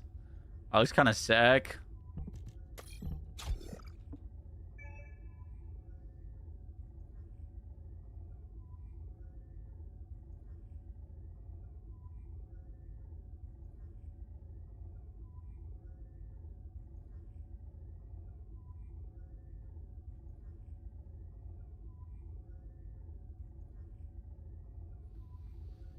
I've been increased acidic infusion level when using skills. Increase acidic infusion level. Using skill increases the confusion level, great agility.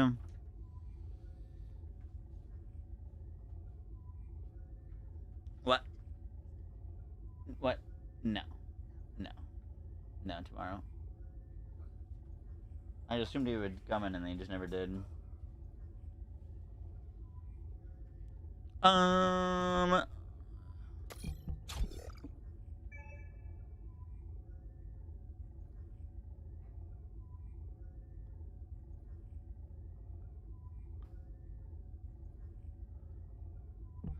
Well, let's try Fierce Attack. I don't remember seeing this.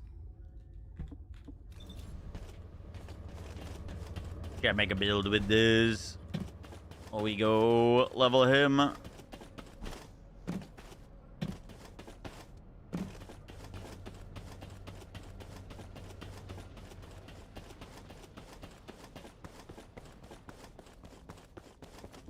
Welcome to the Modules Lab. Does anyone know what the best Sigma or Arca tuning farm is besides Sigma Sector? They said they adjusted that, so you don't need to grind it from Sigma anymore.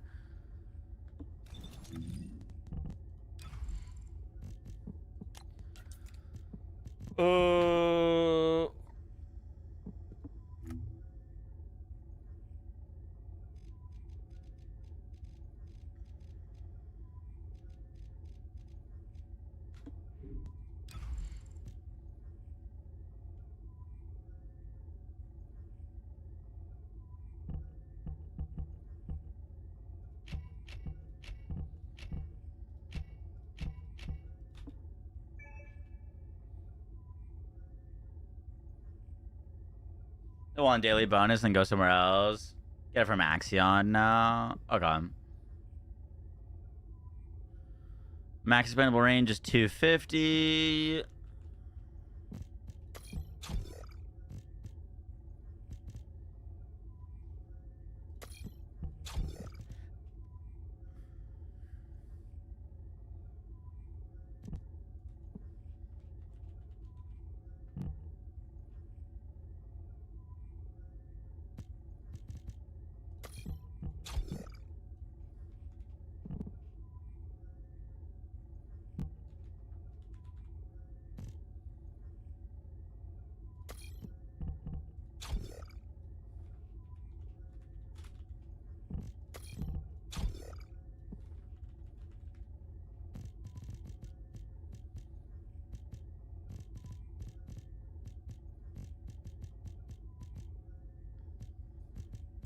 It seems like you go non-crit unless we've got a crazy crit ancestor module for him. I do have a 381% increased crit rate. That's not terrible. Lower cooldown kind of sucks balls. But maybe we can build him crit.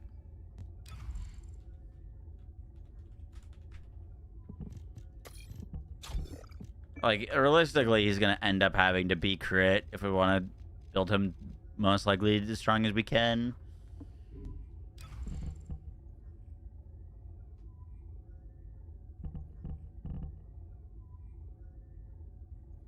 You know what's a byproduct of that is, like, I feel like they've buffed the values of every skill so much that, like, modifier just loses a lot of its bang. And if modifier loses a lot of its bang, then, like, crit is just so good, you know what I mean?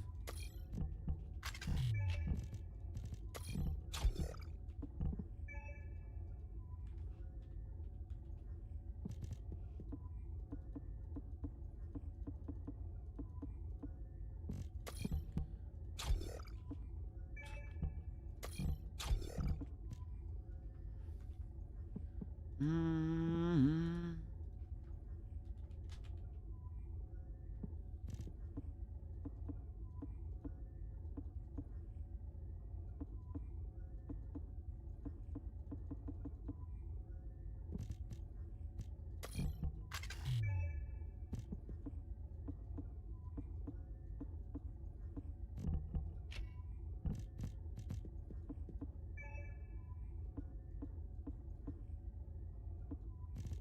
I don't really have the catalyst to build him crit, to be honest.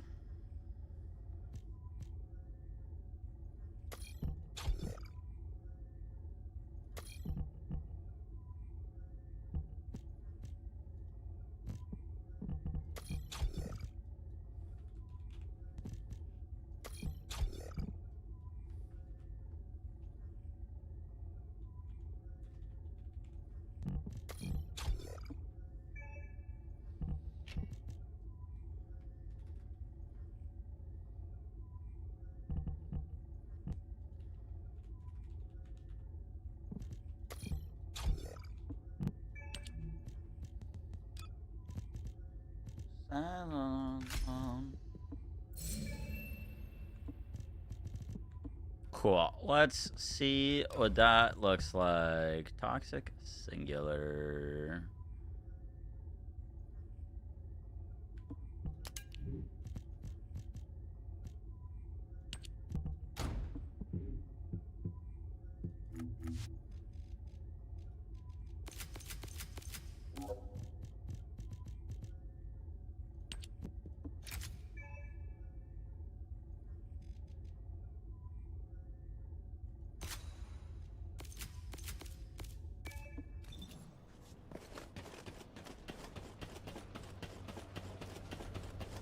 It's still not enough.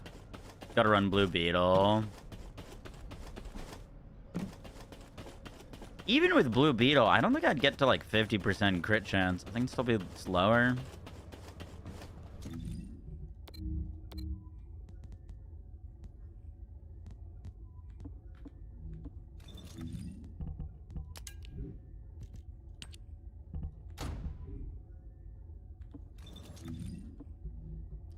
Let's just run it solo. I'm curious what this looks like. I have no idea.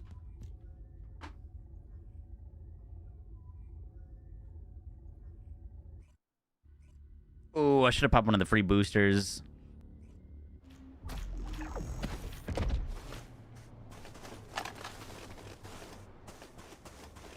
It's fine. Descendant, confirm arrival at the operation zone. Proceed with caution.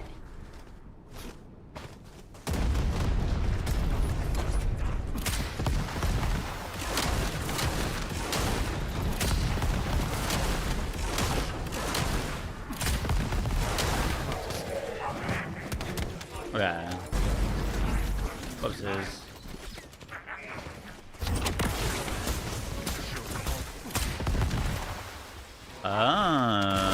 That's cool.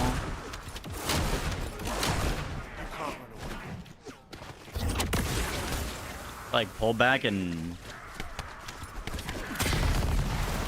Is that just for grouping?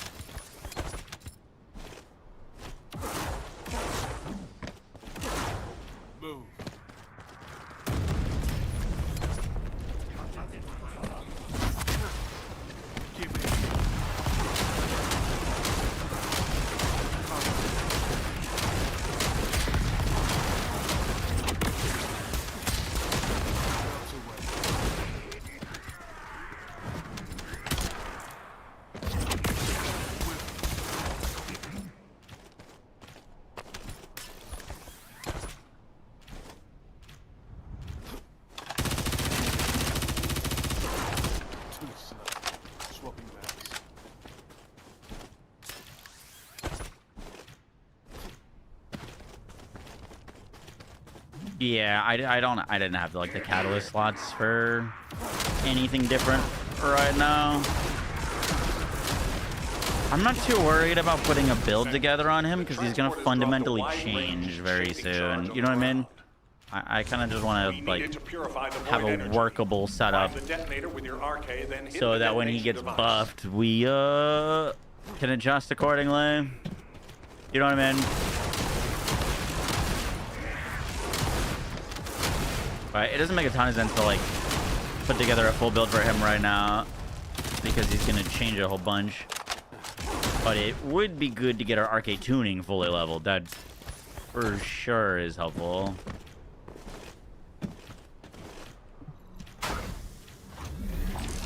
If I had an excess of catalyst, I'd go crazy with it, but I unfortunately do not.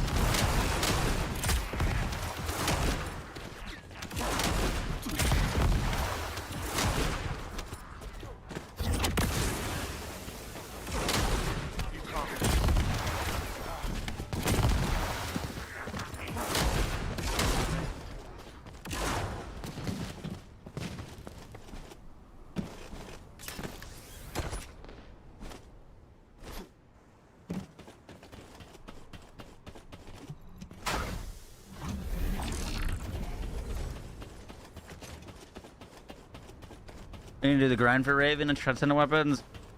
It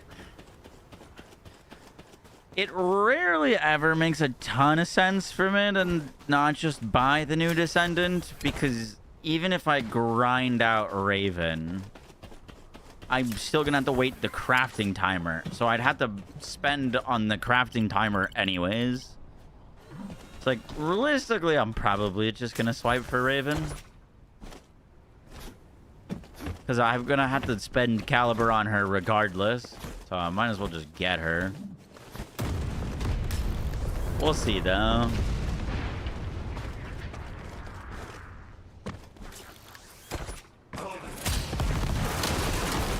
Captain Elias, deploying arcade.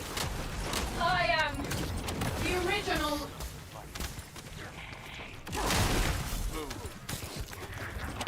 8 skill cost. Nice. That's pretty sick.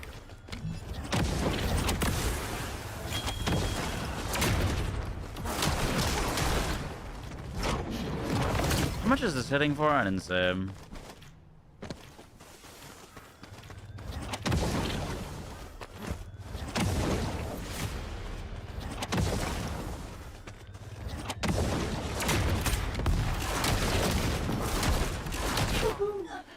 Extraction from operation zone initiated. Good work, Descendant.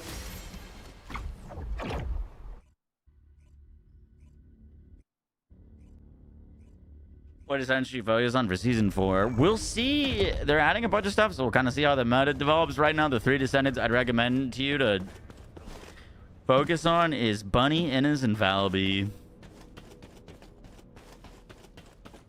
Bunny, Inez, and Valby.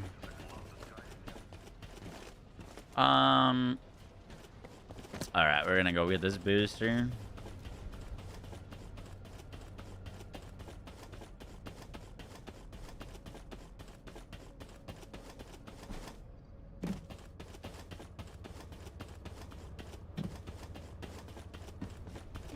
Now, where was the next excavation region?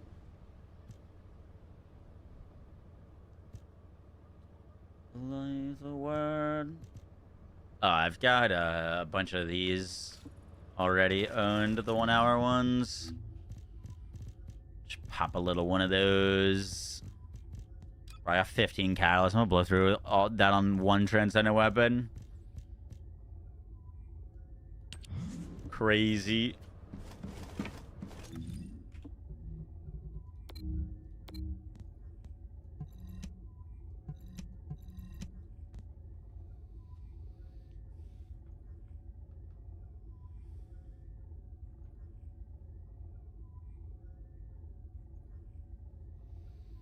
Luna and his Valby and Glay. Probably meta for the new hard content.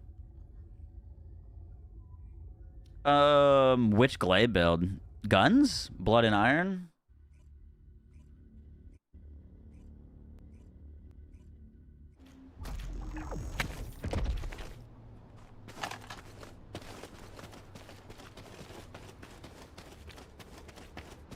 This is Hound Actual, reporting extreme concentrations of void energy within the operation zone. All units, please proceed at your own discretion, but do not exceed your limits. Descendant, enemy troops are being transferred in large numbers. You must attack their point of origin.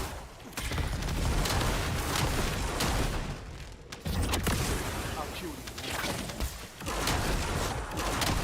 You can't let them win.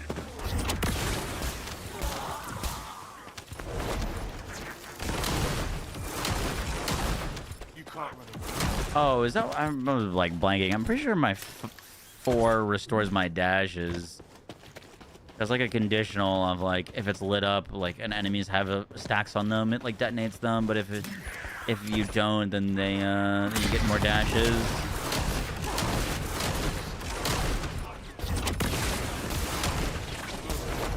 Yeah, so that overcaps my dashes to 5.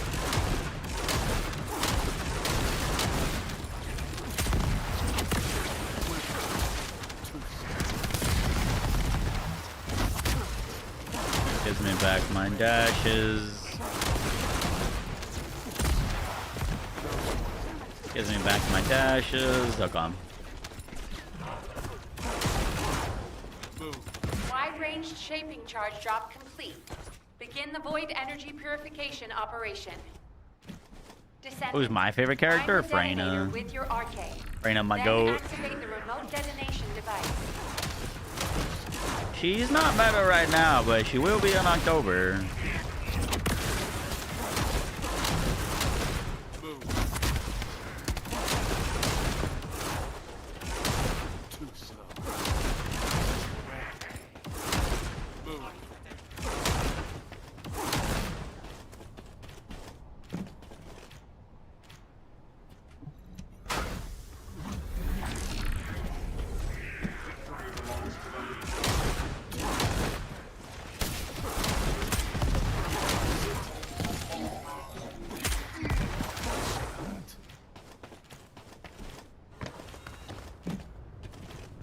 Faith in the Freyna rework. Yup.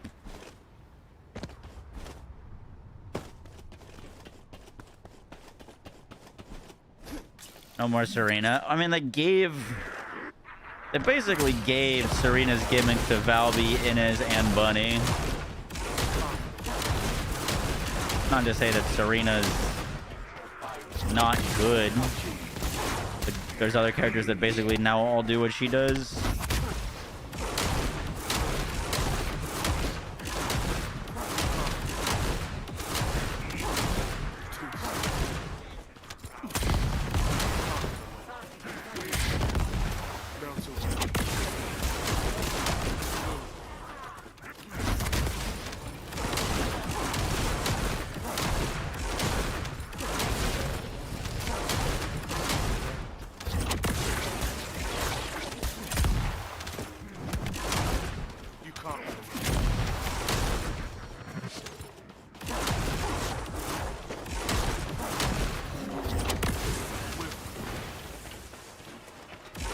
Is Keelan any good?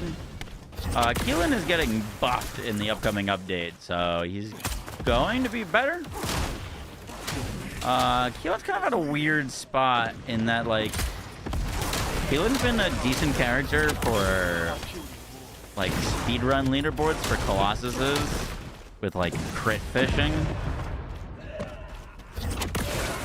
But he's a decently fast farmer.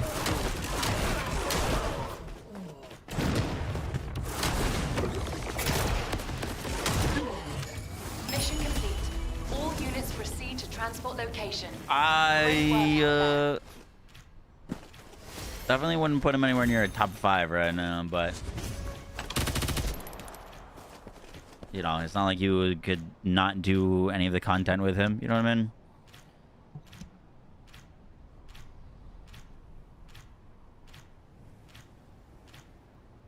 Balance restored to DFD.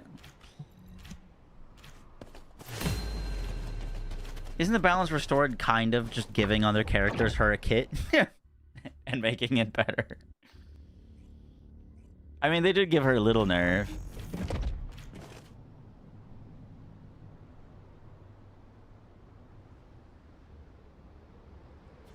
This is Hound Actual to all personnel.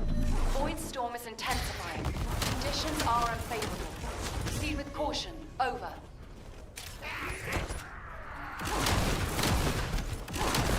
You can't run away.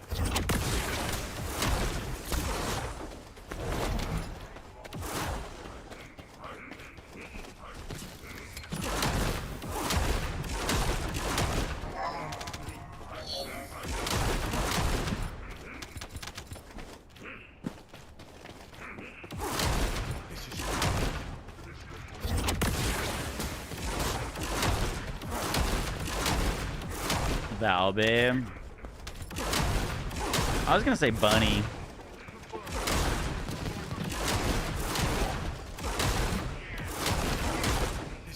Off the fact that she's really strong right now. Not quite as strong as Valby. But it looks like she's getting 2 transcendent weapons that are like basically built for her. I'm imagining she's gonna be real nice with those.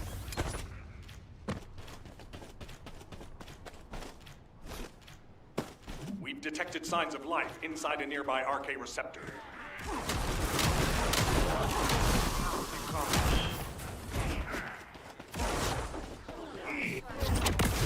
That'll be slow. Go bunny, you bunny.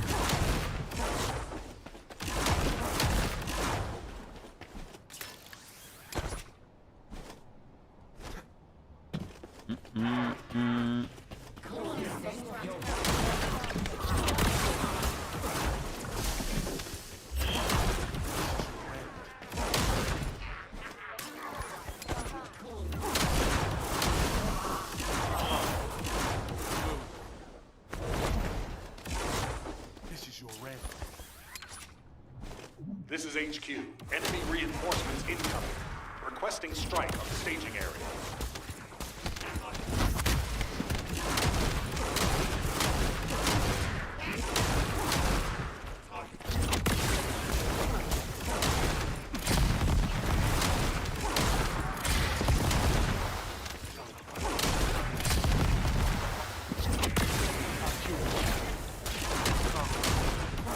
Crazy.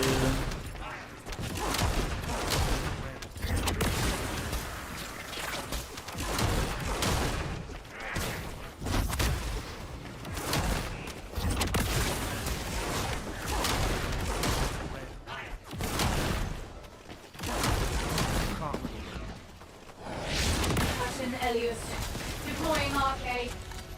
I am the original.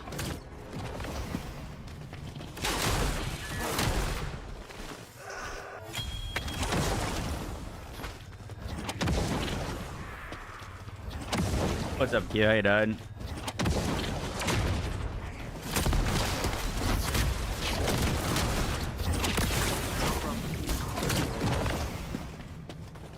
Only $1 million on that.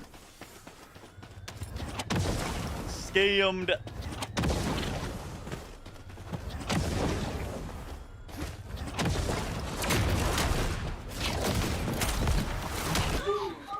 Mission complete.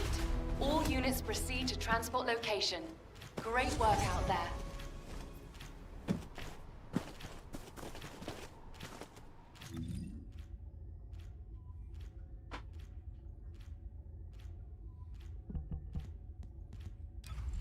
How do you get Borderlands fun when you're strong, you're on true UVH7, and it's easy? I mean, if you beat all of the content on true UVH7 and you're content with your gear, you go try a different build. Try to make a different build as strong.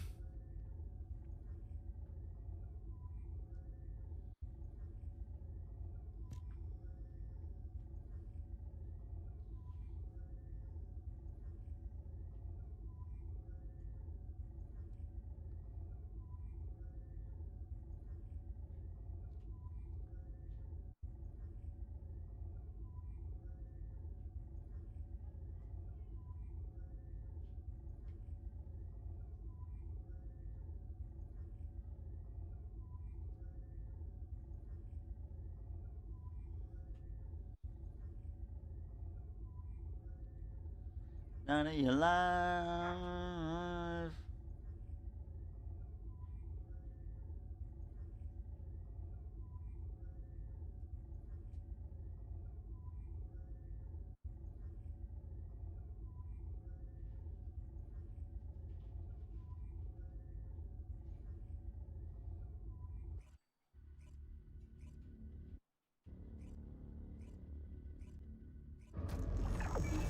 I try to push the boss leaderboard or reset? No, definitely not. What's the word? Hey, Marcus, how you doing?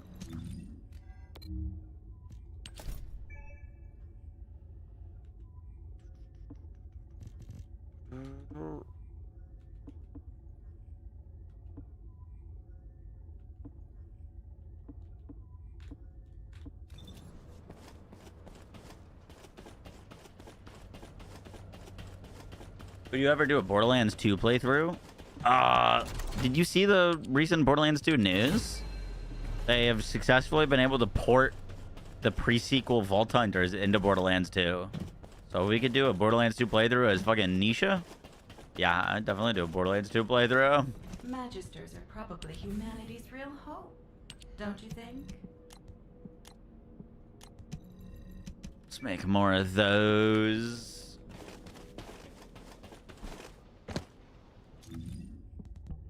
How are you doing on arcade tuning? You're level 27.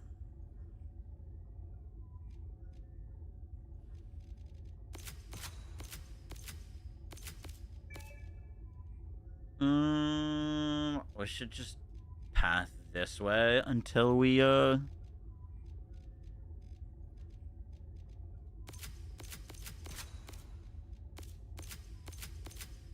we have more points.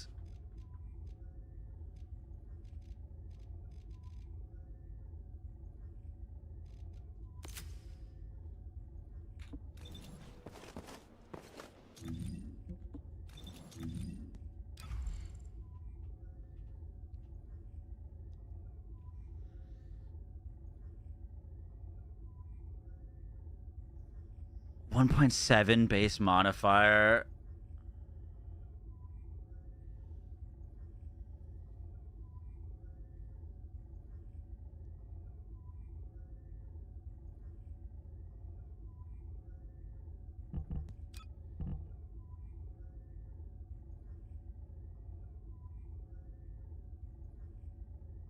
Unconditional, interesting.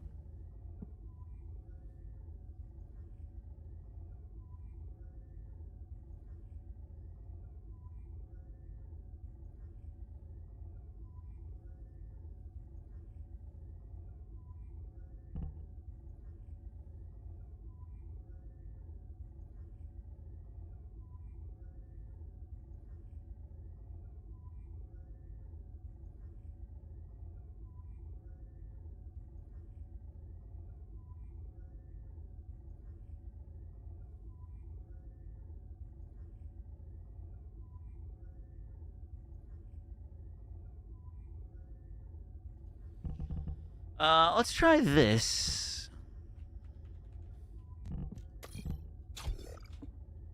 Nimble, toxic, singular,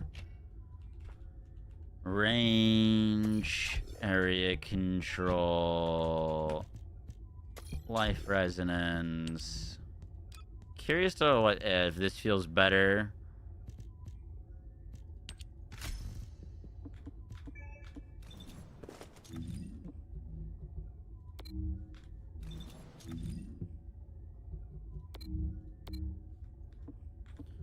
We could go do Axion plans.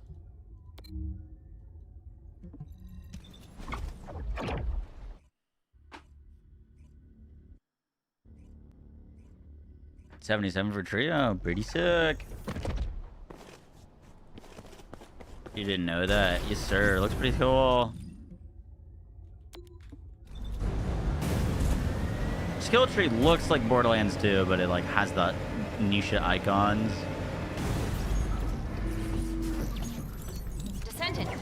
Dude, I was thinking about that the other day.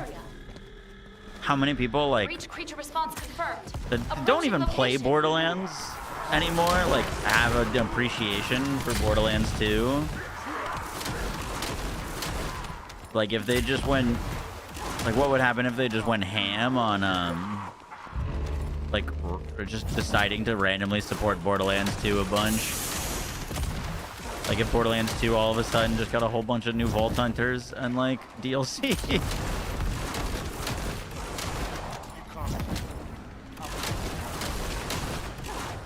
I'm not saying that I'd want that, it was a funny thought.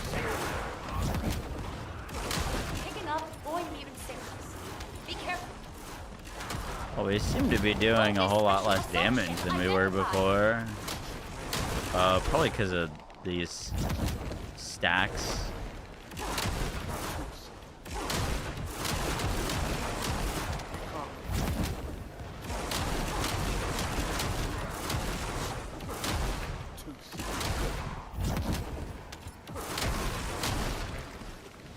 Descendant, Volga's comms traffic is increasing at your location.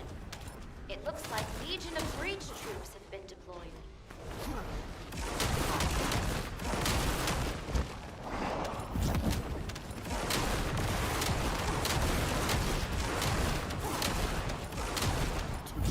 Volga's special assault ship identified. Picking up void weaving signals. Be careful. Is this like no longer singular? It is.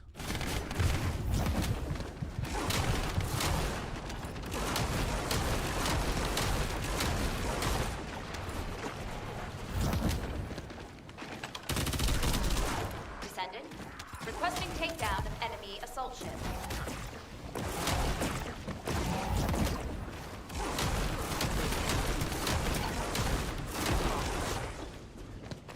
Just lower the values of this?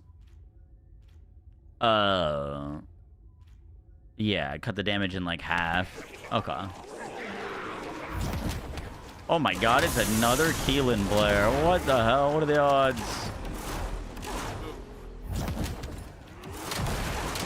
Picking up void weaving I never thought I'd see the day.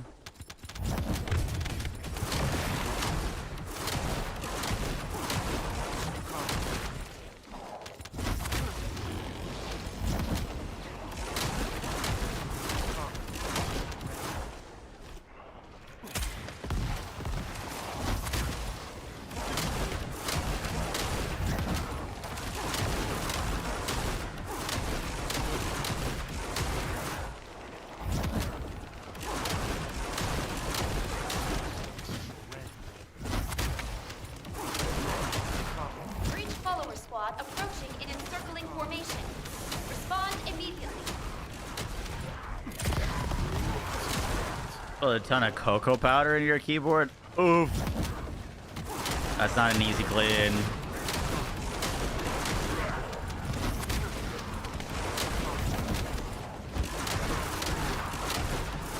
Volga's special assault ship spotted.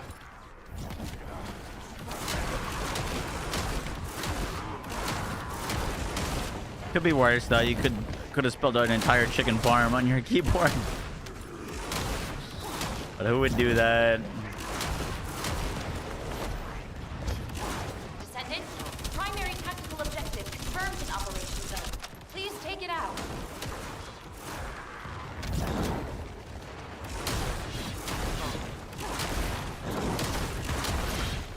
You start cleaning out with some milk.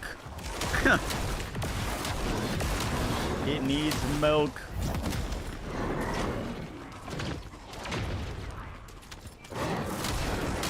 What the fuck did I just read in global chat?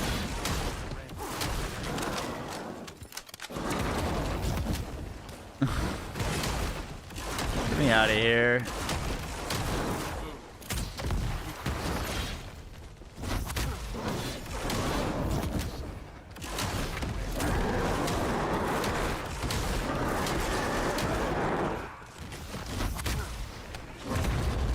Ow. Global's uber degen. Yeah. It's funny. Every time I boot up the game, I set it to not be on global, and then every time I boot into it, it's on global.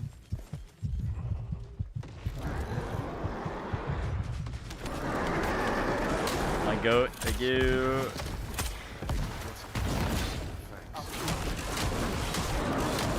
Okay, well, this felt way worse than the other build. I don't really know why.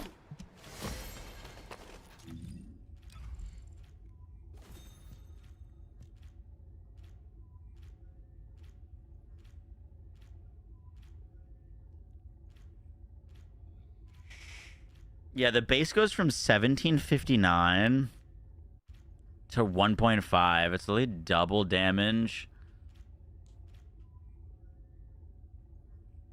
That's probably what.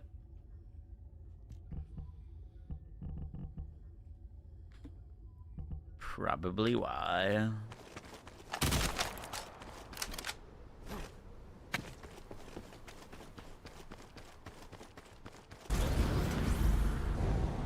Every Transcendent Ultimate has to be recatted. Yeah. That's why I asked that question. It's like 12 new guns. So it's so many catalysts. Has been detected in the area. Breach creature response I've got confirmed. 15. Inbound to location.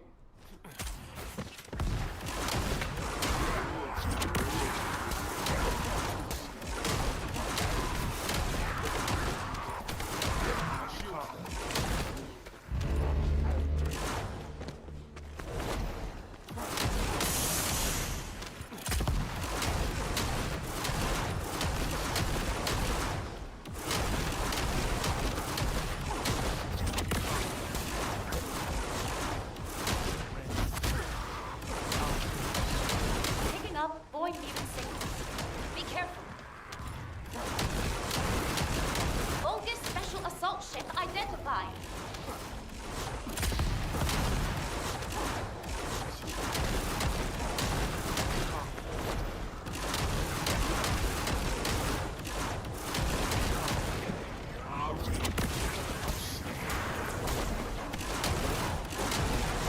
Descendant, bogus comms traffic is increasing at your location.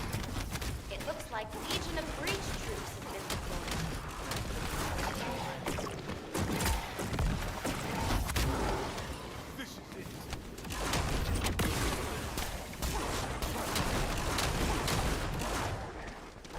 Keelan's pretty fun. I definitely clear this a whole lot more efficiently on other characters, though. Special assault ship identified. Picking up void mutant signals. Be careful. I don't have an ancestor mod on him right now, though, so not like a super fair comparison.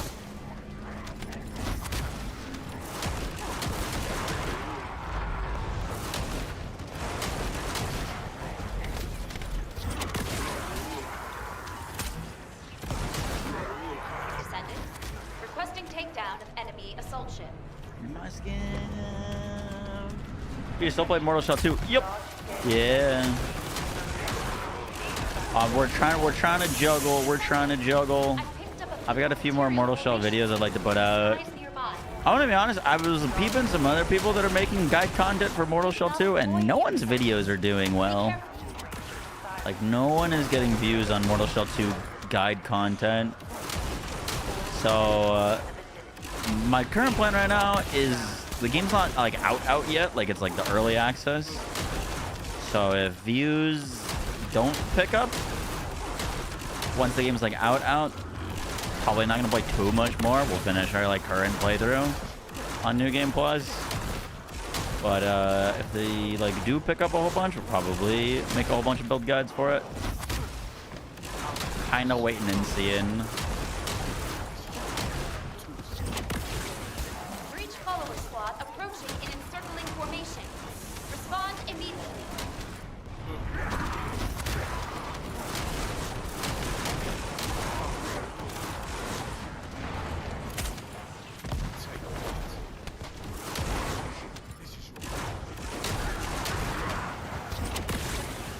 Bogus special assault ship spotted.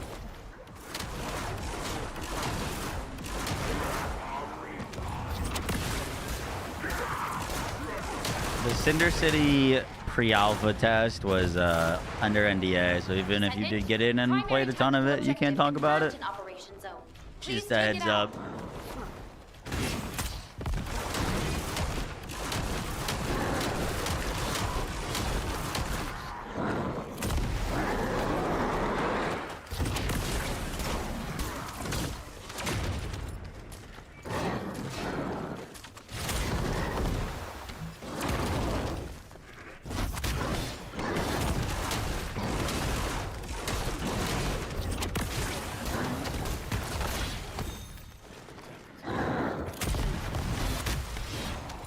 I feel like I remember his 4 being like kind of a huge hit. It's hitting like a wet noodle right now.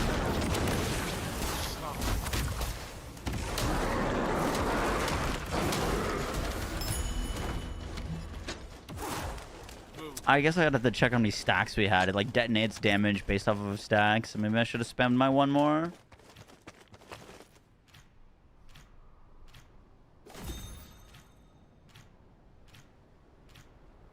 Need more stacks. Yeah, probably.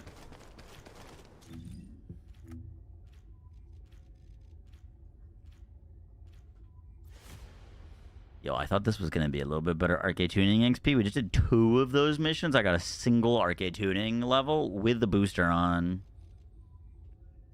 So maybe Sigma Sector it is.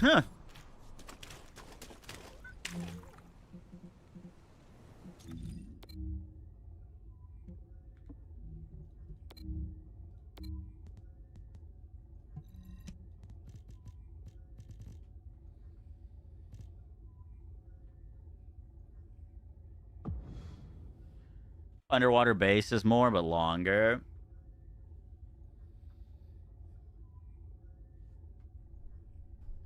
Our NDA is so strict that you can't give an initial opinion on your pre-alpha playtime, or you say something along the lines of enjoyed my time in the pre-alpha. NDAs, or you can't say anything.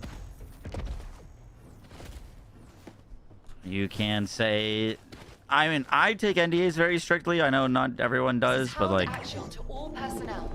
Void storm is intensifying. I wouldn't even like send you a thumbs up or a thumbs down type deal. I try to take them very, very strictly.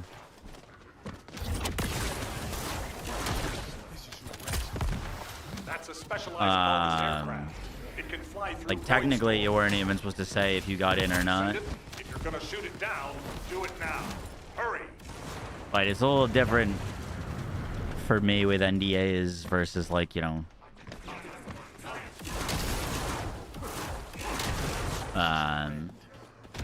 if you're not like making content online type deal, you know what I mean?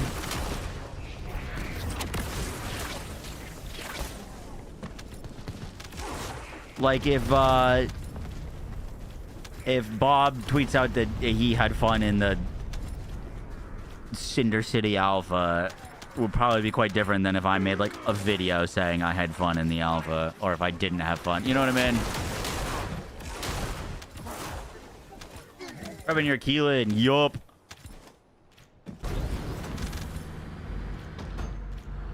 Descendant, air support is standing by. On your signal, we'll initiate suppressing fire. Look outside.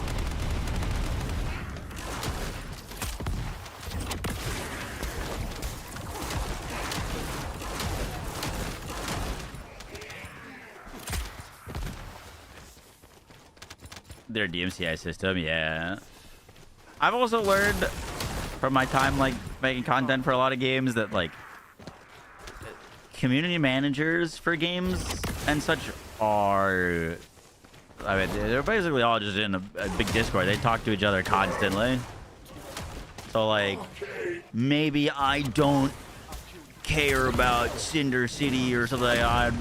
Whatever. I don't plan on covering it. I'm gonna, you know, maybe say something about it, something that I shouldn't or whatever. Like that genuinely will affect your like opportunities for other games. You know what I mean? You get in trouble with one legal game thing, you get in trouble with all of them.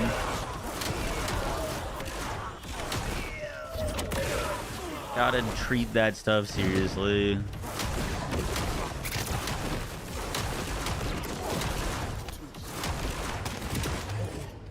Extraction from operation zone initiated.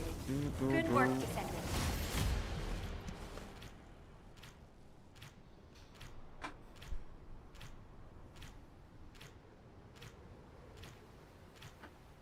Which male character is the best for you? Probably say Blair right now. Blair's pretty sick. He had a nice buff.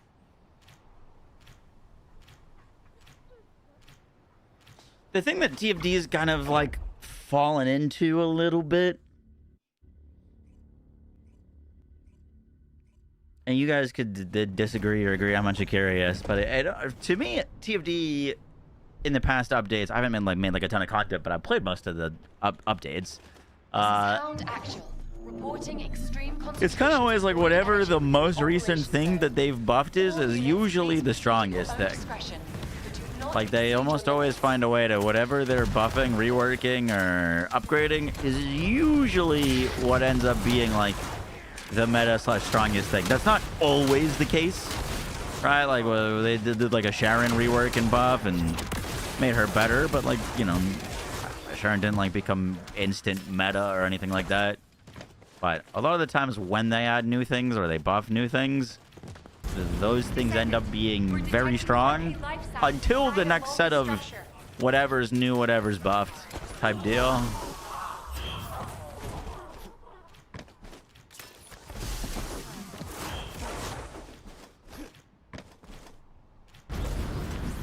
It's not always the case. There are exceptions. But usually if something gets touched by them, that thing is competitive, at least with some of the strong, like all the other strongest stuff.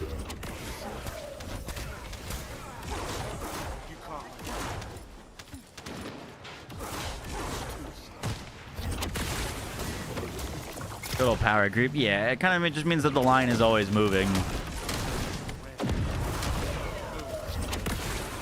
which can be a good thing and a bad thing, depending on how you look at it.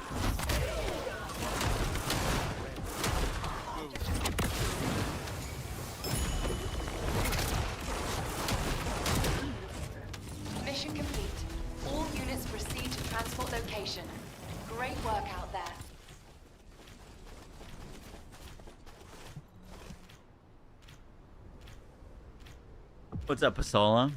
Good morning. It's early for you now.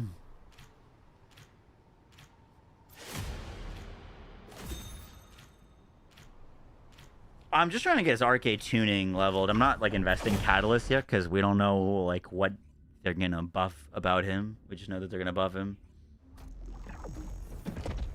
I think Keelan's kit is like more interesting. Like it's got better synergies now. Like I don't think they would need to like totally change his abilities that much. Like they did say there are going to be more numerical buffs. All units, please proceed at your own discretion, but do not exceed your limits.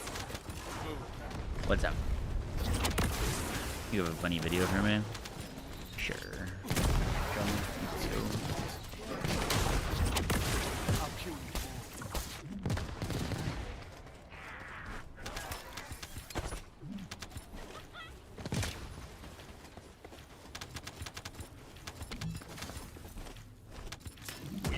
Signs of life inside a nearby RK receptor.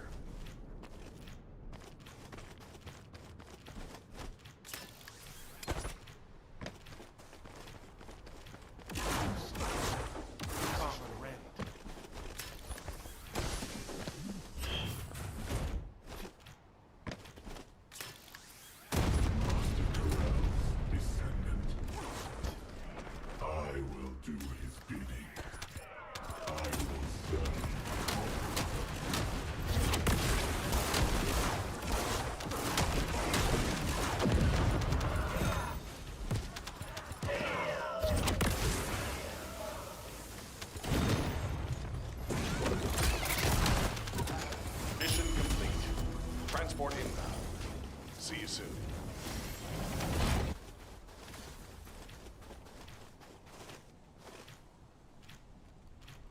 What's up, romance? How you doing?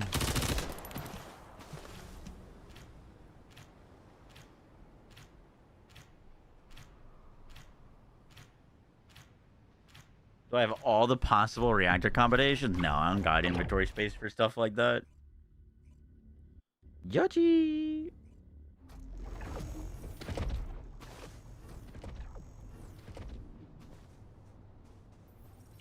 I probably have a majority of them. This is Hound Actual, reporting extreme but if there's like void energy within the operation zone. No, is there a descendant that has do we have every single role filled? Like I'm not gonna hold on to like a fire fusion if there's no fire fusion build. You know what I mean? I'm actually not sure if there's a. I kind of doubt that there's a descendant for every single role. Maybe?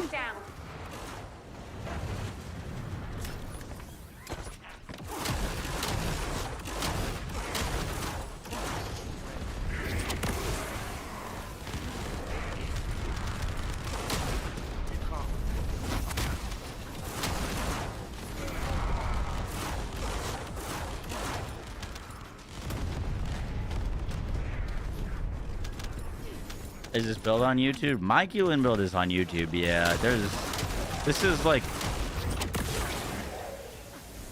I wouldn't recommend following this yet, though, because, you know, it's about to get massively changed. Tactical transport en route to the There's no descendant's electric position. dimension. Air support available. Interesting. Danger close. I repeat, danger close.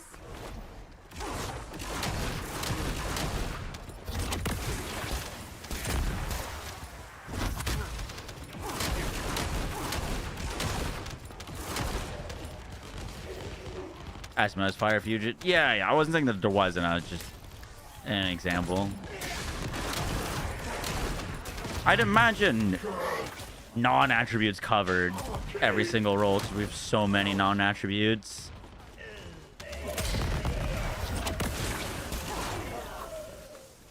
Is all of Toxic covered? That's just Keelan and Ferena.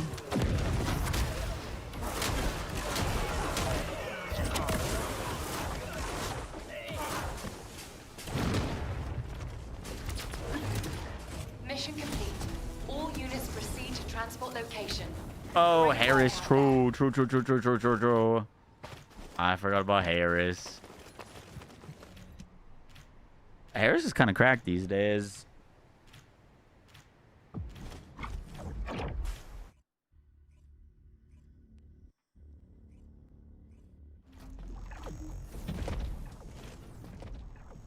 A doggo, yeah. They added doggos to this game. And in the new update, we're going to have to grind more doggo levels. I'm not excited for that.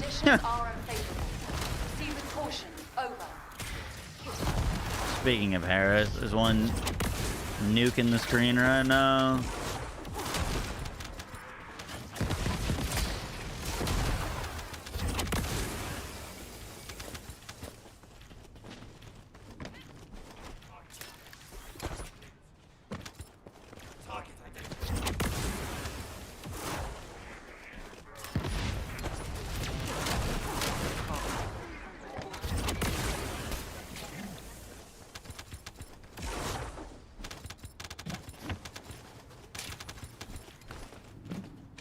Arcane life signs detected inside a Vulcan structure.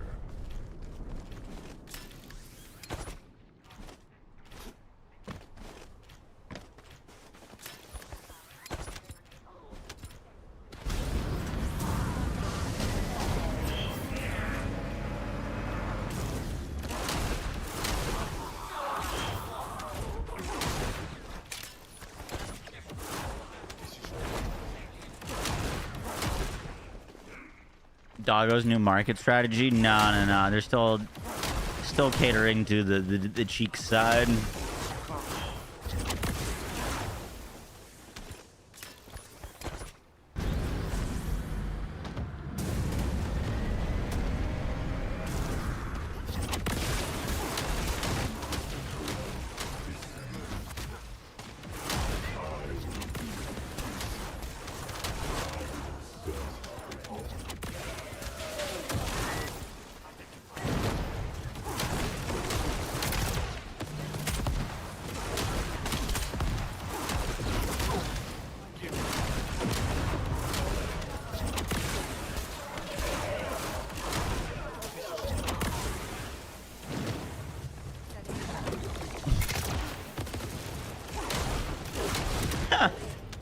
Hound actual to HQ.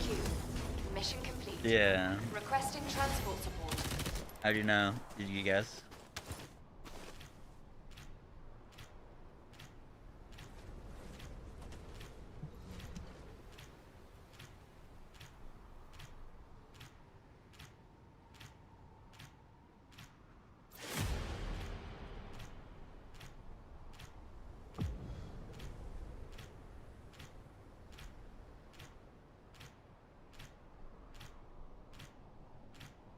Orphan after being shot.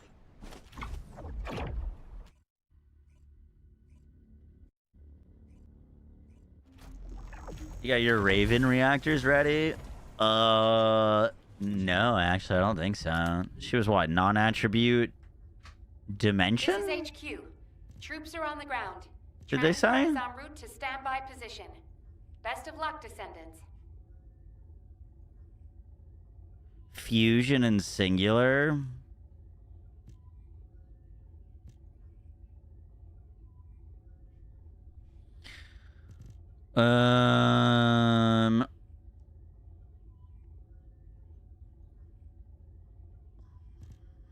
If we're going full damage on the reactor, I don't have a great one for her yet. I got skill cooldown, fusion skill, non-attribute boost, attack versus Coloss, skill cooldown, crit. I think we'll probably want... I mean, I don't know if it would want to be singular or fusion, but seems like the meta shifted away from cooldown on reactors and into just double damage. Prime the detonator with your RK, then hit the detonation device.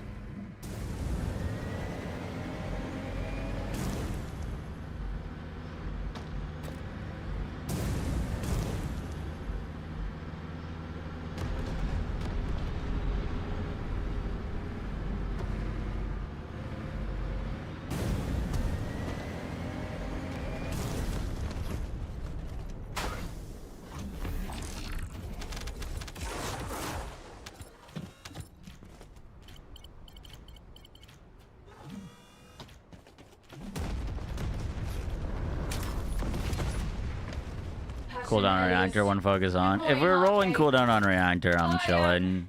If not, I need to go farm more.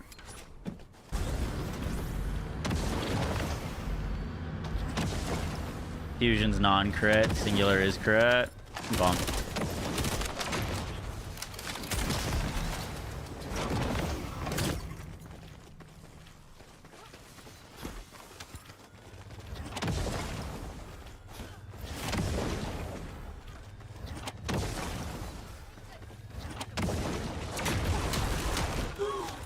Mission complete. Transport inbound. See you soon.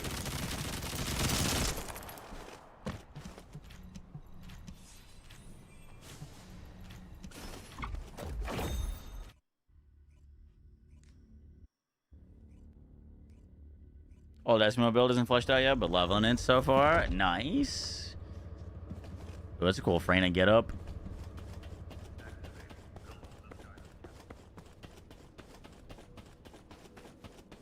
Oh, a special human child.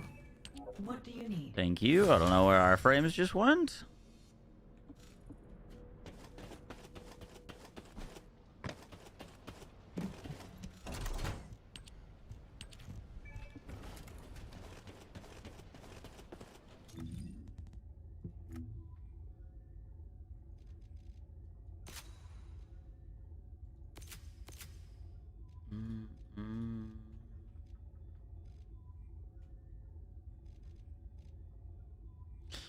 Where we put these points doesn't really matter. Which the respec when we're at 40 anyways. What's the build you're using? Just put together a random fierce attack build. I don't have like an ancestor mod on him or anything.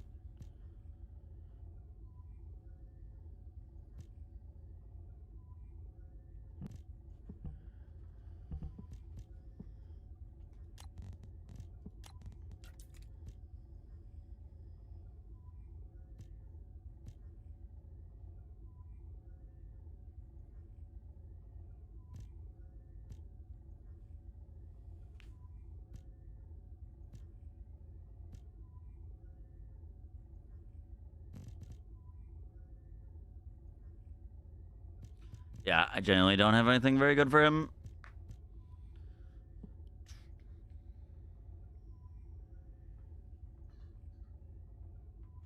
And blow them up. That's pretty cool.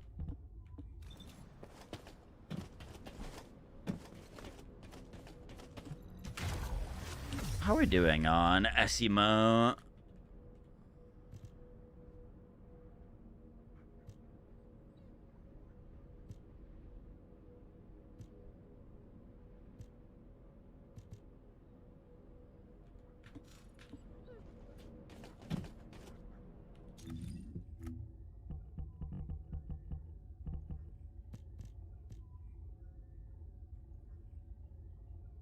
Ultimate Essima acquisition, exposed underwater base. That was apparently a good arcade tuning run.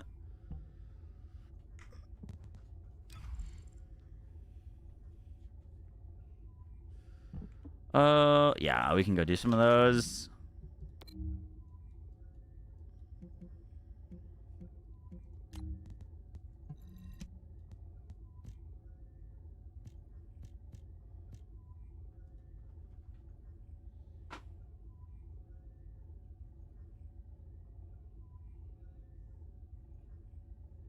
So it's 2-2, then 3. It depends. Your 3 groups enemies, your 1 does more damage per enemy that you dash through. So if they're tanky, putting down the 3 is helpful. You can use your 4 to give you charges back of your 2. But if you're close and an enemy has stacks on them, you can use the 4 as a detonate.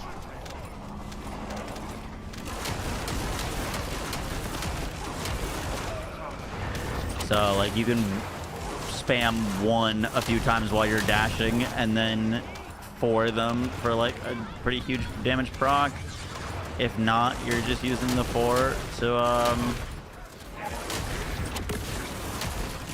give you charges back of your 2. Entrance security disarmed. Descendant, proceed inside.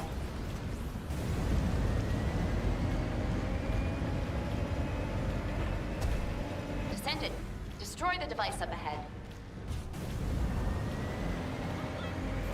What is this game? This is the first Descendant. The looter shooter.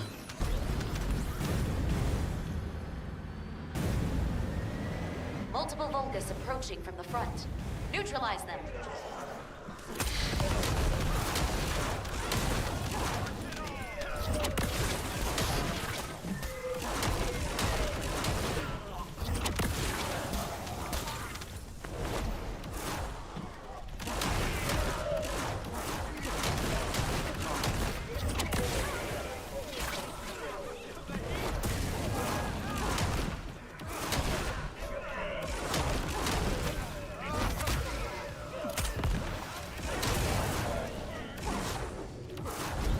We're detecting multiple Vulgus signals.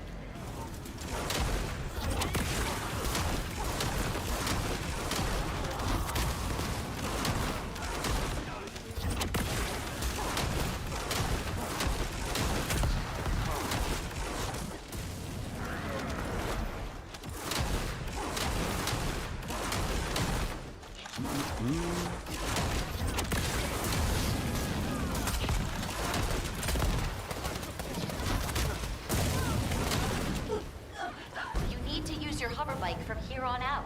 AKA Gooner shooter. Yeah, it is kind of a Gooner shooter.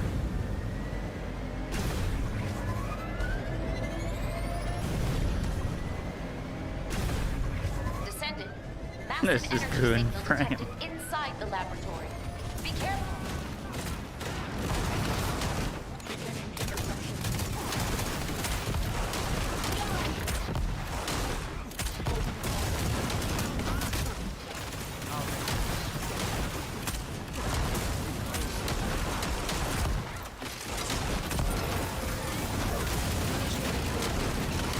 Still not getting as much of damage out of our 4 as I wanted to. I had 5 stacks on him.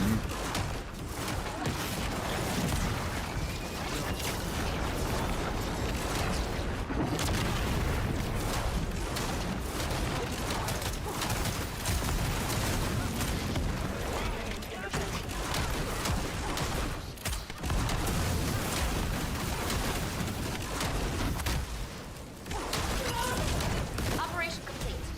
Great job, Descendant. How do I feel about Raven? Raven looks freaking sick. Hopefully she's as fun as she looks.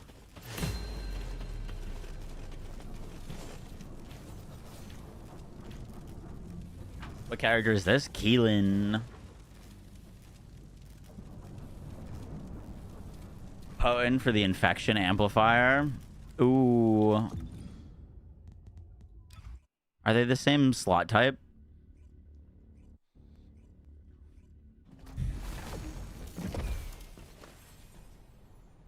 Skin tier list.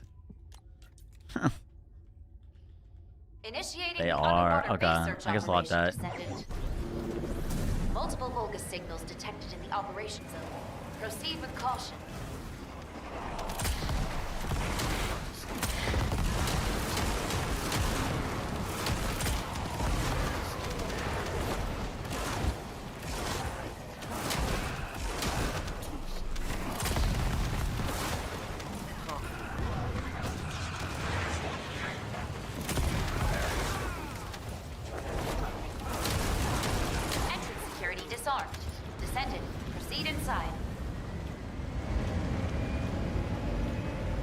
You know what's been pretty wild is even though this game doesn't have like as many players as it used to, I feel like matchmaking times have always stayed like very quick.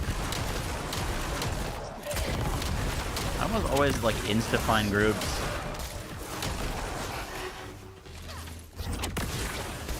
Descendant, destroy the device up ahead.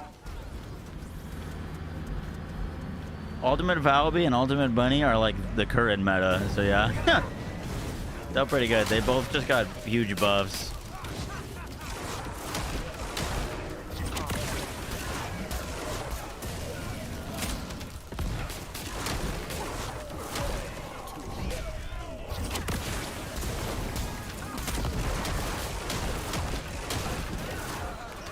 Multiple Vulgus signals detected in the operation zone.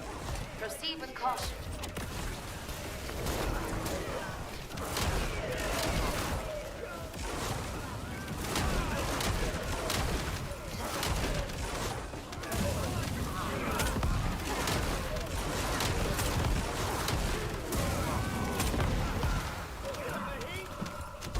We're detecting multiple Vulgus signals.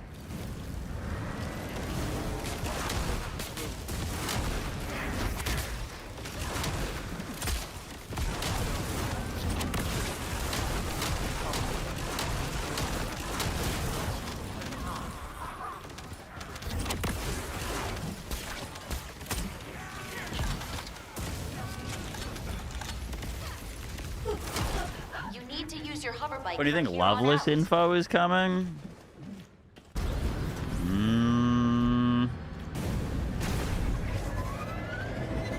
I guess 2 weeks before launch, which is the 10th. So maybe next week? Massive energy signal detected inside the laboratory. See you next Be week. careful.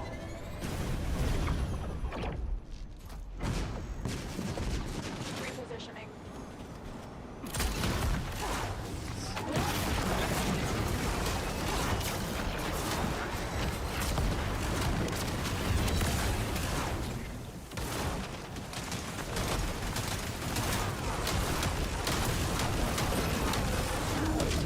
Operation complete. Great job, Descendant.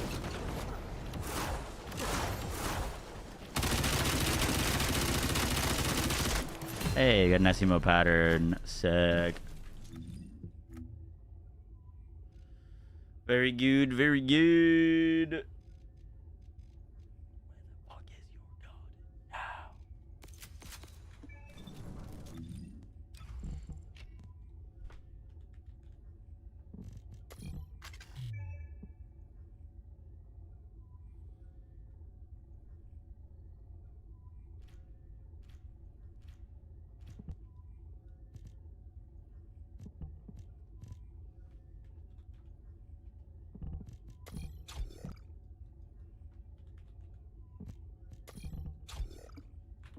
Probably just level up that mod, but for now, whatever. I think we're cooldown capped anyways.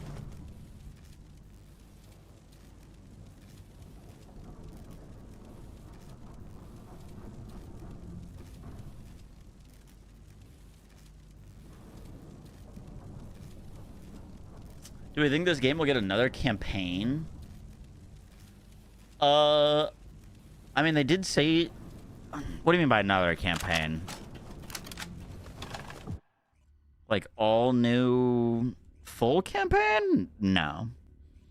But, like, this season is the end of the, like, Corel saga. So I'm imagining we're going to get new story, but via seasons. Like how the game started? No. No, you'll probably get the equivalent of a whole new story over the course of multiple seasons.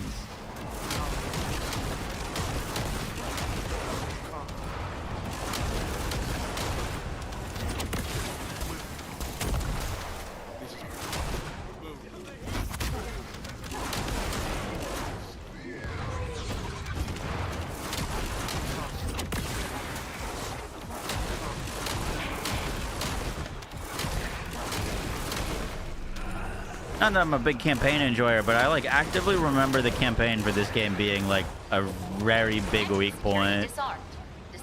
Are you saying you liked the campaign, or like you want like improvements to it type deal?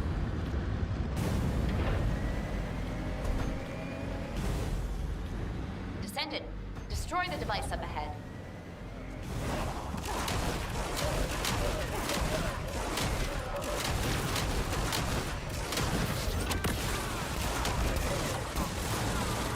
It would have been cool if the campaign had been more like cinematic story stuff like we're getting now with the season content. Neutralize them.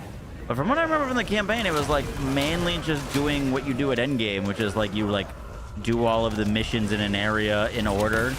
You're basically doing like Destiny strikes, and there was like an occasional cutscene.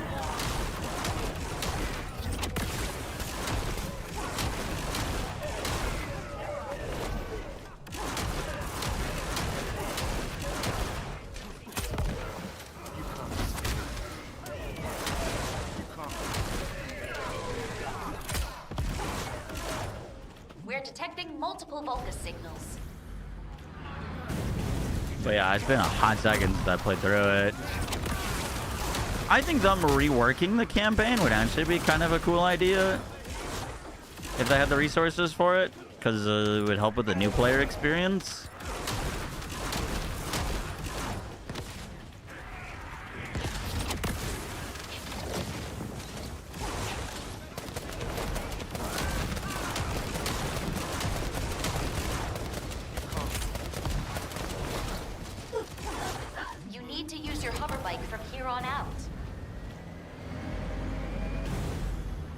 You want missions to play all at once? Yeah, I feel that.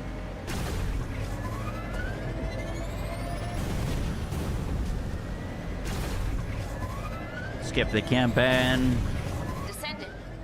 The only thing with skipping the campaign, because I agree with that. Like, yeah, you should let like kind of new players skip the campaign, is potentially giving them too many things all at once that it's overwhelming. You know what I mean? Like, all things considered, there's quite a lot of going on in this game.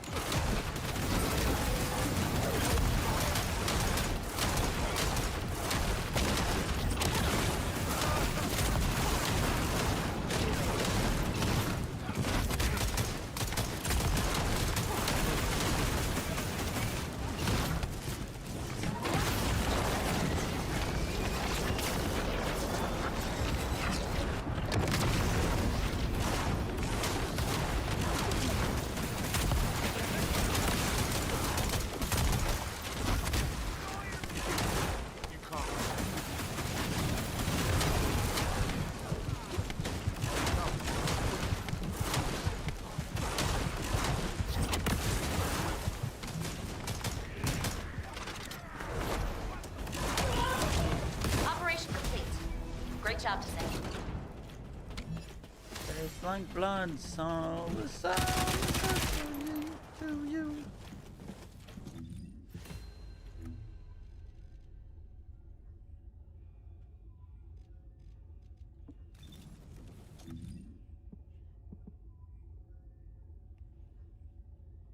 Ah, shit, I activated a 3-day booster for that? I guess that's fine.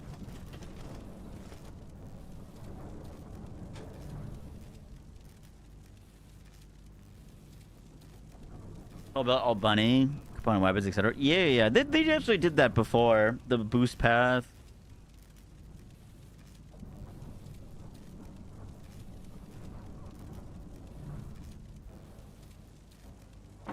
I think that is one thing area that this game definitely struggles with, is attracting new players.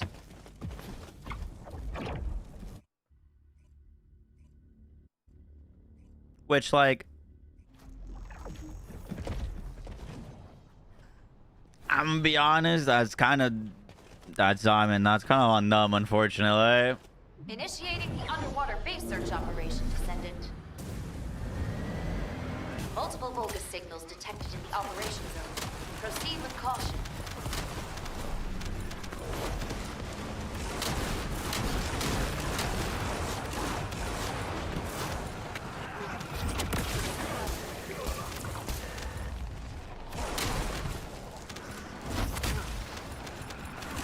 And bikes, yeah, there are bikes.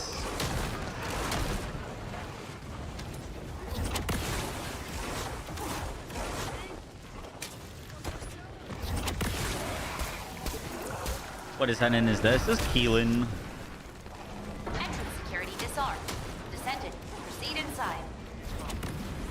He was added, I want to say, like, almost a year ago now. But he's not really new, but he wasn't there on launch.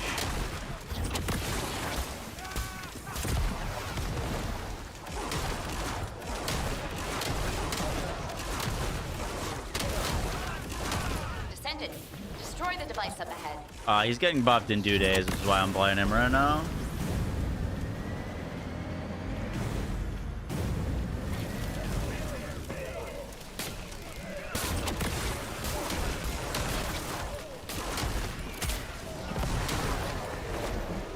Multiple Vulgus signals detected in the operation zone.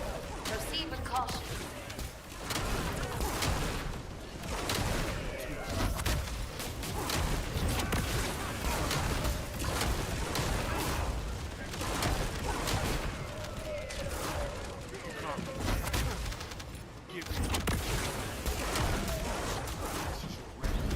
We're detecting multiple Vulgus signals. Here in arcade tuning fast. Sigma sector is technically the fastest. What we're doing right now is also fast as well. The underwater base.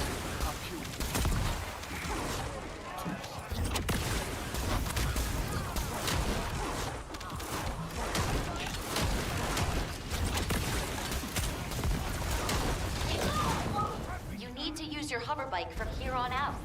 And it's still good. Yep. She actually just got buffed. I'd say realistically, probably top 3, top 4 descendants right now. She's pretty good. She's pretty good. Descendant, massive energy signal detected inside the laboratory. Be careful.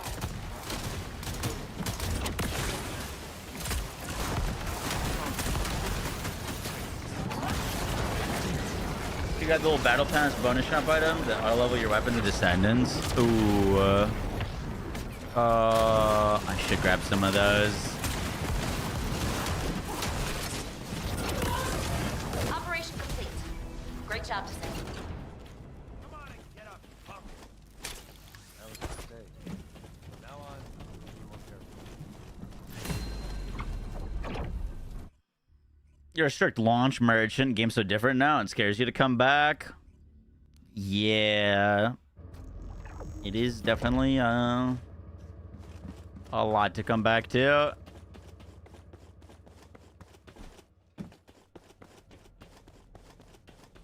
Freyna's still good, but I wouldn't say she's meta right now. She's getting reworked in October to be stronger.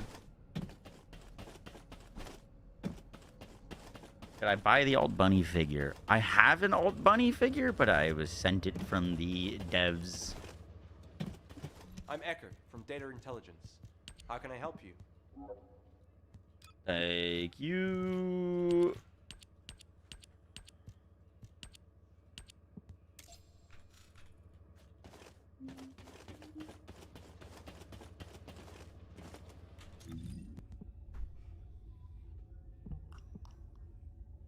You're tired of the craft time? I think crafting timers are probably the #1 thing that kills new player interest. I don't have like data on that, but from myself, that's the reason I stopped playing Warframe when I first started playing. Was the crafting timers. It's like a hard wall as soon as you hit crafting timers, typically.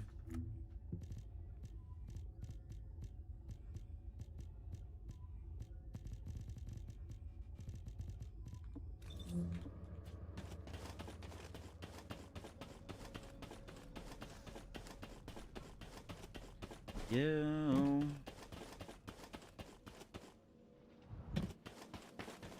If it's new research.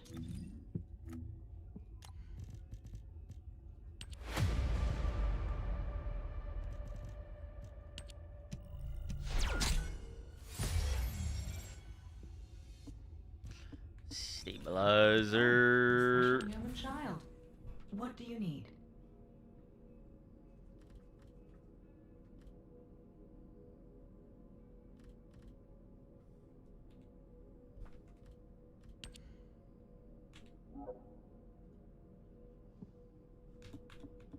I need to grind that for the material from underwater base anyways. Oh, I re-rolled my ancestor mods? Yeah.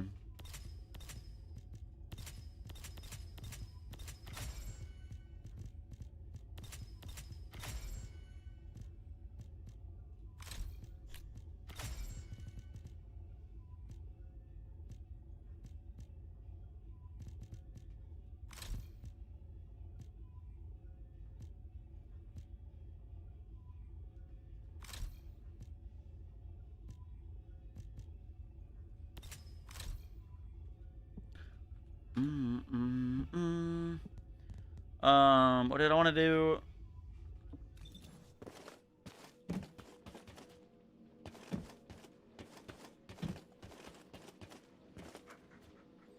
Can I rate BL4's characters best to worst? Cash number 1, Harlow number 2, Amon number 3, Vex number 4, Rafa number 5.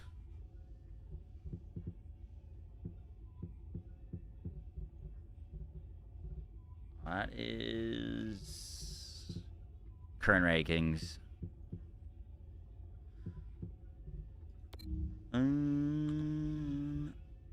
Oh, that's right. We came back to grab stuff in the battle pass.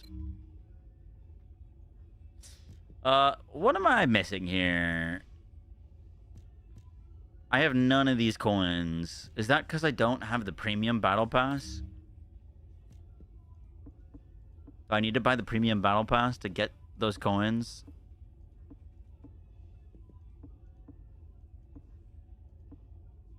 It does look like it.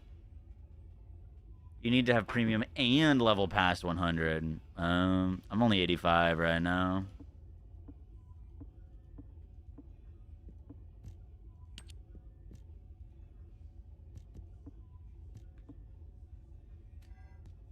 When does this expire? 1 day and 4 hours.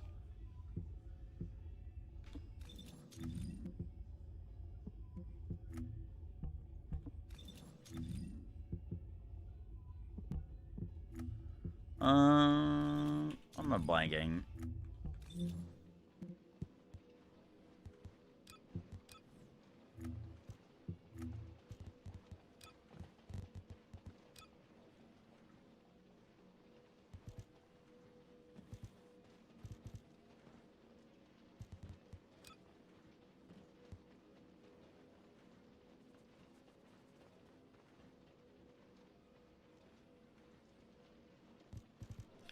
Dismantle 120 modules. Welcome to the modules lab.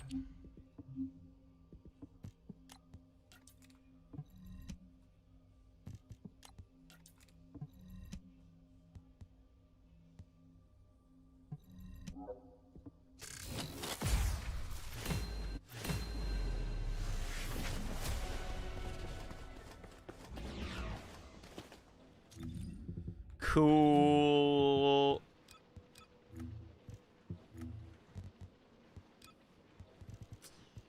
Interact with support drones. Visit our Descendants Lounge. 200 beam rifle kills.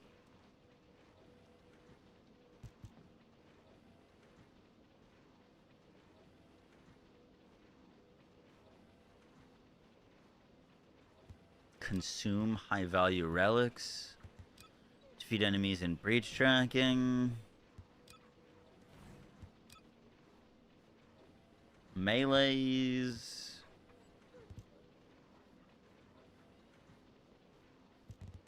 Memories at an arcade trace. That's easy.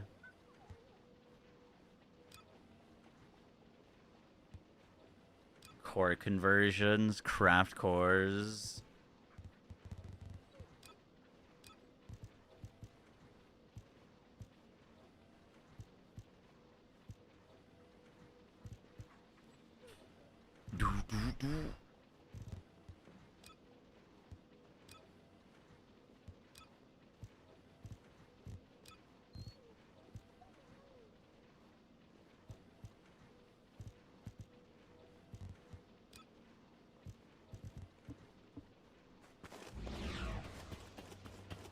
Find the Gunner Lounge in Albion.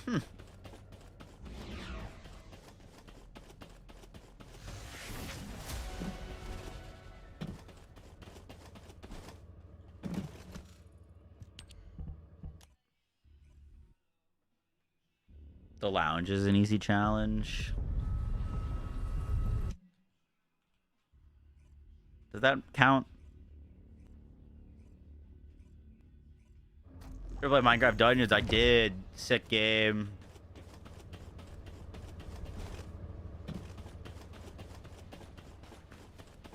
I've spent less than 2 minutes total in the lounge.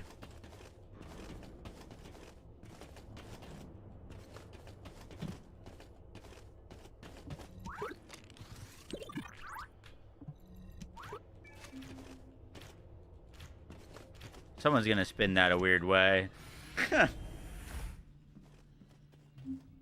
Open the lounge.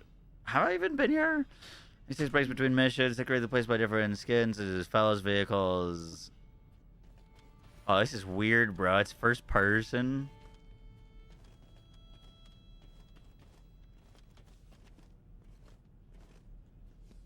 Interesting. Oh, wait. They're in my...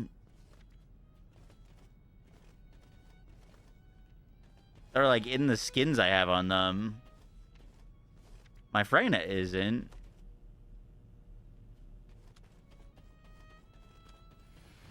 Do the quest and get out. What's the quest? I have to visit another Descendants Lounge. How do I do that? Help.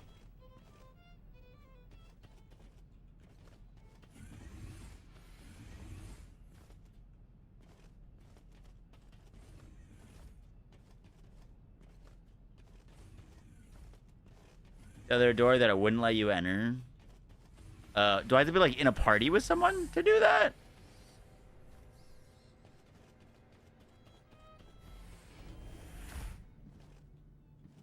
No.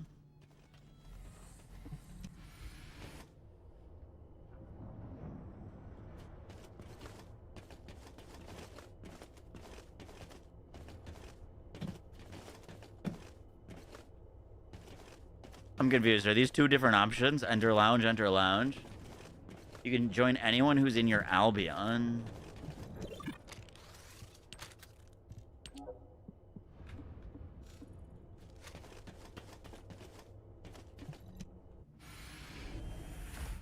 Is there a quest line there? Wow, look, they're sitting at the table. Oh, look at Ajax.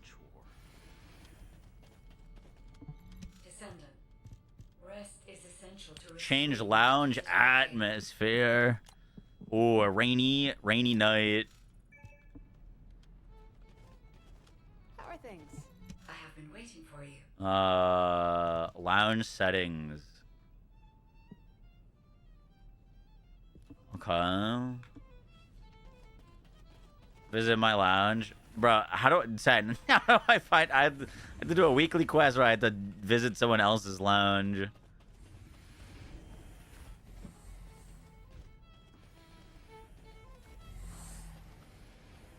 I'm lost. I don't know. I don't know. It's scary in there.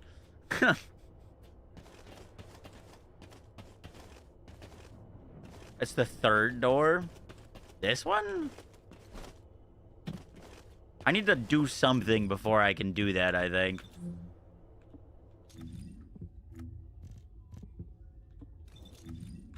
No, it's the left door? This one?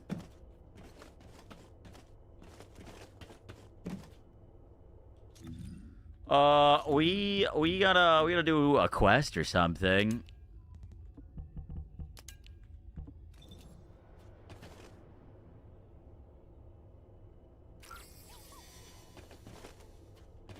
You can have your own lounge in Albion now? Yup.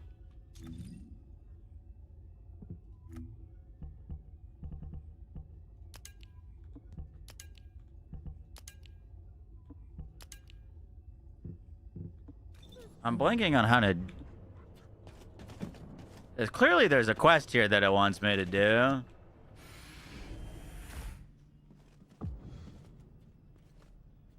But there's no quest marker in here for what it actually wants me to do.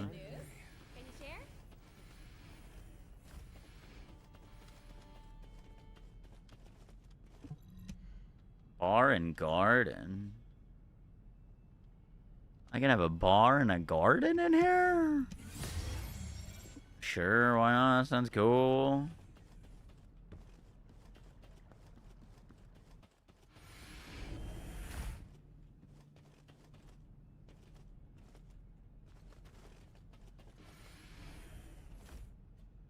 You just farm your fifth one. Word, word, word. So you can spend a bunch of gold expanding your lounge.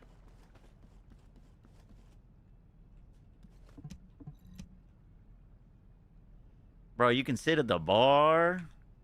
Well...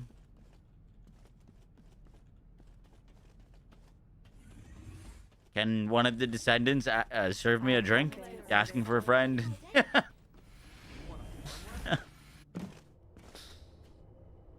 Try guide. I did talk to her.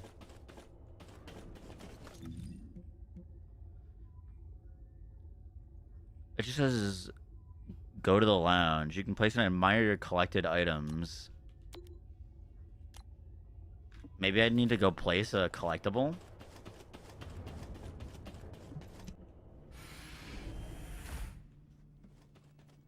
I can place a collectible. Oh, you're here. We should get some rest. It's been a while. I lied. I don't think I have anything to place.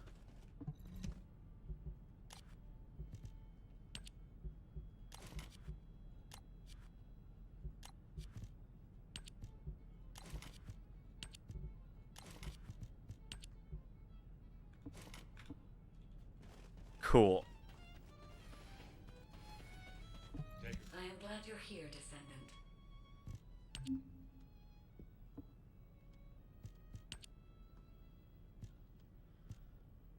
Incredible. I was like, what is guide visual settings? What's LP mode?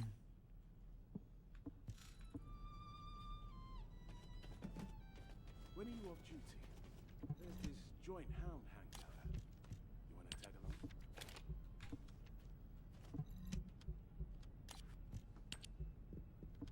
Yeah, give me gerbil spinning. Yay, you're finally here. I've been itching to see a show with you. It's pretty good. For like the size of the dove team, it's pretty banger Souls-like. It's very Warframey in like getting different shells and making builds on them. It's a very build heavy Souls-like, which I like a lot. I have no idea what I'm supposed to do here. Yeah. We're locked out. We're locked out.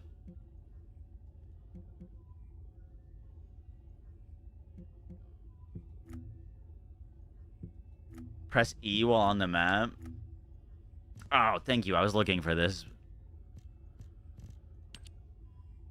A lounge, a haven for collectors. Go talk to EDT. Go to location of EDT in the lounge. Oh. Sorry, I'm stupid. Also, what is an EDT?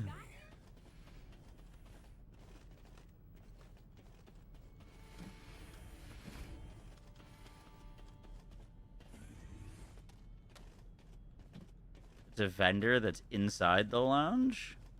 Oh, look, they're having a little drink. Welcome. I hope you That's sick. For all the hard work you put in today.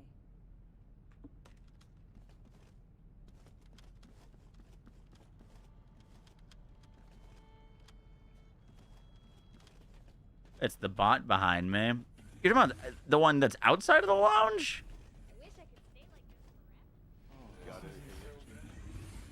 Oh, this guy. I could have sworn we talked to him. Okay. We got it. Sorry.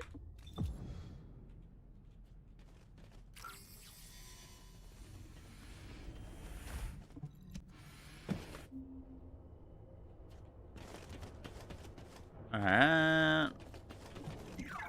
Talk to you.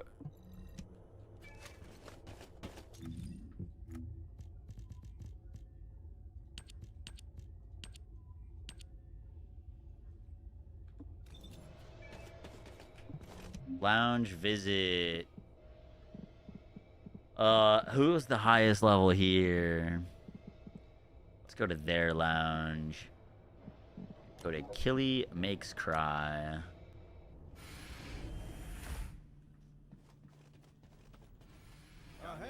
Would you like to spend your next A skin enjoyer. Okay, I think that's all we needed to do. Press R. Visitor just gonna leave a reaction. W. Thank you.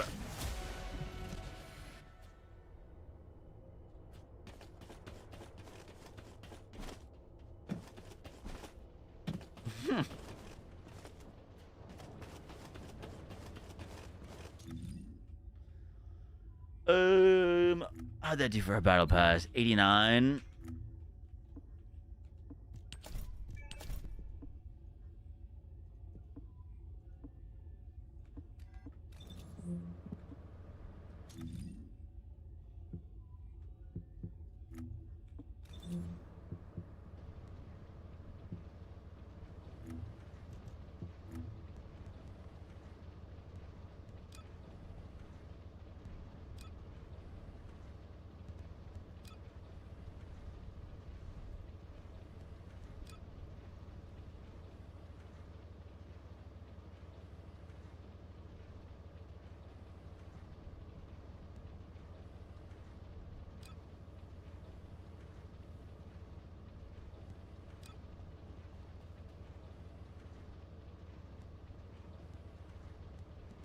I just need to do some weaponry adjustments.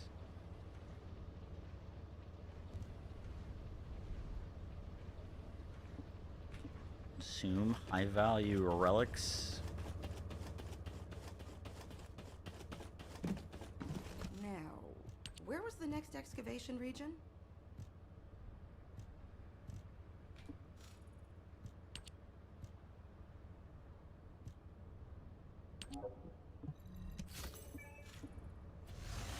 Boom.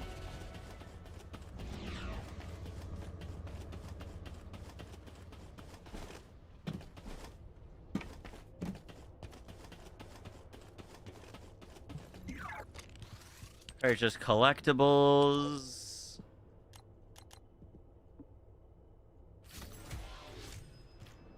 Whoa, look at that. What are these? Purchase some of those too. Sick.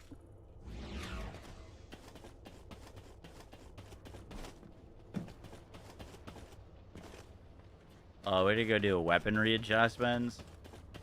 Yeah, you can, Greek.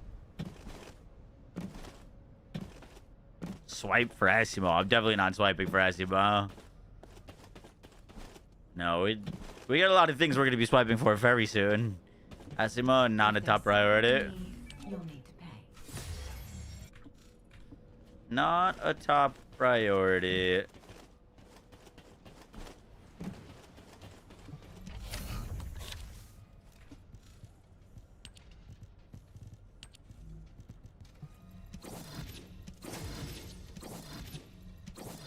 I don't know how many times I needed to do this. I think it was like 10.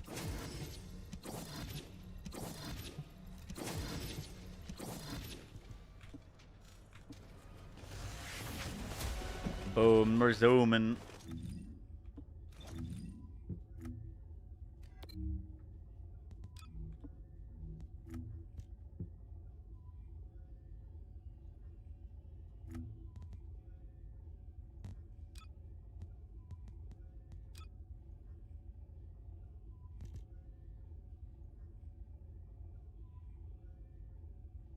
Interact with support drones.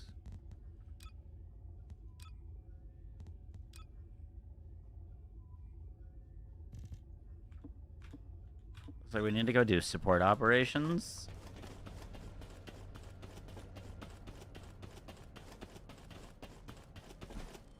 By the Kingston spawn.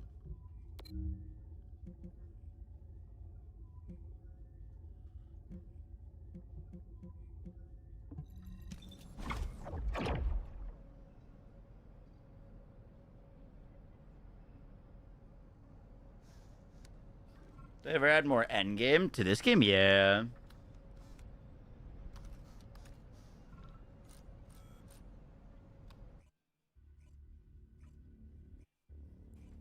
Go to the box.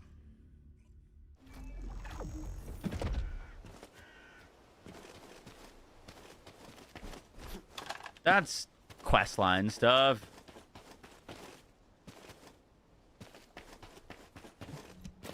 This thing?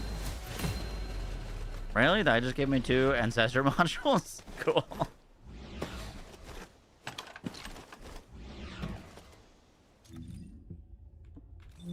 Incredible.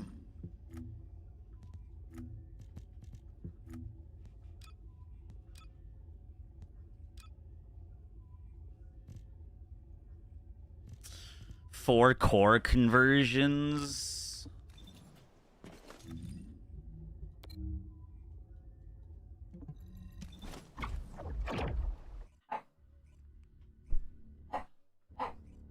Believe me, I'm bulletproof. You just need to group bosses to progress the story. They made those bosses so easy, you would not need to group for them anymore now. They've kind of shifted away from boss ladder being the important part of this game.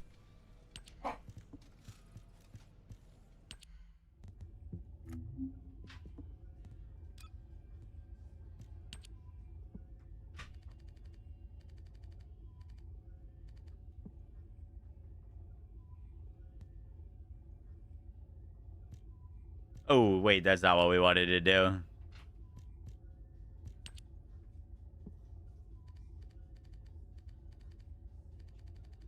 It was like 4 of these.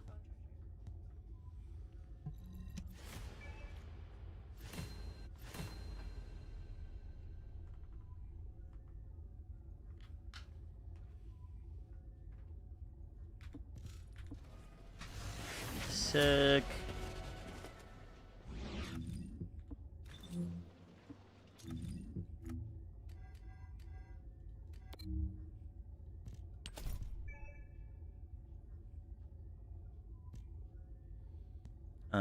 We gotta do a few more challenges. I gotta kill like 5 more enemies with non-attribute skills. That's relatively easy.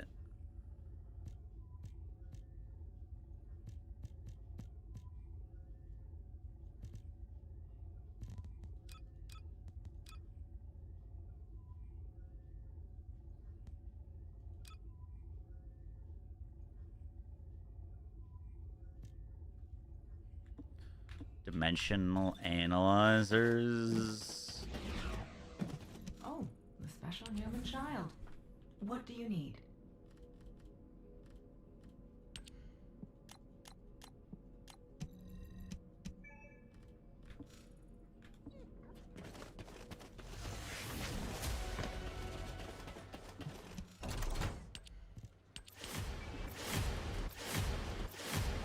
Cool. Let's go run another one of these real quick.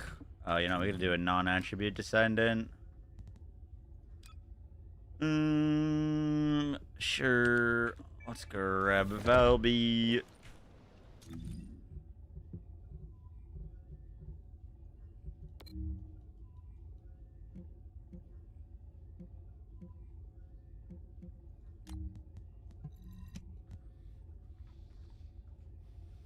You're in my Albion? Really? Just 71 missions real quick, true. Wally in 3. Shit.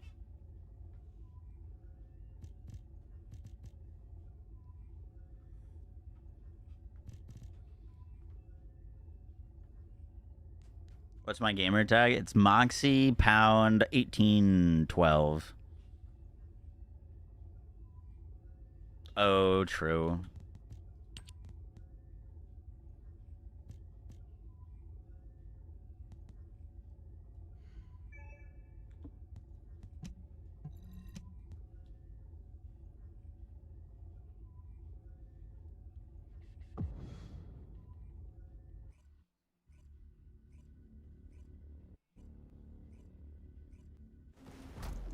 There's a way to clear missions every 6 seconds or so. Really?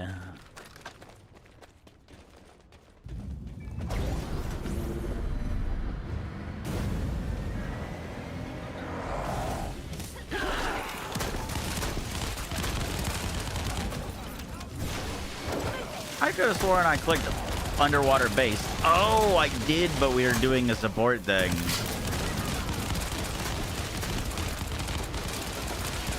That's right.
What's the deck for leveling and Precious Ended now that everything's changed? Kind of depends on how you're leveling, or like if you have things that can kill stuff. Because Onslaught can give you a ton of XP, but you probably don't want to bring in a character that has like absolutely nothing to Onslaught. The special operation defenses will level you very quickly, and so will 400% operations. If there's a good like 400% operation, I'd recommend just doing that. Kind of depends.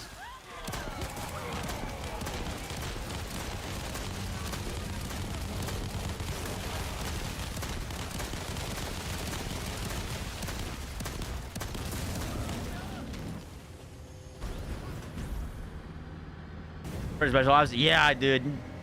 That was mean.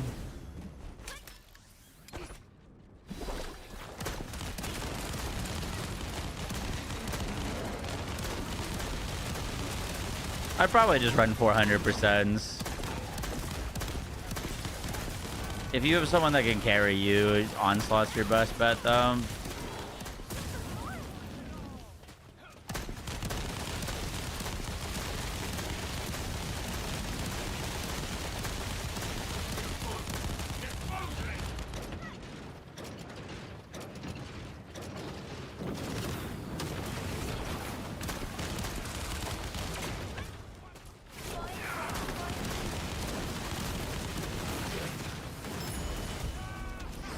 Holding weapons for XP did huge change.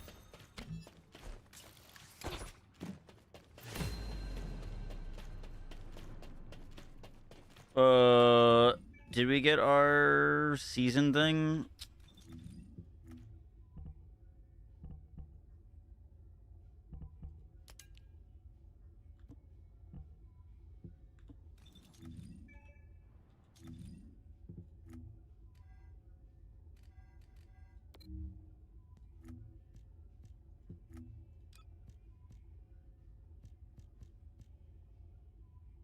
Oh, we did, but it like leveled up to the next tier. That's 30K. Okay, those are 50K.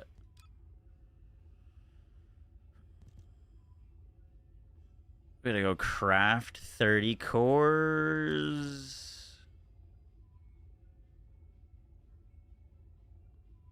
Does anyone want to run Onslaught with me?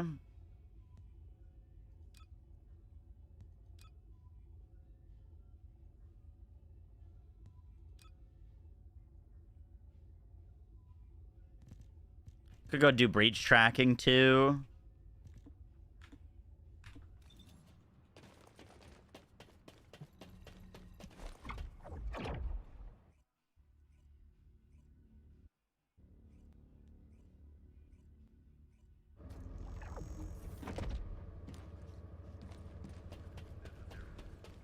Show gamer tag.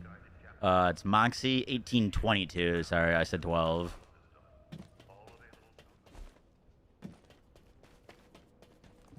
Now what do you want? Go on, I'm waiting. Cool.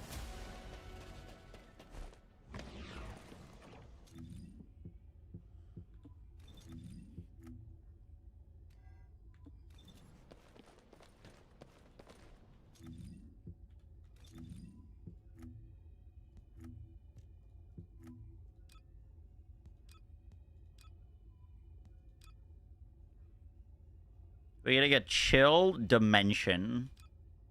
Is there a Chill Dimension character?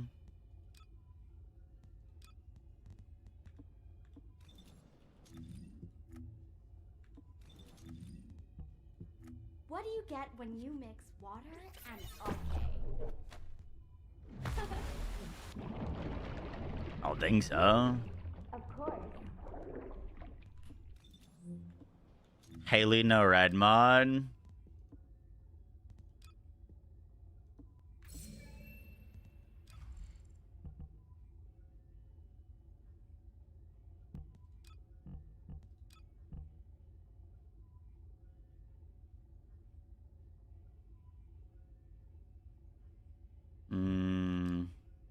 I'm just gonna play Viasa.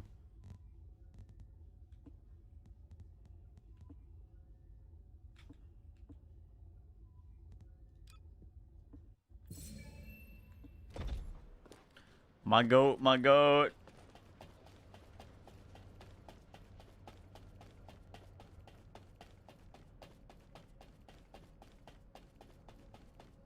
I need one more support op. Should I? Good call, good call.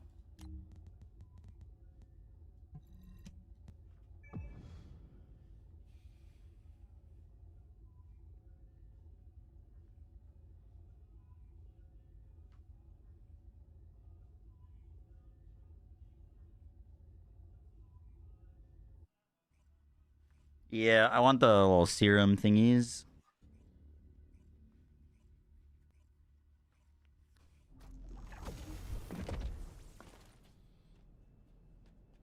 That skin is wild. Huh.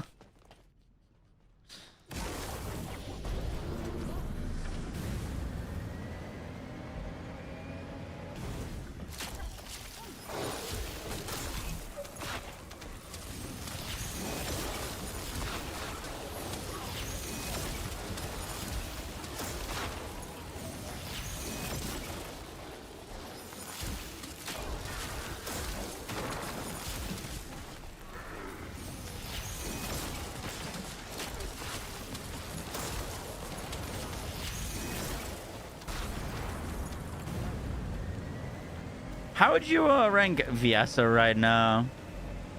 When I played during the Onslaught beta, she was like easily one of the best characters for Onslaught. She was doing fucking nutso damage.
Do I have an ancestor mod on this?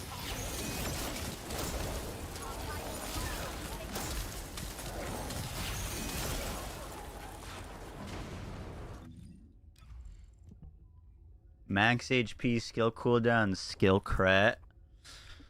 Wow, that's definitely not as good as it could be anymore. We don't need that much cooldown.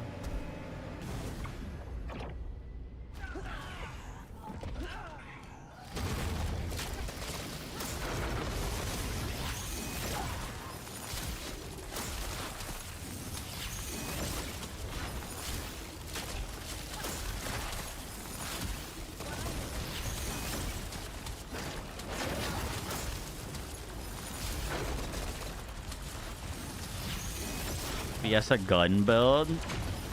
Really?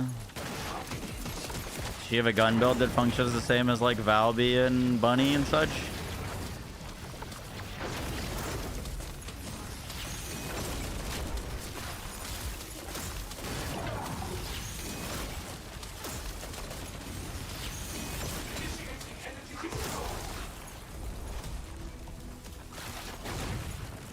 Does she? Bro, is the plan just to give everyone that exact build? Oh,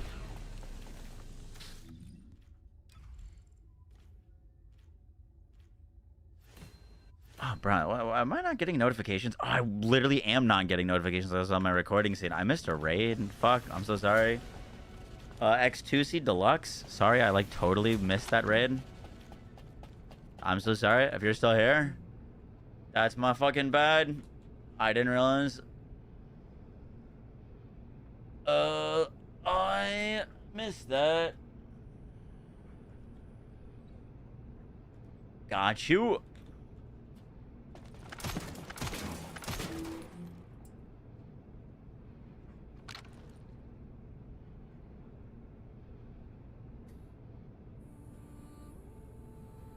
Ich bin die Tussi. Mit der Peitsche am Spielen.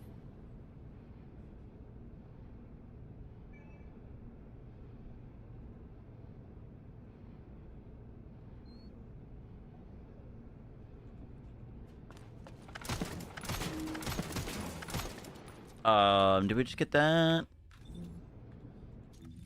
Battle Pass. 98, 98. Let's go do breach tracking.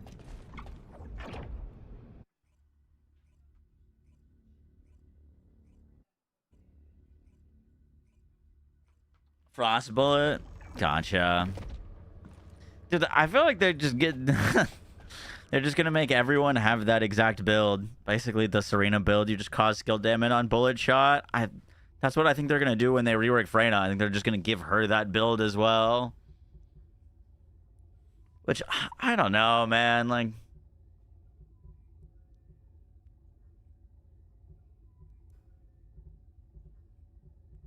I guess for, like, air quotes balance, it's good for all the descendants to have the same builds. Everyone could be gun, everyone could be skill, everyone could do gun skill hybrid. Just feels like it ruins the individuality of the characters, though. I wanted to ask that in the Q&A, but I decided not to.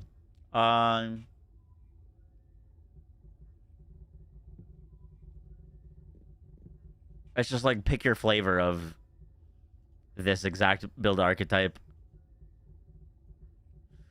What were we doing? Oh, breach tracking.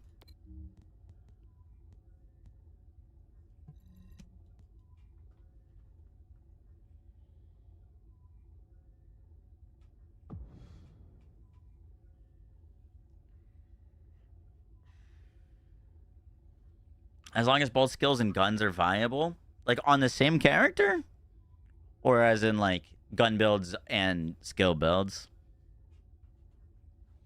I like having gun builds that are strong. I like having skill builds that are strong, but I don't think every character needs to be able to do a gun build and a skill build and a gun skill build hybrid. You feel?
They were work themselves. They shouldn't be given every since 6 was mod either. It's way too many to manage over time. That is a lot, yeah. Just like Rafa doesn't need to be good. That's totally different scenario.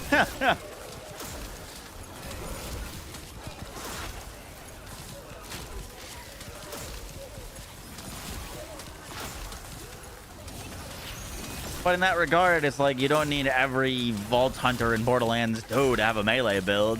Part of what made Zero unique was he had a really good melee build. If Salvador was just as good as at melee as fucking Zero, you know what I mean? Like, Zero would feel a whole lot less cool.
Cool.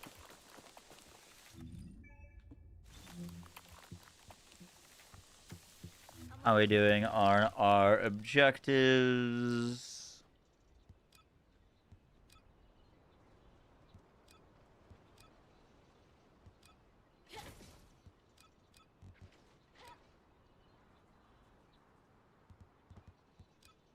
Didn't I have a breach tracking one? Or did we already complete it?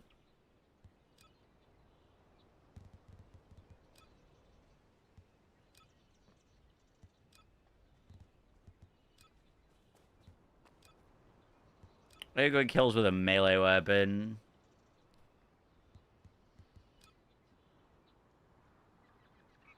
Deal cumulative damage with special rounds.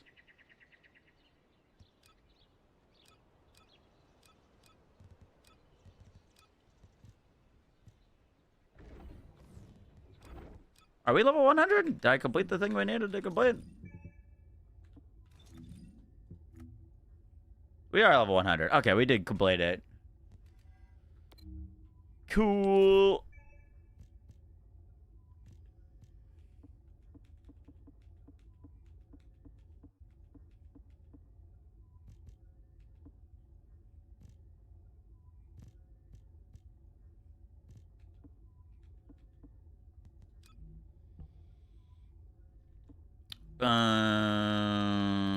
Bonus shop.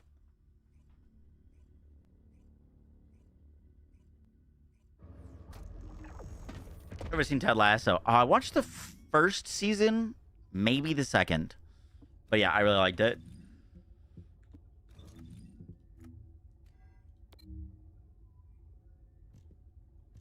Okay, I need like...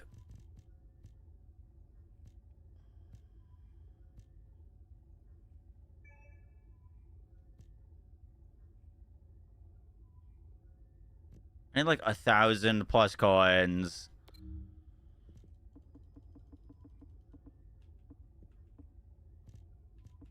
How many coins do we get?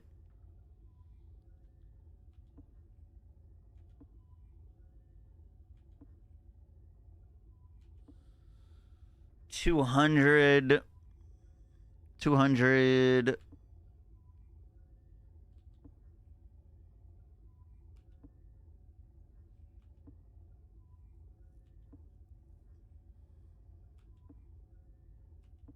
Get a fair bit of caliber back.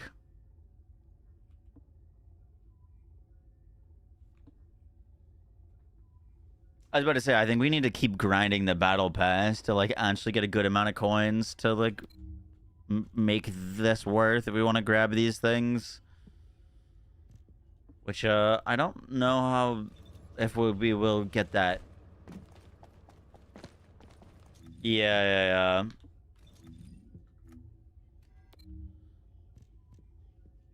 The like 3 free catalysts are not bad though.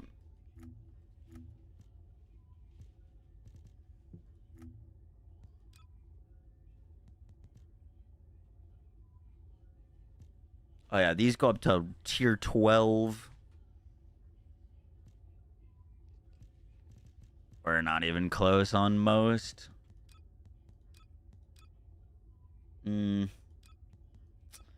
Noted.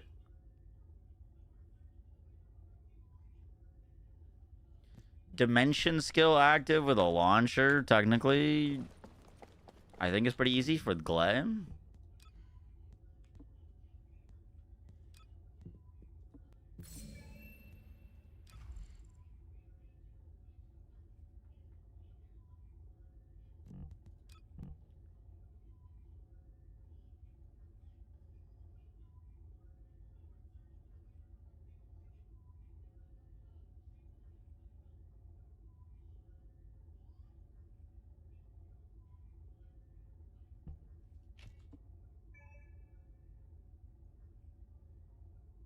Uh,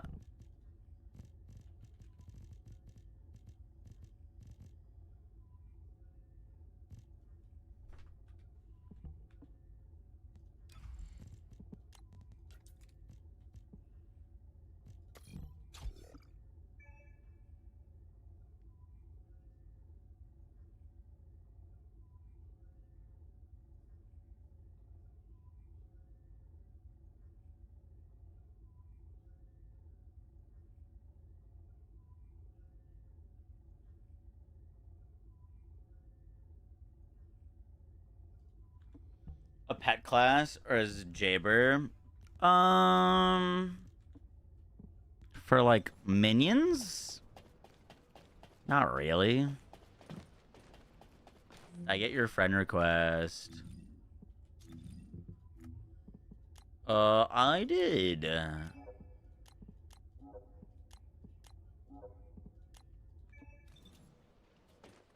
The new update's in 2 days, Ron. We're just getting ready for it.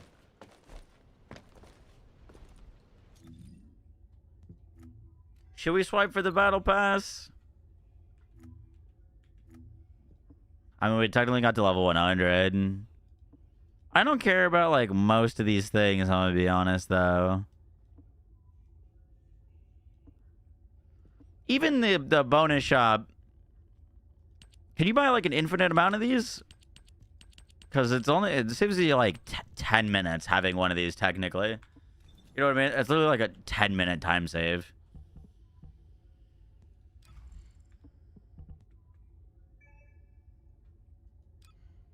It's infinite, but it's expensive. Gotcha. Gotcha. Alright, we're gonna go do one more run, and then I gotta go, because I gotta record some stuff tonight.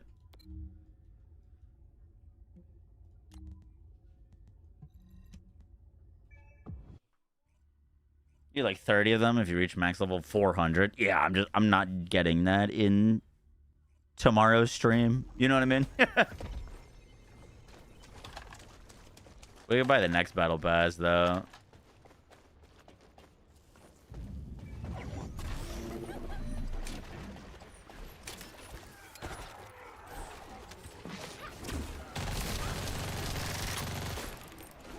Dude, I feel like Gun Bunny with the new Thunder Cage is gonna be fucking crazy.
You don't have to level Raven 5 times. That's pretty sick.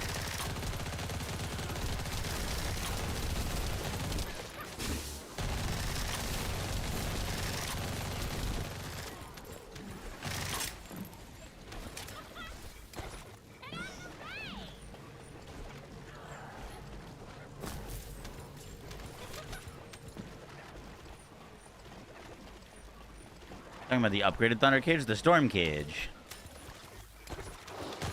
We saw it basically does Bunny's third ability on hit. Like it does her AoE pulls. Which this current build already does the AoE pulls. You're just overlapping the AoE pulls.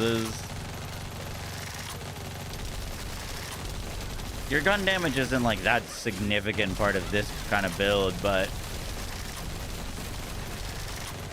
if the fire rate's good, should be a very nice pairing.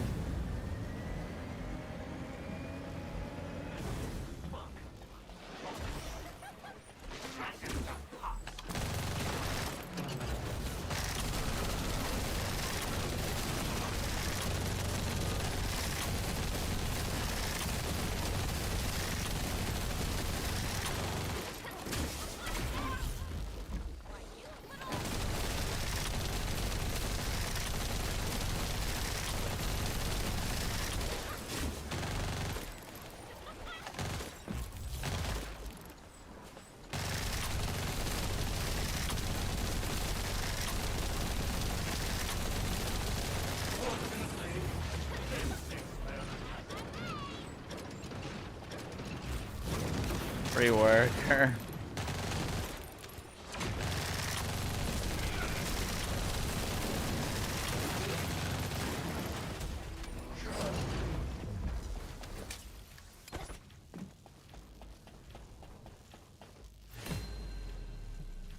Cool.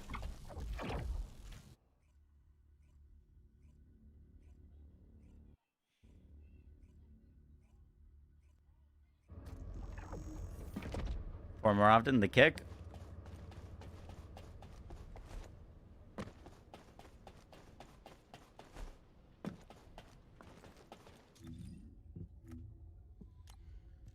All right, we got 2 of these.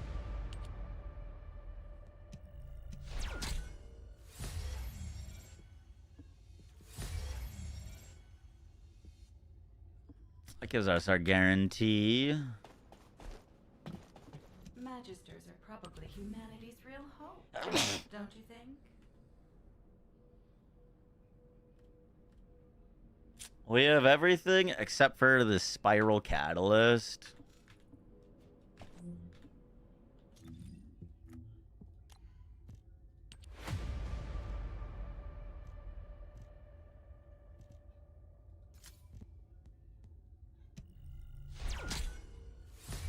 Cool. Now we just need a gajillion of that material, and we'll be good.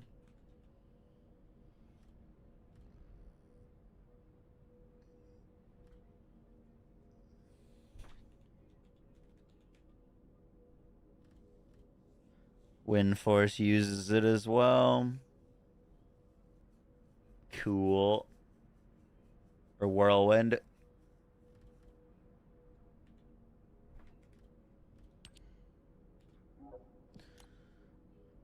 That is a lot of exposed underwater base to run. I'm not going to care about the Whirlwind, though, because it's going to be relevant in 2 days.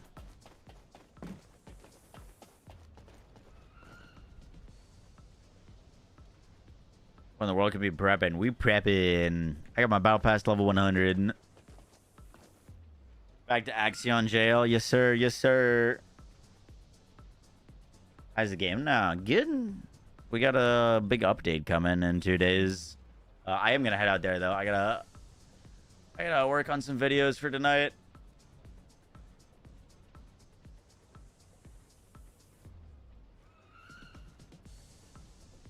All right. Thanks for hanging out tonight. See y'all tomorrow.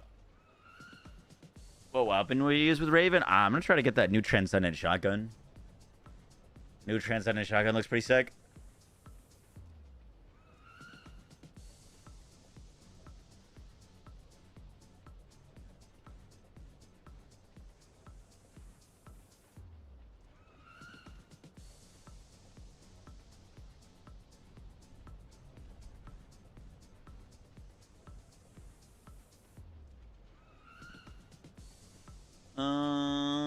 Let's go raid.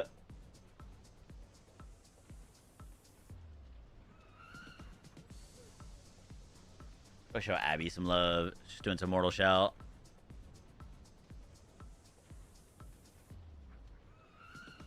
Alright. Cheers, friends. See you tomorrow. Peace.